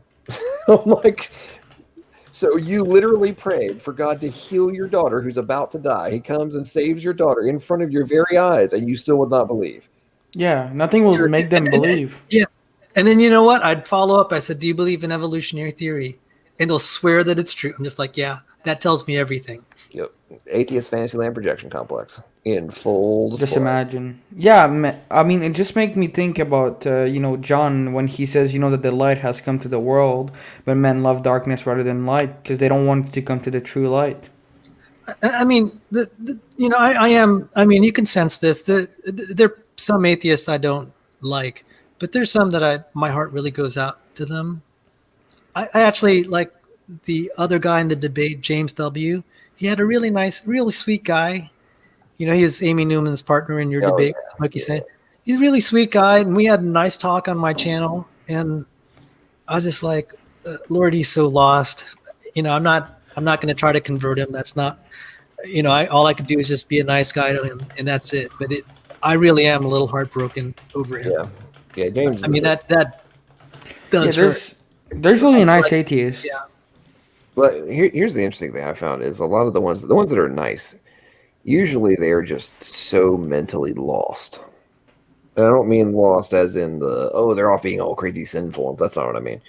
I mean, they're just mentally lost in terms of direction, understanding. Very often there's a confidence factor that's missing in themselves, I've noticed. And the nice ones have come from nice Christian homes. You could tell that they have still a lot of respect for their parents. Now, the really militant ones that came from Christian homes, it's like, those are kind of the scary Christian homes too. That I would be raised in. The fear of the Lord is the beginning of all knowledge. Just make me think about this verse. That's a good one, Will. So SFT, you need to come into the stream. Otherwise, you're going to lose your salvation. You will lose your salvation, and Sal, the Calvinist, will have a breakdown. Unless you get it back later. Might get it back later. Yeah, I wanna try to trap Sal real quick. Do you mind, Sal? I'm not gonna fall for that trap. All right, let me just ask you that, okay? So in Colossians 2:14-13, it says that Christ died, right? So Christ died and He forgave all of our sin on the cross, right? So how would you respond? How would Christ die for the whole world if He knows those who would be saved and not be saved? He would die for the whole world because the offer is extended to everyone. And it's on the basis that it was extended to everyone that people can be judged. And so there was something like effective or something in the Reformed theology, and it's like just that's mincing and splitting hairs, and so I felt that the offer to have legitimacy, He would have to die for all people in the sense that whoever would believe would be saved. So again, this is again what I don't like about theologians. They'll just come up with these questions, and I'm just like, dude, does it really matter? Does The it really problem matter? is What really matters is whether you believe and how you're going to persuade other people to believe, and what you do and how you live your life. I'm just like, this is getting almost to me like having debates about how many angels can, stand on a pin. I'm just like, dude, I don't know how to reconcile it, and does it really matter? I'd rather be studying like the stuff that we do here at the channels, like Infinity minus one.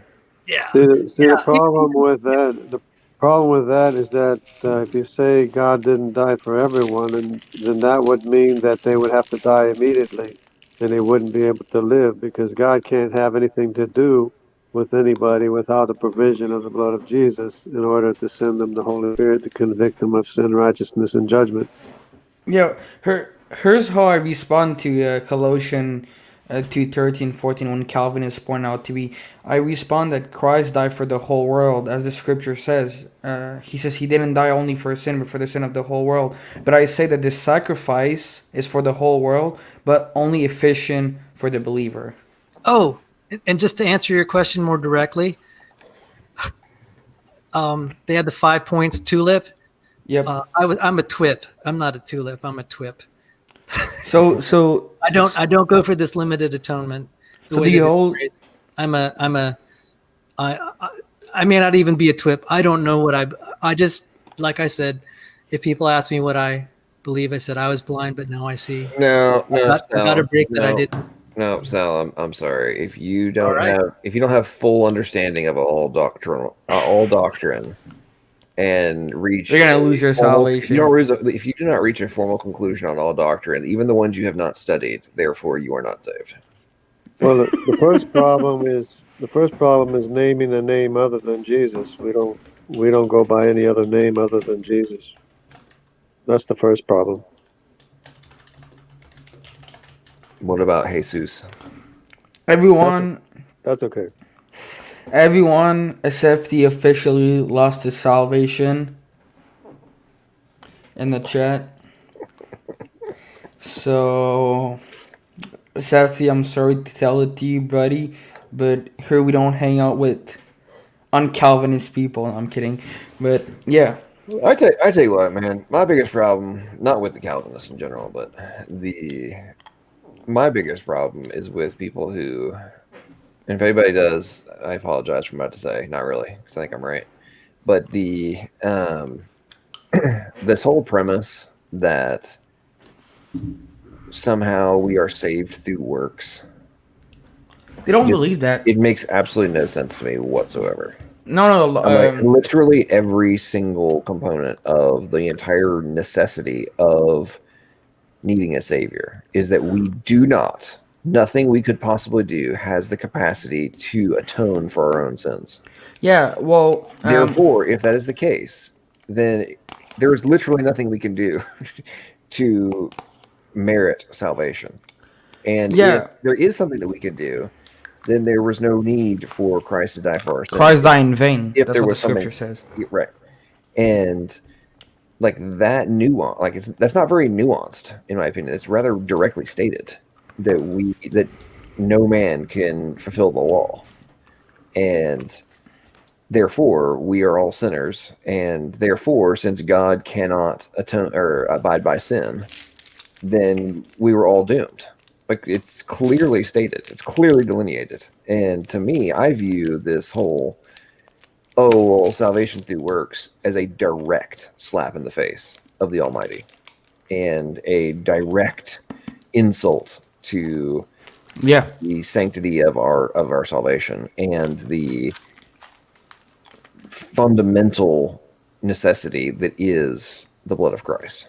Yeah, but to me, it's how do you come to, number one is how do you come to the conclusion, but number two, in my opinion, it requires a refusal to subjugate ego and your own pride and reach the level of humility that is required to recognize that you in and of yourself are not worthy. Yeah, I yield on my diatribe there. But John, real quick, to answer your point, most Calvinists don't actually believe that your work save you. They hold to something called preservation of the saint, which it's basically I hold to the position of once saved, always saved, but they hold to the position that once you're saved, you're always saved, but though you're made into good works. So they believe if you don't bring fruit, that's not really good evidence of your election. That's the Calvinist. I get, that's why I said I'm not really bashing the Calvinists when I started that little tangent, because I know they think that. My problem with that is the whole premise that man can be saved yet as by fire, and we will stand before the judgment of Christ, and our works will be judged, and the things that are straw and stubble will be burned, and the things that are gold and jewels will remain. So obviously, it is fully and utterly delineated that there will be all sorts of stuff that we have done that are burned, and that there are some who are left with nothing because they did nothing of substance other than be saved from eternal damnation. So to me, that entire premise right there just completely annihilates this whole like, oh, if you're not doing all this good stuff, then therefore you must not be saved. I'm not saying it might not be an indicator, but to claim that anybody who is not, especially from the temporal perspective, that's the part that really pisses me off. From my personal perspective in the here and now moment, if I'm not observing you doing things that I consider to be good, therefore you must not be saved. And it's like, yeah, from your very finite. Oh, he getting his salvation back. Yeah. Oh man, standing for truth's coming back in. Sorry, Sal, I've been running my mouth. Go ahead, sir. I wanted to say I might have to leave soon, and my last comment is the election of God can't be messed up by Democrats. Amen. So, take care, guys. Wait, real quick, Saul. Great seeing you. Yeah, real quick. Will. Real quick, Saul, real quick. Do you mind if we do it on mutation? Yes, because you need to learn some other things first. All right, amen. God bless you, Saul. Burn. Hey, SF, did you gain your salvation back there, buddy? He just lost his salvation back. I'm doing everything I can to get it back. You know, I went all night. I went 8 hours without sinning, but I woke up and within the first 10 minutes, I sinned, and unfortunately, I lost my salvation. So apparently, I got to go from born again to unborn back to born again. SFT, since you're an Orthodox now. Since you're an Orthodox now, you gotta pray the Lord Jesus Christ, Son of God, have mercy upon me, a sinner, 8,000 times, basically. Yeah, it's like when I went to a Catholic school. Whenever we confessed our sins to a pedophile. Yeah, to the priest at the. It was always the same thing. It was okay, my son. Make sure that you're saying 25 Hail Marys and 20. Our fathers, and apparently you'll be back into a right standing with God. So apparently it's vain jangling.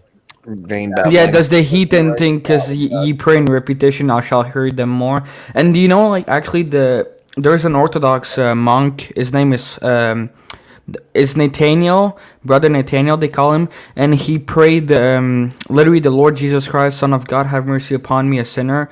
He prayed 24 hours per week. Basically, I mean, you can go watch his documentary. They did. He got kicked out of the Orthodox Church because he's anti-Jewish. Right. Yeah. Speaking of all that weird crap that happened and still happens now, but especially like the Jesuits and stuff, some of the crazy crap they did back in the day, like Spanish Inquisition times. But I've never been able to comprehend where they think it is the rational move. Like, I'm going to starve myself. I'm going to beat myself. Like, the fact they used to whip themselves, like hardcore. I'm not just like, oh, yeah, figuratively speaking. No. I'm going to beat myself.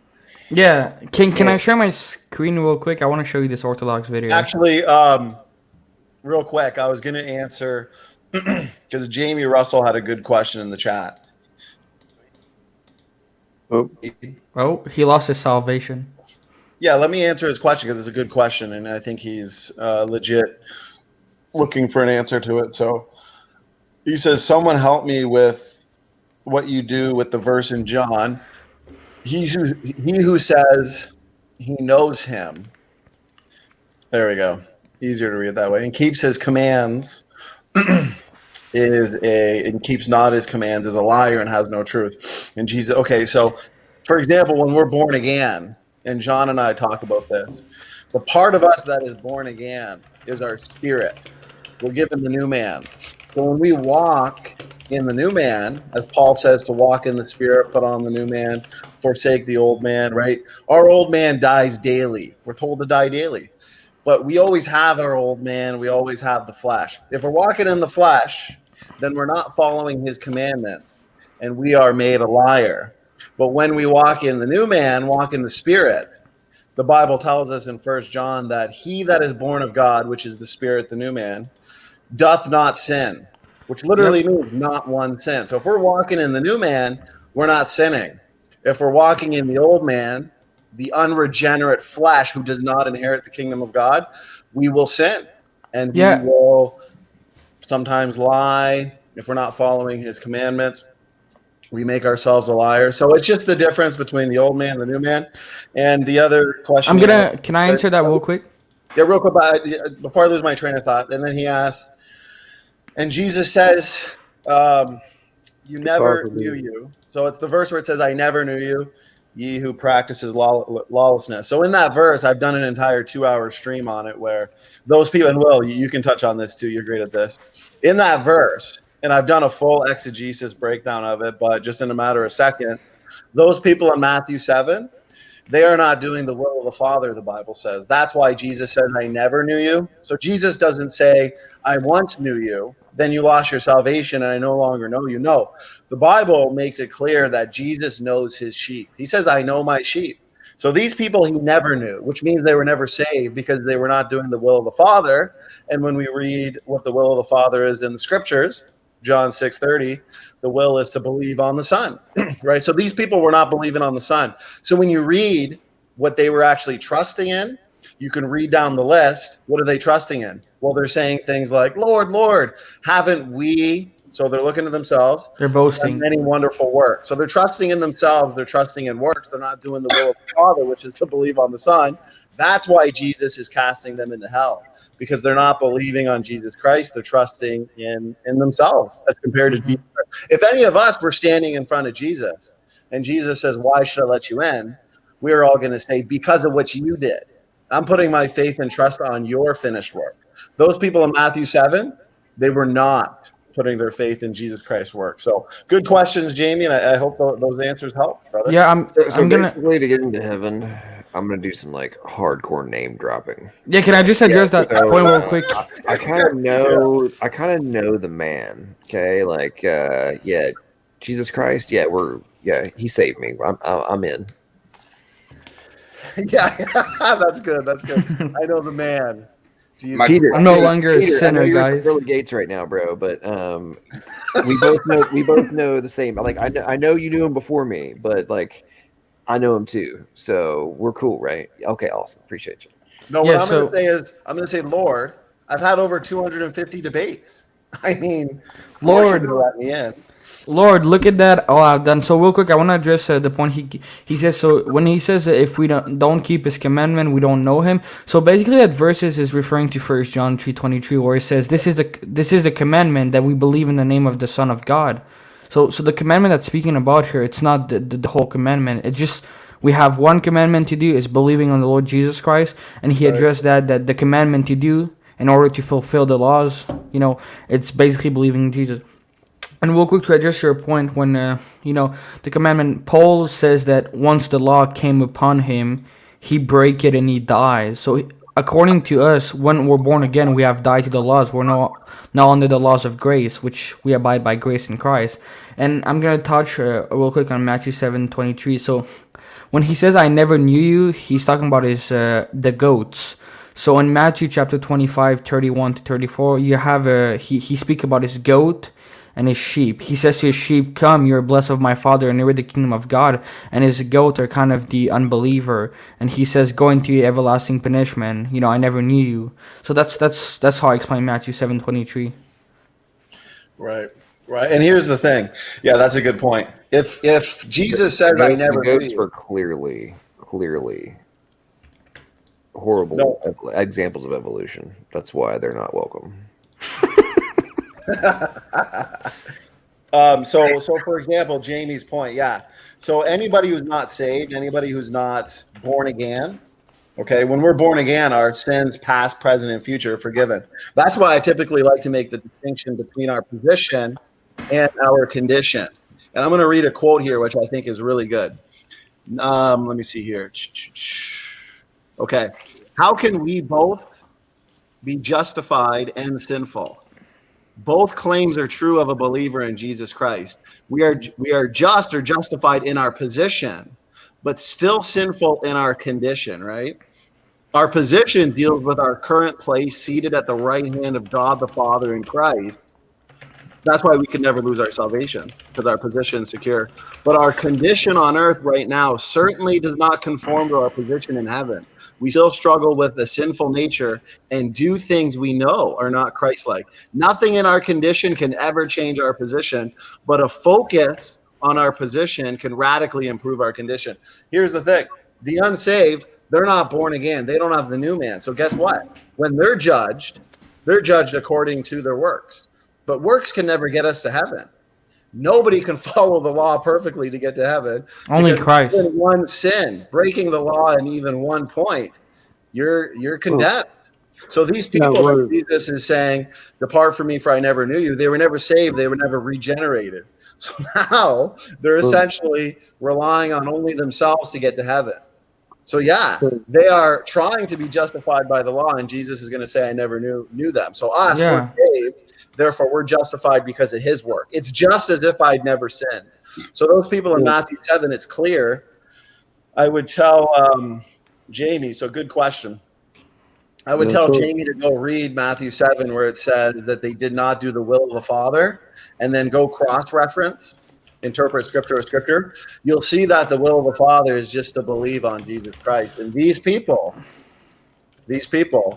they were believing in works. So, yeah, and I'm actually gonna be reading real quick because I think the NASB really addressed Romans 7 better. For we know that the law is spiritual, but I am fleshly soul under the bondage to sin. For I do not understand what I do, for I am not practicing what I want to do, but the very thing that I hate. However, if I do the very thing that I do not want to do, I agree with the laws that the laws is good. But now no longer I, the one who brings sin, but sin that dwelleth inside of my flesh. For I know that good does not dwell in me, that is not of my flesh. For the will is present in me, but the doing of the good is not. For the good, what I want, I do not do, but I practice the very evil that I do not want to do. But if I do the very thing I do not want to do, I am no longer the one that do it, but sin that do it in me. I found in the practice that evil is in me, the one who want to do good, for I joyfully agree with the laws of God in the inner of the person. But I see a different law in me, the part of my body, waging war against the laws of my mind. So here he's speaking about he has problem with his flesh, but his mind is trying to do good, because the mind is regenerated in the eyes of God, but the flesh is not. Right. So that's what Paul is addressing here. Nothing good. He wants to do good, but his flesh is so destructive. And we'll still have our flesh until death. Yeah, I mean, in heaven, we'll have to die. That's why I have to die daily. But if you keep reading, you'll see it says, "Thanks be to God who gives us the victory." Because we're saved by His grace, by His power, and we're judged by our works.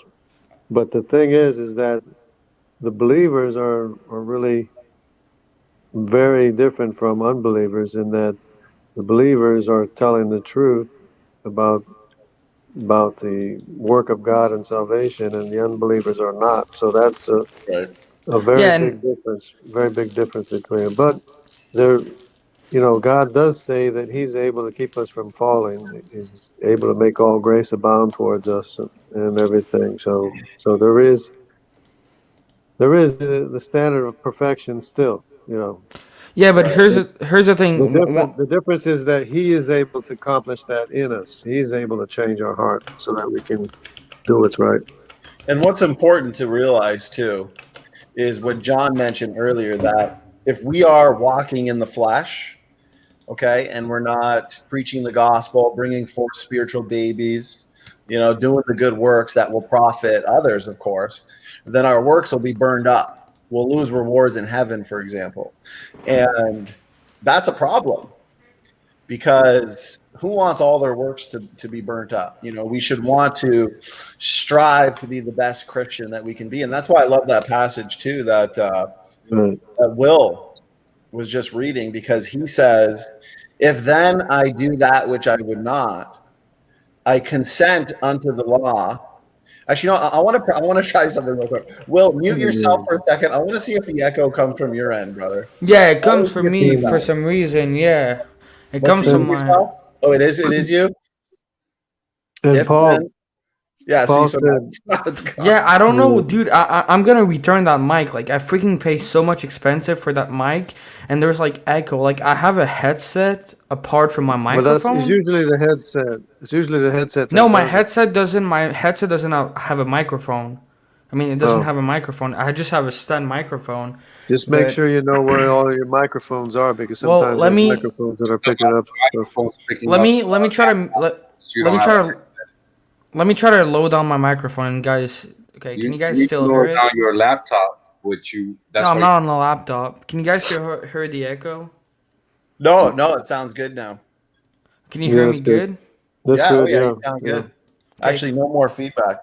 So, Will, I was pointing out the fact that I like that verse you're quoting, because Paul makes it clear that he says, if then I do that which I would not, I consent unto the law that is good. Now then it is no more that I do it, but sin that dwelleth in me. For I know that in me, that is in my flesh, dwelleth no good thing. So what is he saying? Well, he's saying there is nothing good about his flesh, his physical body, his physical brain, right? When we got saved, we didn't get a brain transplant. You know, we still got our physical brain. He is saying that it is his spirit that is good. The new man, right? The one that is born of God. So even Paul, one of the greatest Christians who ever lived, is admitting that that struggle for sin, that daily battle, that war between the flesh and the spirit, it's there. And if we're walking in the flesh, then we are going to be fulfilling the lust of the flesh. Therefore, brothers, walk in the spirit, and ye shall not fulfill the lust of the flesh. See, it's pretty basic. I mean, salvation is a beautiful thing. You're born again, you're given the new man, but we still have the old man. Therefore, And- walk in the spirit, walk in the new Yeah, man. so right? he actually said, "I die daily." So Right. it's a daily thing. Yeah. I like, that's a really good point, JJ. I like to say, listen, we are commanded to die daily, die to our flesh daily, right? Kill the old man. Every morning you get up, kill the old man, die to self. And one day, the old man, the flesh, will finally die for good, right? And then it's our new man, Yeah. one who is born of God, that does not sin. He's got no sin. That's who goes to heaven, and therefore That's a heaven beautiful will thing. sin. Yeah, and I want to address about judgment, because a lot of people will use that for proving salvation by works. So basically, from what we have to understand is there is a judgment. If you're a believer, you pass a judgment for salvation, okay?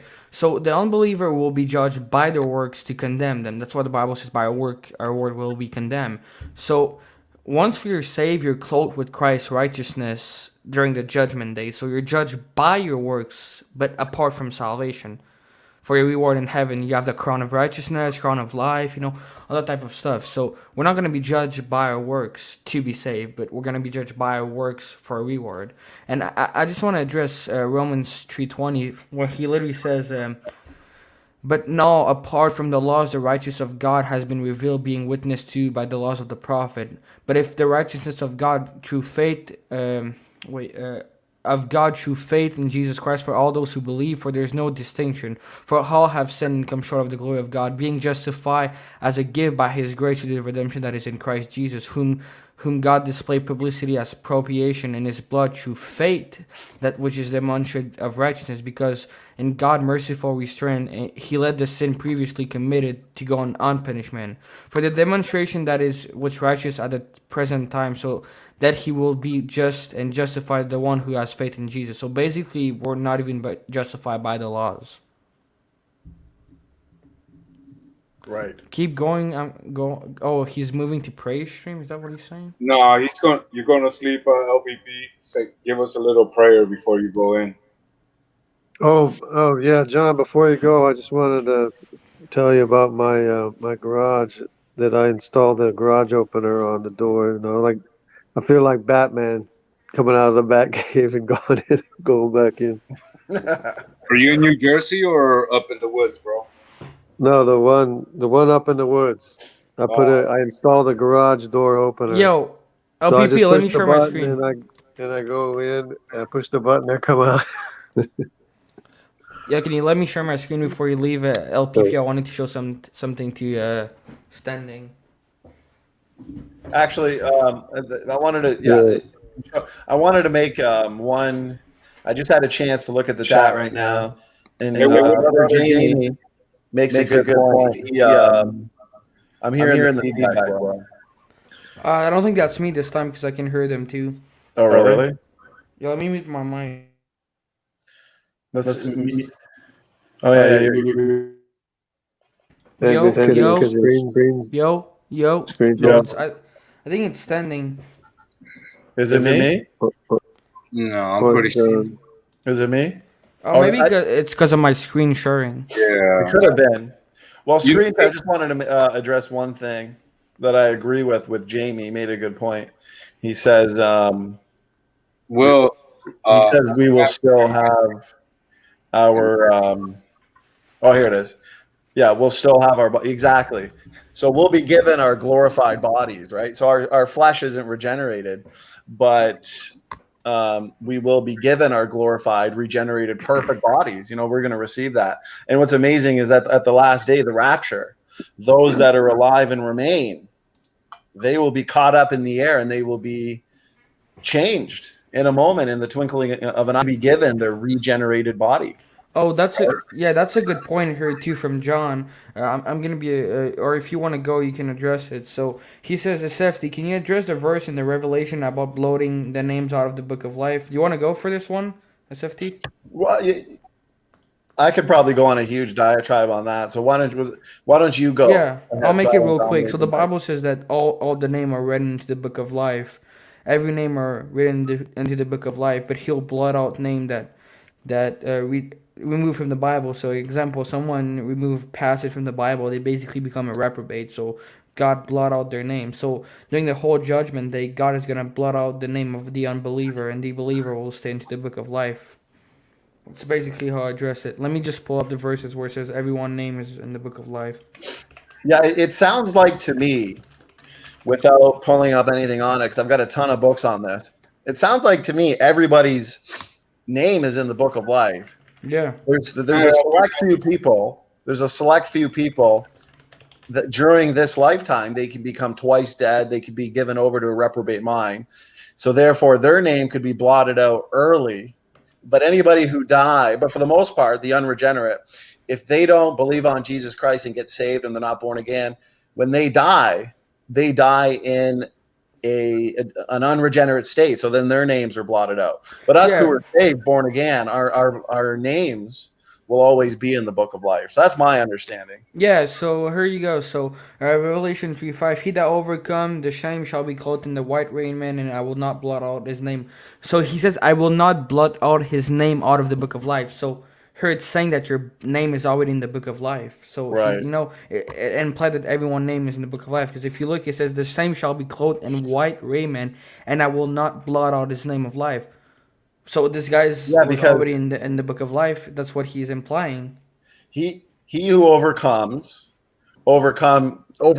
this world, we know is to believe on Jesus Christ, be regenerated, shall be clothed in white garments, and I will not blot out his name from the book of life, but I will confess his name. Exactly. So those that'll be blotted out are either those that become reprobate on this earth, where they're just twice dead, walking zombie essentially, or those who have died in an unregenerate state without Jesus Christ. Well, then they automatically lose their place in the book of life.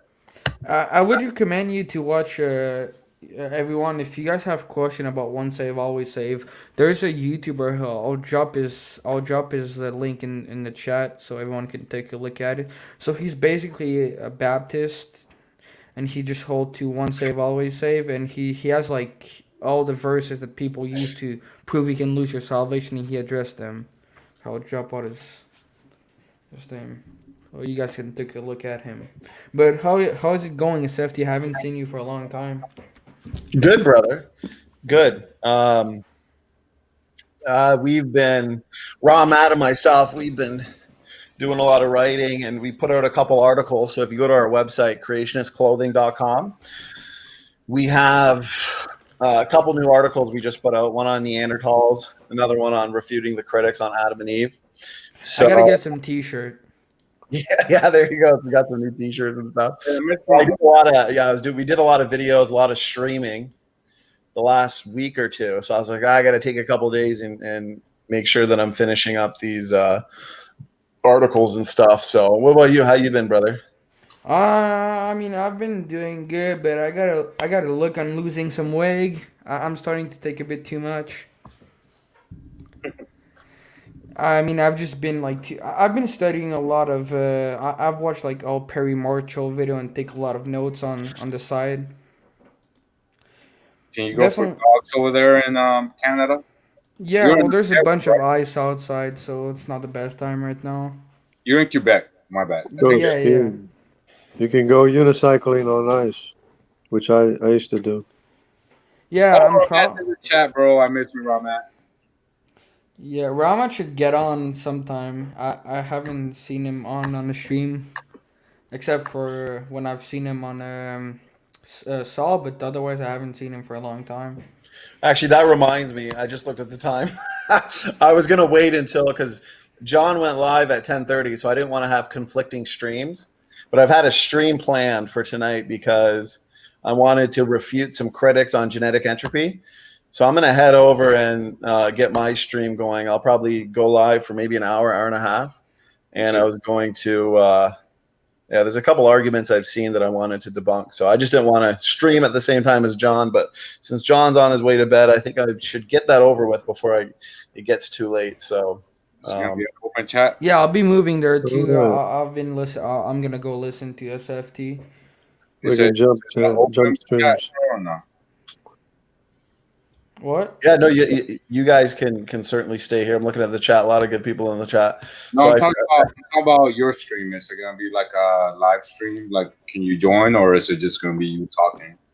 Oh, are you asking, is it an open mic? No, it's just going to be me going over a few things. A couple videos I wanted to go over, and then probably just call it a night. I think I'm going to do an open mic later on this week, and hopefully get some atheists in there, a bunch of us in there. Sounds good, bro. So, yeah, that sounds good. I'm gonna be moving over there, SFT. All right, brother. Well, it was a pleasure as always, and it was. I'm glad I could jump on for a bit. I wish we had more hours in the day. I'm telling you, the days go by way too fast. At least we have eternal life. That's true. That's true. Eternity's forever. So. At least you lost your salvation by forgetting to pay for a free gift. I was gonna say, well, here's a free gift, brother. But if you don't wash my car, it's gone. I'm taking it back from you. My grandpa told me when I was little, the older you get, the faster time goes. And I gotta say, he was right. He was right. I know. It's crazy. I'm 31, and I see it. I can only imagine when I'm 50 or 60. I used to think 4 years is too long. You know, going to school, that's just too long. 4 years, you know. Well, here's the thing. I'm impatient. I want it all now. I want to get it all done now. Yeah, I've actually realized like before I got saved, like I was like doing stupid crap in school, so I felt like a year's in school, so I'm a bit behind. So like I'm gonna be going to adult school next year, so I can do everything like basically in the book, so I can do everything fast over there. So let's hope I can get a PhD in biology, everyone. But yeah, I'm gonna be moving to standing stream. But God bless you, Jungle. God bless you, Iger. God bless the stream. Yeah. Right. Peace out. Yeah, Iger, what's up, Iger? You know, firmament, heaven, Jesus, God. Same as always, bro. Yeah. So you're having fun, right? Yeah. You gotta enjoy life, you know, while we can. Yeah. So where you live? You live in the United States somewhere? Central Florida. Central Florida. Oh, Orlando or somewhere in the vicinity. Yeah. Sanford. I go around Orlando all the time, bro. Like, you know, I gotta work. Kissimmee. Yeah, around the area, I for sure. Yeah. I did Yeah, enjoy. I used to, when I was a kid, I was raised in St. Peters.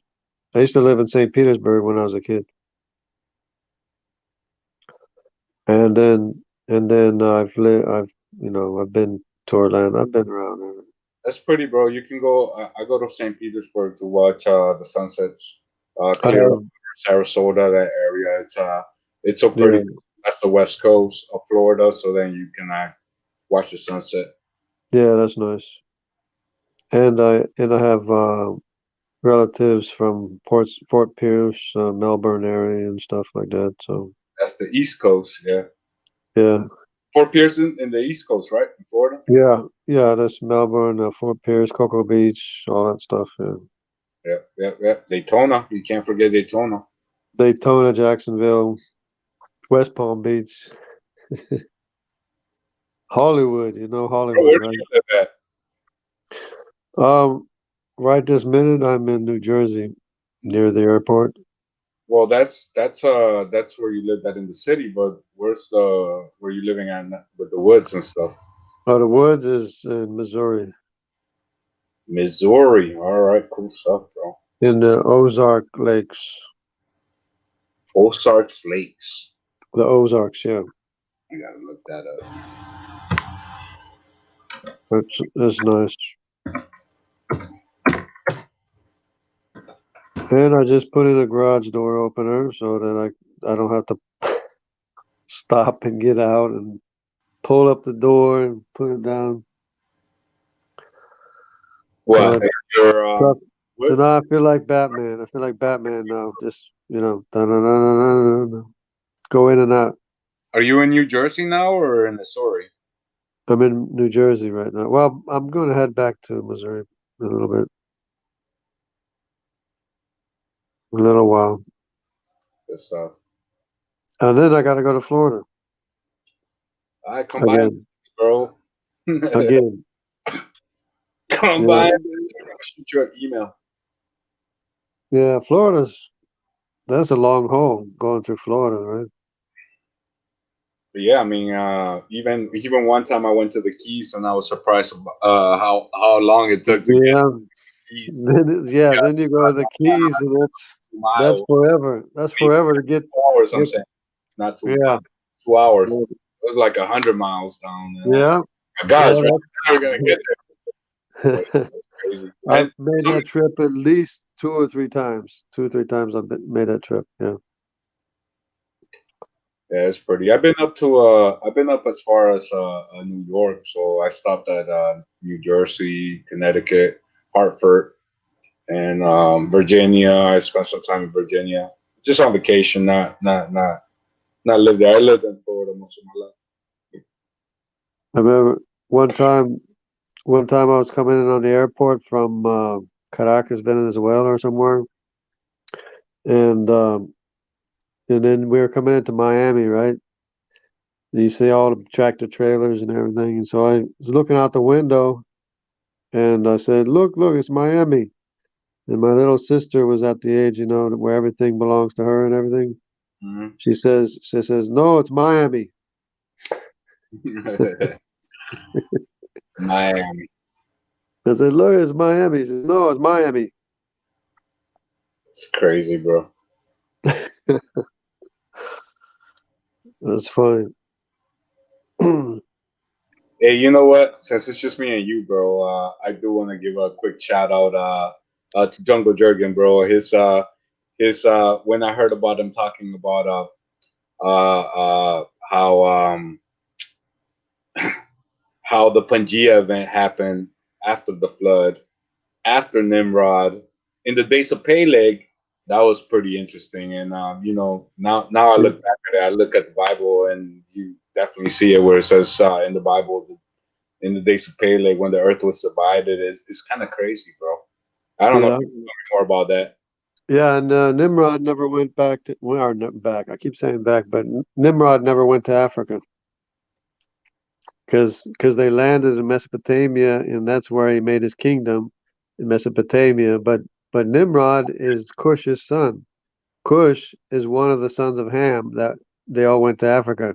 There's Put, the father of the Phoenicians. There's Mitzrayim, the father of Egyptians, and there's Cush, the father of the Cushites, which is Ethiopia. And Nimrod is Cush's son. So that's why you have all this genetic influence going all through Asia, the Pacific Islands, all the way to the Americas and everything. And it all makes sense now. With a Y chromosome, it all makes sense now. I do like to mess with you when I say we don't come from fish, we come from turkey. Turkey, yeah, that's right. Noah's Ark, they found it a long time ago. I don't know if you hold to that or not, but I watched a 20-minute documentary, which was basically a shortcut to Ron Wyatt's 2-hour documentary, and he even claimed to found Noah's tomb, and it was all very interesting, and I believe it, bro. Even like the U.S. military, pointed it out back in the day. So I think that's really where we all come from, is from Turkey. Well, to be more specific, because regions changed names, but from the mountains of Ararat that are now. Yeah. Well, it is somewhere in the mountains of Ararat, that's for sure. And of course they got off the ark and they were right there in the cradle of civilization, the Mesopotamia region, and that's where everybody came from. Yes, that's true. Yep, about 4,400 years ago. And Nimrod had a kingdom in the land of Shinar, which is Mesopotamia, and his descendants, the house of Nimrod, after Esau killed Nimrod, they were a thing. The house of Nimrod was a thing, and it's the CY chromosome that spread through Asia and everywhere, the rest of the world going east. But they never went west. None of them went west, which is interesting. Yeah, because it disproves the out of Africa theory. Yeah. Again, when I heard you say that, because they got like something called the Valley of the Eight or something like that, and the mountain of Ararat region in Turkey, which it's been fought over so many times. When you start looking into it, where at one point, man, what's the other people called? I can't think of their name right now, but they're right next to Turkey. It's called Armenians. The Armenians actually had Turkey at one point. I mean, the mountains of Ararat. So it's kind of funny how they fought over that land throughout history. But Yeah. But basically we come from the mountains of Ararat. And you can find Noah's Ark there. All you got to do is click Noah's Ark, Turkey, click images. Everybody in Turkey can point you in the right direction if we ever get past this new normal where you can't travel, but you can go visit the Noah's Ark in Turkey. Yeah, I'm waiting for them to dig the Ark of the Covenant out of the ground in what is it, east of Jerusalem or wherever it is. I haven't watched any of that yet. I just I only been a young Earth creationist for about 2 years, bro. Believe it or not. Yeah. I was Catholic most of my life, so I'd I realized suggest Satan and the false look up prophet. the Copper Scrolls. Look up the Copper Scrolls of the Dead Sea Scrolls. Look up the Copper Scrolls, and it'll tell you all about the treasure map that was deciphered by some guy in Oklahoma. A detective from Oklahoma deciphered it when nobody else could. He looked at it for 5 minutes and he figured out where all the artifacts were buried, and they're all buried with lots of gold and everything, gold and silver, and the cut up vessels, and as a whole, is basically all the artifacts of the temple and the tabernacle that are buried there. And if they dig that stuff up, the whole world is going to be surprised. What do you think about this vaccine, bro? Because I'm against it. I think DNA, RNA, we combine it. I don't know. I don't know. I didn't look into it because I don't think I need it. I mean, I've already been infected, so I'm not worried about it. I mean, why should I don't need to take a vaccine if I've already been exposed to the virus, right? Yeah, but this vaccine is going to be like the flu shot that they had ever since like the 50s or 40s or something like that. And we still get the flu every year, even if you take the vaccine. So I feel like it's more, big pharma propaganda, and it can actually turn. Yeah, it could be just like a big publicity thing or whatever. Yeah, that's true. I feel like this might actually turn into like the mark of the beast, where you can't go back to work if you don't take it, you can't travel, and Yeah, well, society. the people that have been exposed to it don't need to take it. I mean, that's just flat out. That's next year, but then they keep changing the science by science, not science, but whatever they claim in the mainstream media is science. Well, yeah, if they keep modifying it every year and make everybody take it, that'll be another problem. That'd be a problem. But I don't think it'll happen, because I think in a couple of months, few months, everyone will forget about it. I hope you're right, bro. I really do hope you're right. Yeah.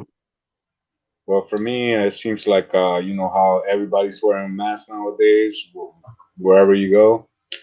There's definitely a play. I feel like it's today the mask, tomorrow the vaccine, and a couple years from now it's gonna be the mark of the beast. Yeah.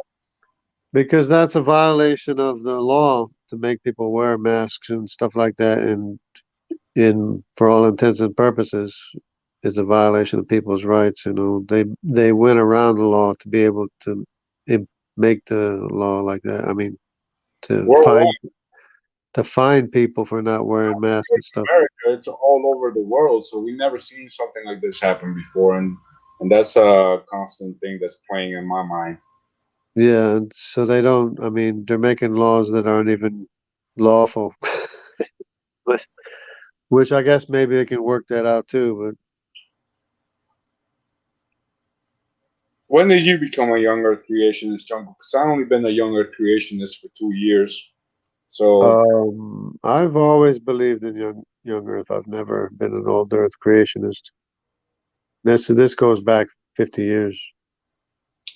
Well, me, I believe, I used to watch the History Channel and just gobble up every time they told me that nothing exploded 14 billion years ago, and then it turned into the sun kept exploding, making more and more elements, and then 4.5 billion years ago, the Earth cooled down, formed a rocky crust, and 4 billion years ago, it turned into an amoeba, and the amoeba evolved into everything. And we all come from mushrooms or something. So I used to gobble all that up. And now that I'm awake, bro, I feel like every time I watch movies, it's almost like comedy, man. It's hilarious. And anytime I hear a scientist said this, it's like it's horrible. It's horrible. I mean, I get so mad just thinking about it, that they're teaching people. And they keep teaching people something that has absolutely no evidence whatsoever. Like evolution and the Big Bang. Yeah. There's no the mass debate. That's even like a mainstream media, where even Dr. Fauci 1 week, he was on 60 Minutes saying how the masks weren't good, and then like 2 weeks later he completely flip flops. So you can find videos of Fauci saying the mask ain't good, and you can find videos of Fauci saying, it's good to wear a mask. So it's a crazy how these corporate conglomerate corporations. Well, the mask didn't do me any good, and washing and sanitizing my hands didn't do me any good either. So it's all bull. That's all for. That's so much for that. Bull crap. All the care that I took wearing a mask and sanitizing my hands and everything didn't do any good.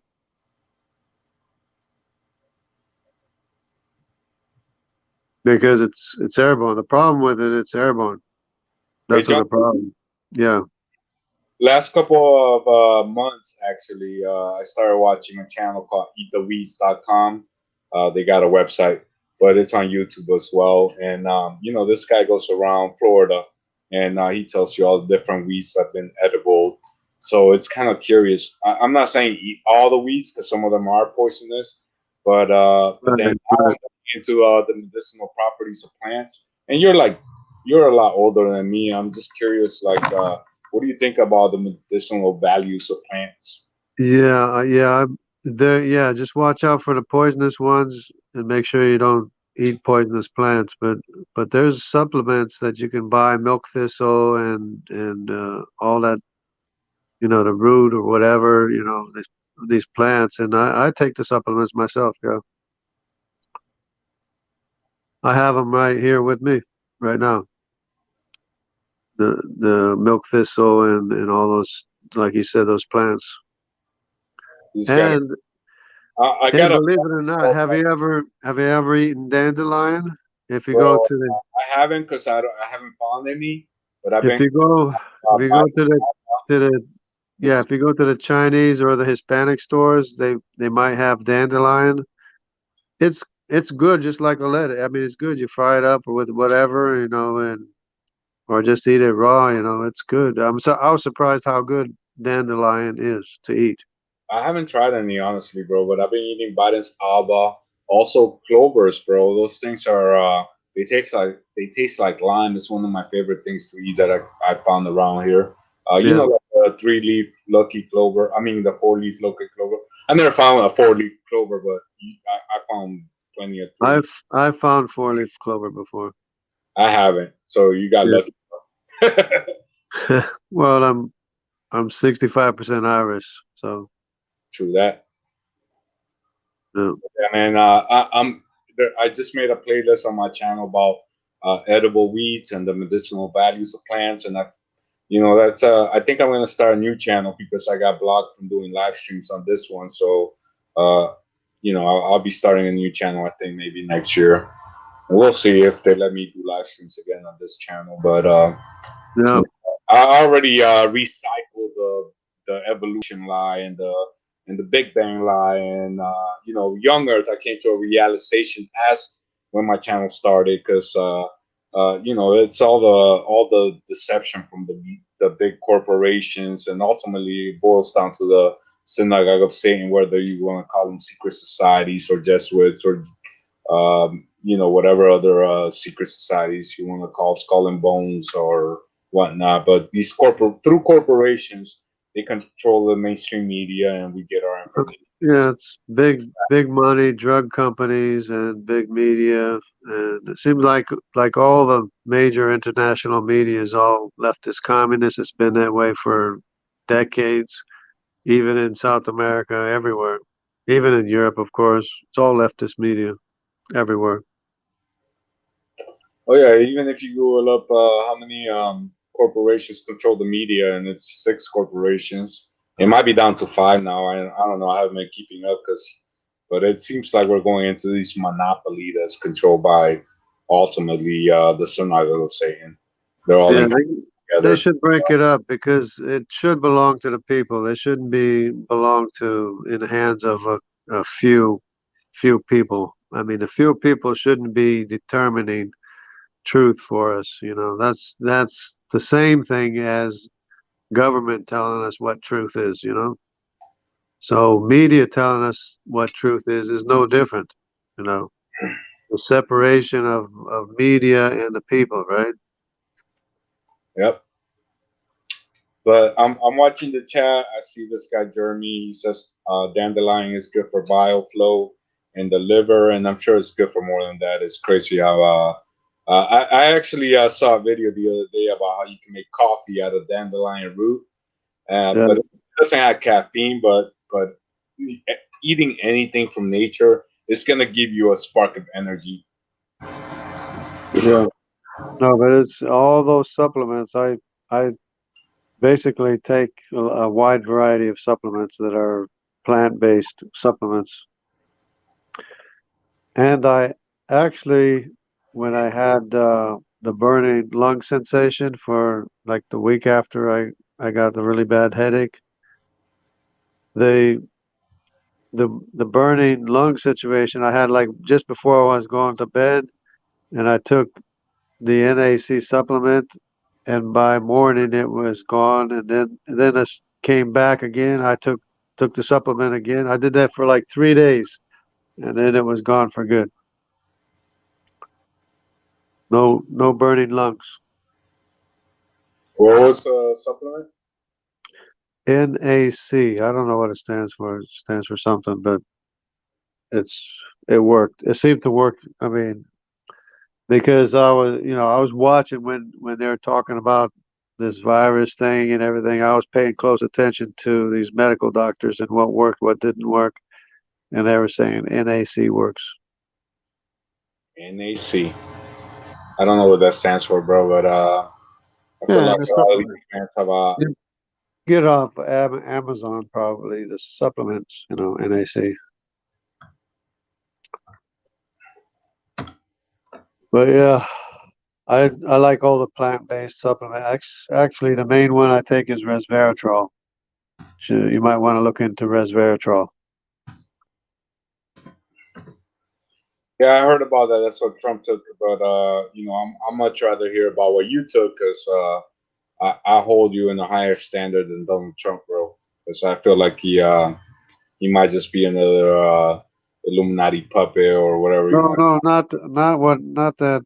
No, resveratrol is not the same thing as remdesivir. It's not the same thing. It's resveratrol is a natural supplement. It's not remdesivir. Okay, my bad. Yeah. And it's crazy. Yeah.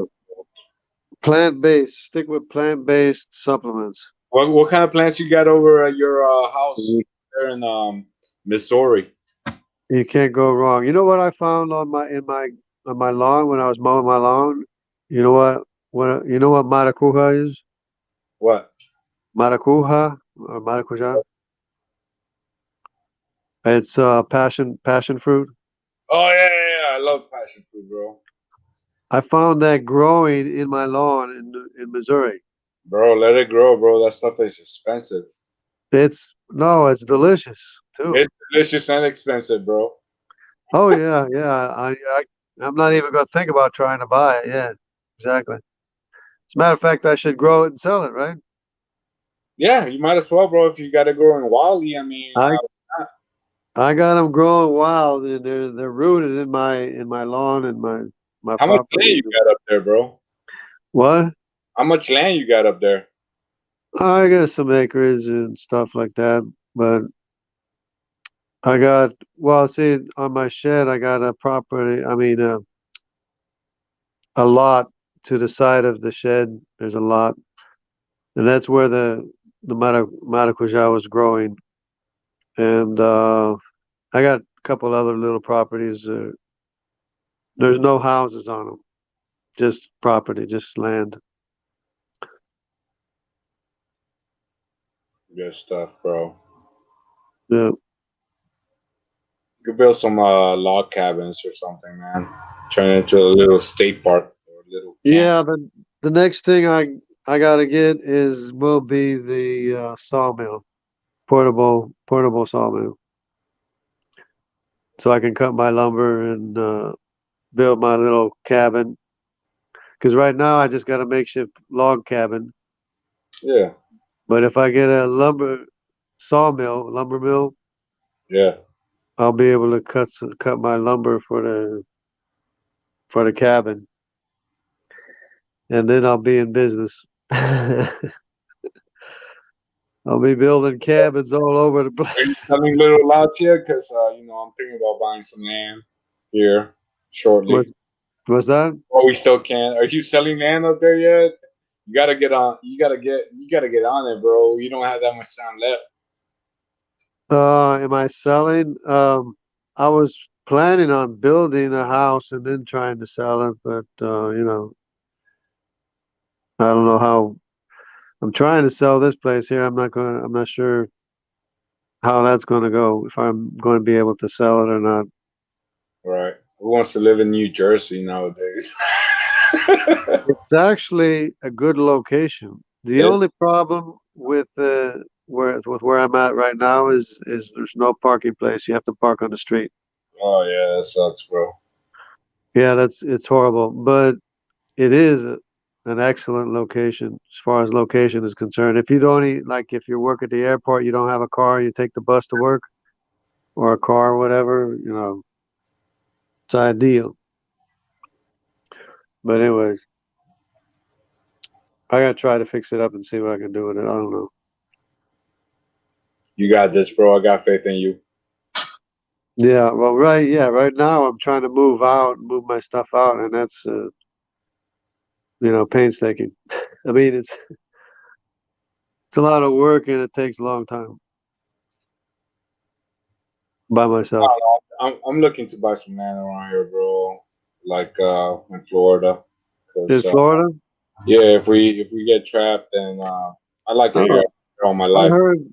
I heard that. Yeah, well, I don't know if you want a place near the beach or something, but Melbourne might be good, or Fort Pierce. I think they're still reasonable. I don't know, but they say it's a good investment in Florida because the prices just keep going up. I thought with global climate change that the sea levels were gonna rise, and Florida it's good. sea level. Apparently not yet. Expensive around here, bro. It doesn't make any sense. Apparently not right now because apparently the property values just keep going up. Process or something. I don't know. It's not going up that fast, I guess. But it hasn't gone up, bro. I was trying to make a joke, but I watched the pier in Cocoa Beach forever, and same thing with St. Pete, Clearwater. This one ain't going up, bro. It's just some type of scam, more propaganda scam, bro. They're trying to get us all to be that's fear. Put the fear in people and say, "Oh, we gotta vote Democrat," as if that's going to change the climate, Nope. Man, you talk about climate change. There's a lot of interesting things going on where we got something called geoengineering now. Even Bill Gates has a plan to block out the sun to help prevent global warming. If people are concerned with climate or temperature change or whatever, all they have to do, or all they should be doing, is planting trees. Plant trees, reclaim the deforested areas in where you live, because it's probably deforested wherever you live, except unless you're in the Kansas plains somewhere, Here, Top Dog Chaddick says the sea has raised. They are building the cities higher, but again, I've been here 30 years in Florida, and you could go to the beach, and it looks the same, bro. Yeah, changing. It's all a big a media scare, just like the wearing the mask, and gosh, I don't even know where to end now. Evolution. I went to Fort Pierce Beach when I was a kid, and it's still there. It's still there, bro. Top Dog shot. Ain't no. There's no sea level risings, bro. It's still there. You're being loony, bro. You're being a conspiracy theorist, Top Dog Chaddick. Conspiracy theorist. There you go. Yeah, nowadays it's the opposite, bro. Conspiracy theories of the back in the days are just telling you the truth, and then these people are like, wear a mask, it's gonna kill you, it's gonna save lives. Be brave, wear a mask. Be brave, stay at home. Like, what the heck? If you want to be brave, go outside, go enjoy the sunlight that God made for you. Breathe in the oxygen that God made for you. Eat some of the plants that they're I'll tell you one thing. If you get the SARS virus, there's nothing you can do to get rid of it. Well, you only got a 99.999%. No, but I'm saying you're going to be I mean, if you get sick, you're expected to be sick for like a week or so, and then watch out for that flu. Watch out for that burning lung syndrome. Yeah, I mean, it sounds about the same as the flu, or what do they call it when your lung fills up? Yeah, I've never had a headache that bad, and it's a headache that kind of like moved around my head. It's like in different parts of your head and neck and everything, and you just feel, really bad. And of course, You got the chills and everything, and it's it's messed up. Yeah, I mean, you know what? I'm not saying the coronavirus is fake, but I think if we're gonna have more problems with the vaccine. Like I heard, one person died, 2 people had like some type of facial paralysis. So, Already, yeah, I'm waiting for the the results of vaccinated people to see how many people get well, get sick. so far from what I heard, one person died, 2 people had a facial paralysis, which has something with the name palsy at the end of it. Wow. Palsy. And it's I'm not taking it. I'll tell you that much. Yeah, I'm glad I don't need to take it. Yeah, well, next year it might be a different story, bro. They might Well, make next year probably forget about it. Just like the other ones, H1, the swine flu. Remember the swine flu, the H1N1, and all them bird flus and everything. They Yep. come and they go. They come and go. I hope so, bro. I hope you're right. And I got hit with some of those too, pretty bad.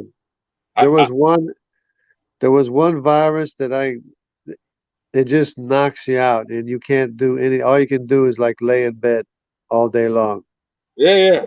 I had some viruses before, bro. I've been bedridden for some viruses before, but I ain't never had the swine flu. But I had some viruses before, and No, nothing like what we're talking about. okay.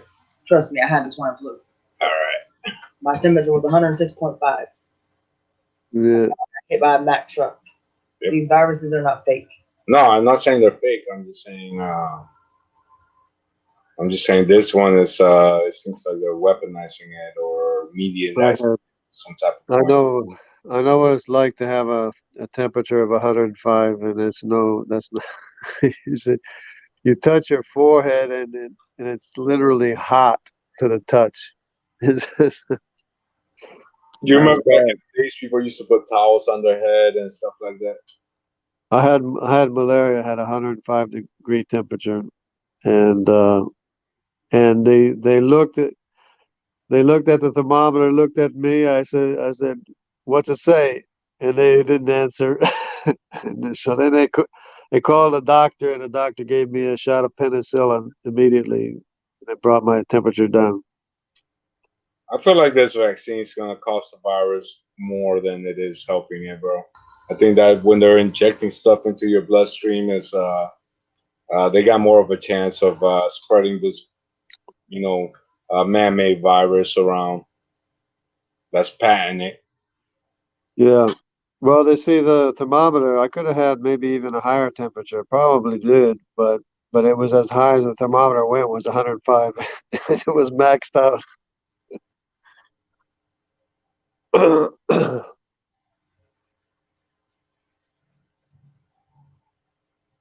right, let's switch the topic, bro. What do you want to talk about? But that's malaria. That's malaria. Malaria, you expect that kind of thing, Yeah. What else you want to talk about, Jungle? You know what honey badger is? Some type of animal, kind of looks like The honey badger just don't care. Tell me, bro. Tell me all about it. They fight leopards. They'll stand up to leopards and lions. The honey badger. They'll stand up to anything. And there's like a small animal. Yeah. But they have the same thing in South America. It's called the greater grison. Same animal. You know what African ant bear is, or aardvark? You know what aardvark is, right? Like an anteater, but it's a kind of anteater. They got the same thing in Africa. It's called an ant bear. Same animal on 2 different continents. Of course, you know what a leopard is, right? I know it's that picture you got on your emoji. Well, what I got is a jaguar. It's the same thing as a leopard. Same animal on 2 different continents. Yep. And of course, the earth was divided in the legs of Peleg, like the Bible says. Yeah, that's why. That's why. But are there any Africans in South America? There's no Africans in South America. There's no A, B, Y chromosome or E, Y chromosome. There is a C, but the C went from the other direction. Came from the other direction. The reason is because the animals had 100 years to get to South America, and they arrived in South America before it broke apart.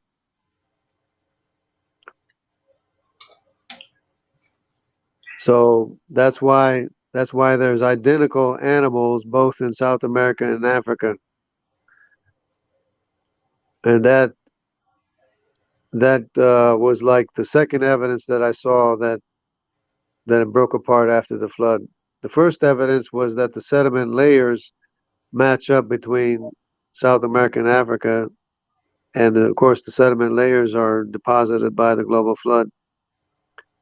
So that was the first thing that got me thinking about the breakup, in the days of Peleg, because I've always, since I was a kid, I knew about that verse in the Bible that said that in the days of Peleg the earth was divided, and that some people believe the earth was divided, some people believe that it was the people that was divided. Yeah, I think it So was I've known, personally after I heard you talk about it, but tell me more, bro. I like it. I like where you're going with this. Go ahead. yeah, so I always had that in the back of my mind. And then when I saw the evidence of the sediment layers lining up between Africa and South America, I said, wow, that's interesting. And then I remembered that then I saw the animals that were matching up between Africa and South America. And it's the same animal in both places. Jaguar and leopard. Yeah. And these are animals. These are animals that people don't take with them. The jaguar, the honey badger, and the anteater, the African ant bear, or the aardvark. It's the same animal, two different places. Two different continents. And of course, you have all the unique animals in South America too, that are unique to South America. That they got there because they got there before it broke apart, 100 years after the global flood. And Right. then there's the fossil evidence. The fossil evidence spanning South America, Africa, Antarctica, India, Australia, because they were all one landmass. Hey, I'm gonna ask you, bro, because I'm kind of torn. It's actually you. I heard talking about it with somebody else. I think it was Shadow Dancer, where you guys were talking about the Masoretic text and the Septuagint, and how if you take those, is instead of 100 years before the Tower of Babel event, it was 500 years or something like that. So I'm kind of curious just to hear what you say about that. Well, if you count, I mean, it's easy to count the years between the days of Peleg and Noah. I mean, Noah's flood. It's really 100 years. There's not, you can't really change that date. And there, according to one record, it says there were 600,000 people at the time of the building of the Tower of Babel, which was 100 years after the global flood. But a lot of those people died in the building of the Tower of Babel and the confusion afterwards. And it turns out that the lifespan was cut in half a second time, because the lifespan was cut in half by the global flood from about less than 1,000 to less than 500. And then it was cut in half again from less to 500 to less than 250. So it was cut in half. The lifespan was cut in half twice. Once by the flood and the other in the days of Peleg. So it was a catastrophic event, a second catastrophic event that when the continents broke apart. I've heard some good arguments, and I don't know any myself, but I watched some videos. I should say. I think I even got one on my YouTube channel, Iger Television, where it talks about where the pyramids built before the flood is the name of the video. And the guy says that in 500 years you could come up with a population. And they say, like you said, how many people are there? 600,000 people. That was just men. All right. Hold on. So in 500 years, you could come up with a population of 600,000 people. But in 100 years, it's very hard to come up with a population of 600,000. Well, yeah, but see, you have to remember that the 20 sons of Noah, the 20 grandsons of Noah, because Noah had 3 sons, right? Yep. And those 3 sons each had like 6, whatever number of sons, 6, 5, whatever, but it adds up to 20 sons, males. So Noah's grandchildren was 20. And then among that 20 number, some of those children had children. So it compounds the number such that if they were having children like at 15, 16, 17, 18, 19, 20 years old and just kept on having children, you could have 600,000 males in 100 years or close to that anyways. But you said 60,000, bro. Not 600,000. 600,000. In the days of Nimrod, the Tower of Babel, in the Tower of Babel, Nimrod, the days of Peleg, yeah. 600,000 people. That's what one of the records says. Maybe it's true, maybe it's not. I'm kind of on the topic because I'm not gonna. Maybe they exaggerated. I don't know. But that's what.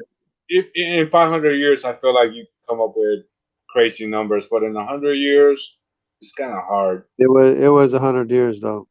Well, you can do it with a calculator, but you have to remember that some of those kids that are having kids, those 20 grandchildren of Noah, not only they're having kids. They're having kids, but their kids have kids, and so it compounds pretty fast. All right. I don't know if it reaches 600,000 people. I don't know, but you said 6,000 people earlier. Now you're saying 600,000. I'm not trying to discredit you. No, it's 600,000. The record says 600,000, but I don't. For all I know, that number could be exaggerated. Maybe it was 60,000. I don't know. What's the difference? You're older than me. You've been into this longer than me. What's the difference between the Masoretic text and the Septuagint?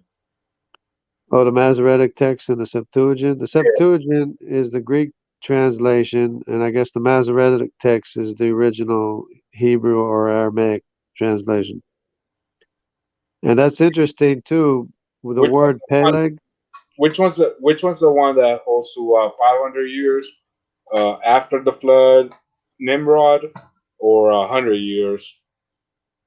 It would be 100. Nimrod would be 100 years after the flood because Septuagint. Does the Septuagint hold to 100 years, or is it the Masoretic? Well, you realize that Nimrod is Noah's grandson, right? No, great grandson would be, yeah. His grandson is Cush, and his great grandson is Nimrod. So Nimrod is his great grandson. But which text is the one that says 500 years, and which text is the one that says 100 years? What's the Nimrod Tower of Babel event? I don't know which one says 500 years. I know that if you count the time from Noah's flood to Peleg, the days of Peleg, that's 100 years. According to which text?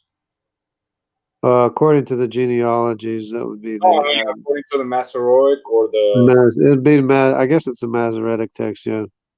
And that's the Greek one you said?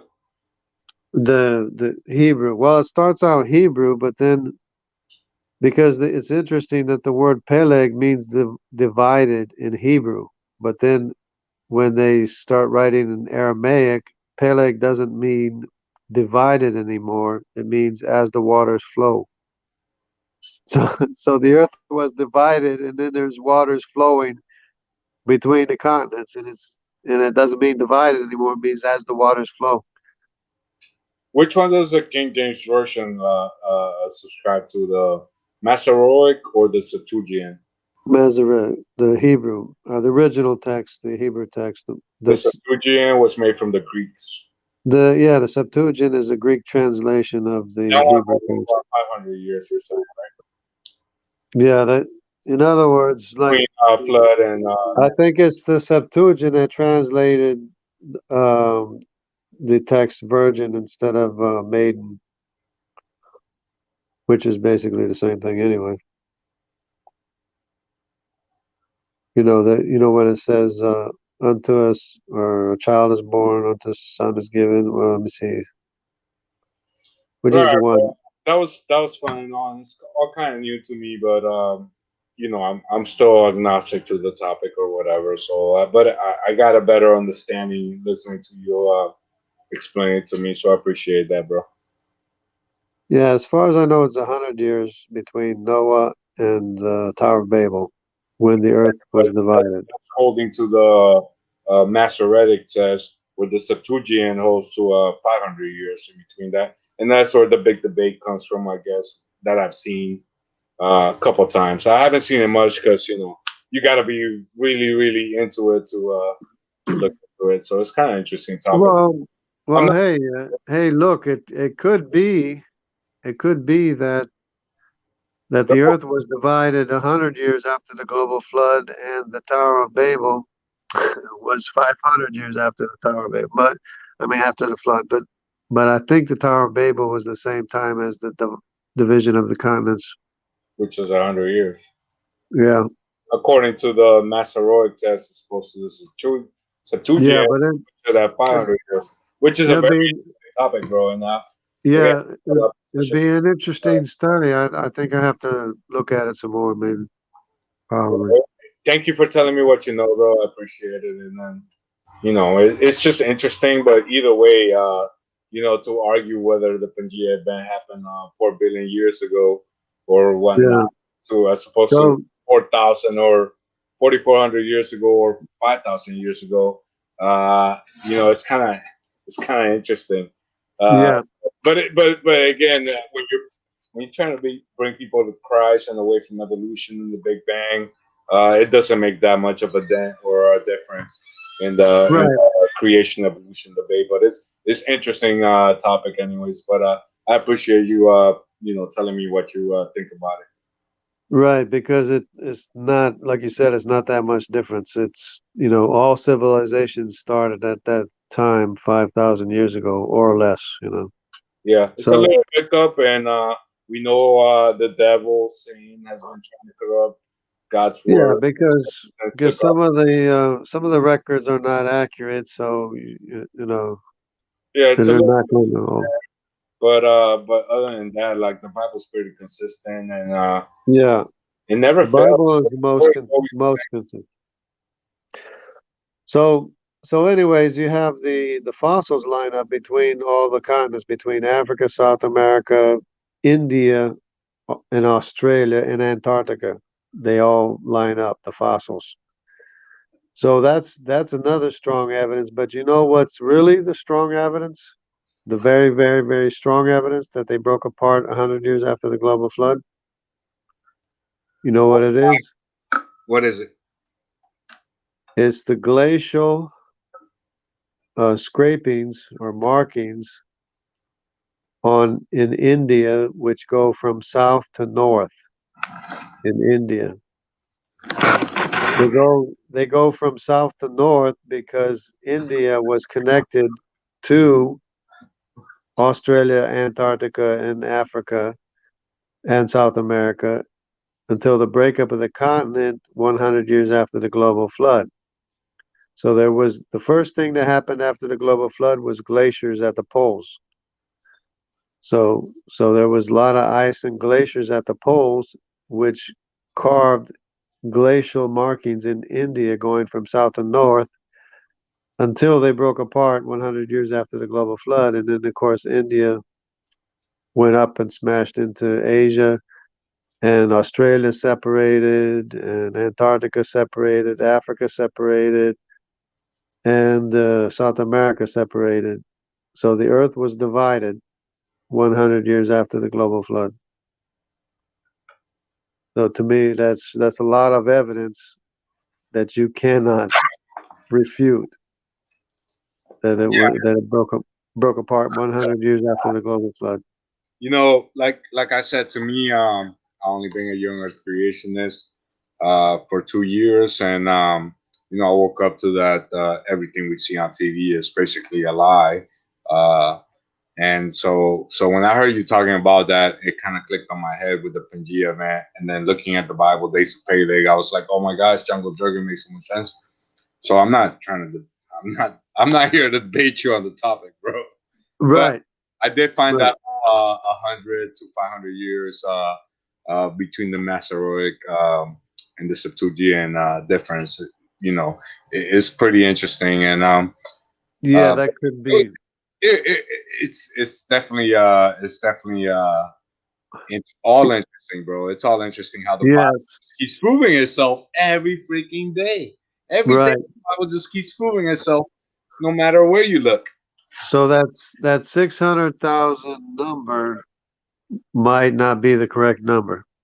It might be whatever 60,000 people. I don't know. Right, and again, Satan has been trying to corrupt God's word since the days of Adam and Eve. So, yeah. But the stories itself, they still hold a lot of truth. And when we're talking about 500 years difference, and also for all we know, then you see a big jump. For all we know, there could have been multiple towers of Babel too, because they just kept on building them. You know, the pyramids, the step pyramids in Egypt and all over the world, they're China, Central America. It's the same. From what I understand, it's the same construction, same thing. They really are, bro. Actually, I'm gonna agree with you on that. When you look at the pyramids in Central South America, they're very similar to the pyramids in Egypt. Yeah, China. And they're all over. They're all over the place. So yeah, this kind of, like I said, when you said that about the days of Peleg, Pangea happening in the Tower of Babel, and then I looked at the Bible and it says in the days of Peleg the earth was divided. I was like, oh my gosh, Jungle Jurgen's freaking one of the smartest people I know. Yeah. Well, it's the evidence. The evidence speaks for itself. It's pretty strong evidence as far as I'm concerned. I don't think anybody can refute it.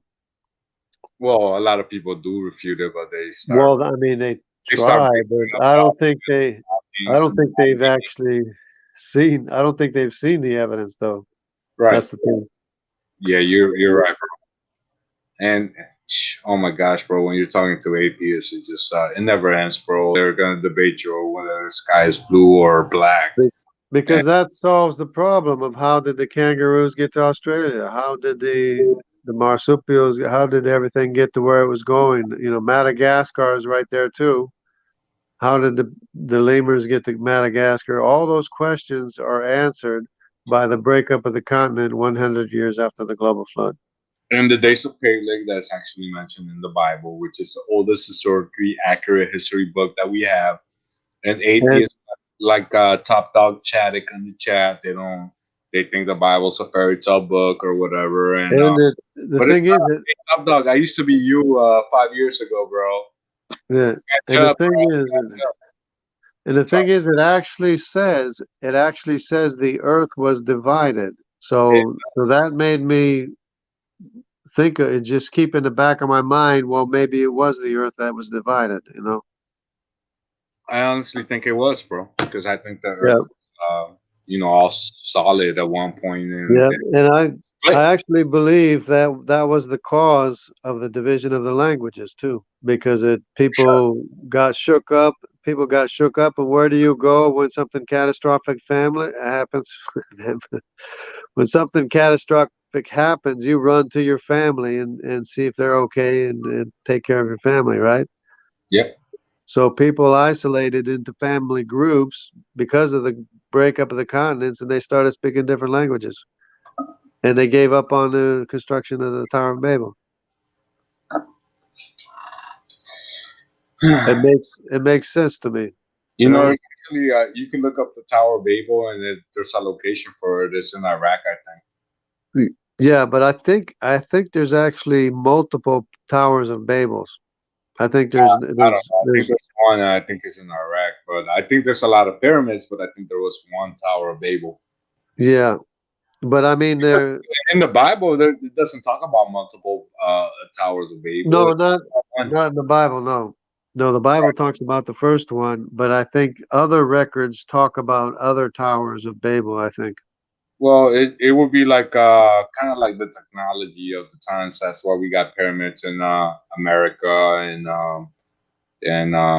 Central South America, I should say, and in Egypt and Iraq. I would imagine that's where the location of the Tower of Babel, if I'm not mistaken, is. Yeah. You could just literally look it up on Google, and it tells you where the Tower of Babel was at. But to me, it's so coincidental that Nimrod was a king in the land of Shinar, which is Mesopotamia, and he is the son of the Cush, so his Y chromosome connects to the African family tree.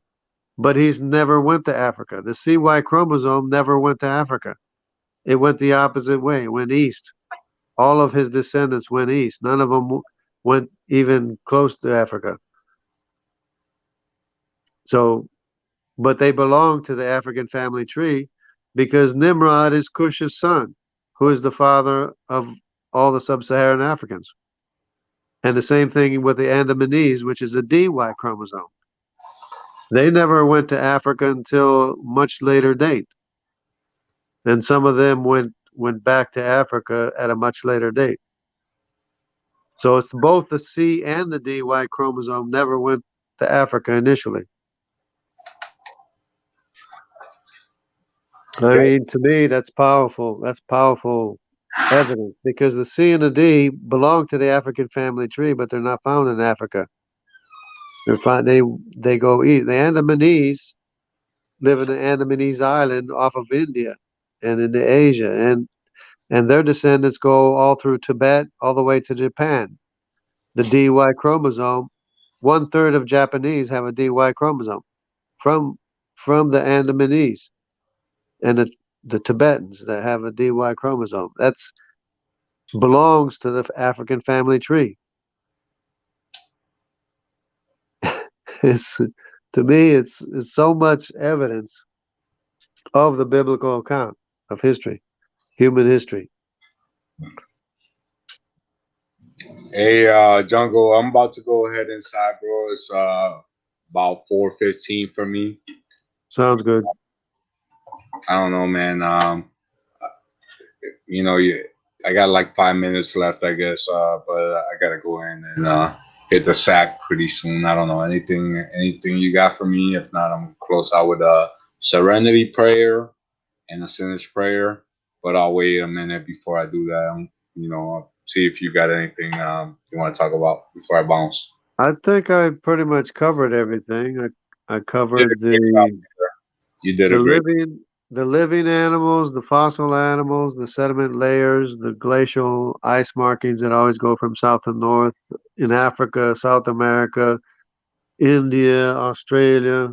They all go from south to north, and that's how India to this day has glacial markings going from south to north where it's at, because it used to be connected to everything that was in the South Pole. So they broke apart, families broke apart, started speaking different languages, and then they started spreading all over the world. That's why no humans made it to South America, because they were too busy building the Tower of Babel until 100 years after the global flood, when the earth broke apart. I'll check the chat real quick, just for LPP's channel. We got Top Dog chatting in the chat. He says humans have a pattern seeking mind. Yeah, they sure do. Descendants of Egyptians. They sure do. Well, we all have a pattern-seeking mind, and all patterns seems to come to creation, evolution, and creation is obviously the right answer. The English, he said something about the English being the family descendants of Egyptians, and if that was the case, it's not the Y chromosome, because the Y chromosome of English is R, and the Y chromosome of the Egyptians is E. Well, So I will say the English language has only been around for like 500 years at the most, and it's a European Germanic. you gotta get a little bit deeper than that. And Jungle Jurgen here gets into more of the genetic stuff than I do, but yeah, these people have been studying mystery, occultist, Egyptian religions, basically since the beginning of time. Well, see, they could have a slight point, because the royal families all intermarried, whether they're from France or Germany, or even, I think even Egypt and Alexandria and all them, I think they were mixing and intermarrying too. Right. But as far as the population is concerned, as in England, you have the RY chromosome and some IY chromosome, which is what I have. And if you go the other way, it's more the QY chromosome, which is the same. Q and R are closely related. It's We the all same. come from Turkey, not Turkey like the animal, but Turkey like the place, mountains of Ararat to be exact. That's where we all come from, Top Dog. But either way, Top Dog and Jungle Jurgen, it was nice talking to y'all. I'm gonna head in, bro. I gotta go to bed. All right, sounds good. Yeah. So I'll close up with the serenity prayer for the Christians in the chat, because this gave me strength. And we need to be out there. We need to be vocal. We need to try to help people wake up to something, whatever it is. There's a lot of deception going on in the world, and but yeah, here's the serenity prayer. You could just look it up online, and it comes right up. It's God, please grant us the serenity to accept things we cannot change, the strength to change things we can, and the wisdom to know the difference. In your Son Jesus' name, Amen. And it's the sinner's prayer. Sorry. Dear Lord Jesus, I know that I'm a sinner, and I ask for your forgiveness. I believe you died for my sins and rose from the dead. I turn from my sins and invite you to come into my heart and life. I want to trust you and follow you as my Lord and Savior. Amen. Jungle Jurgen, have a good night, bro. I'll see you. Yeah, and I want to close out with something too. Go ahead. It's not very long. It's the fact that only your Maker can perfectly cover for you Himself and remake you again from the inside out by the power of His true word, as no one else can. That is the absolute truth. And there is no other absolute truth. It's the only absolute truth there is. So thanks, Iger. I'll see you. I'll take off too. I'm going to take off too. Good night, brother. I'll see you. Good night. God bless everybody. God bless. Peace.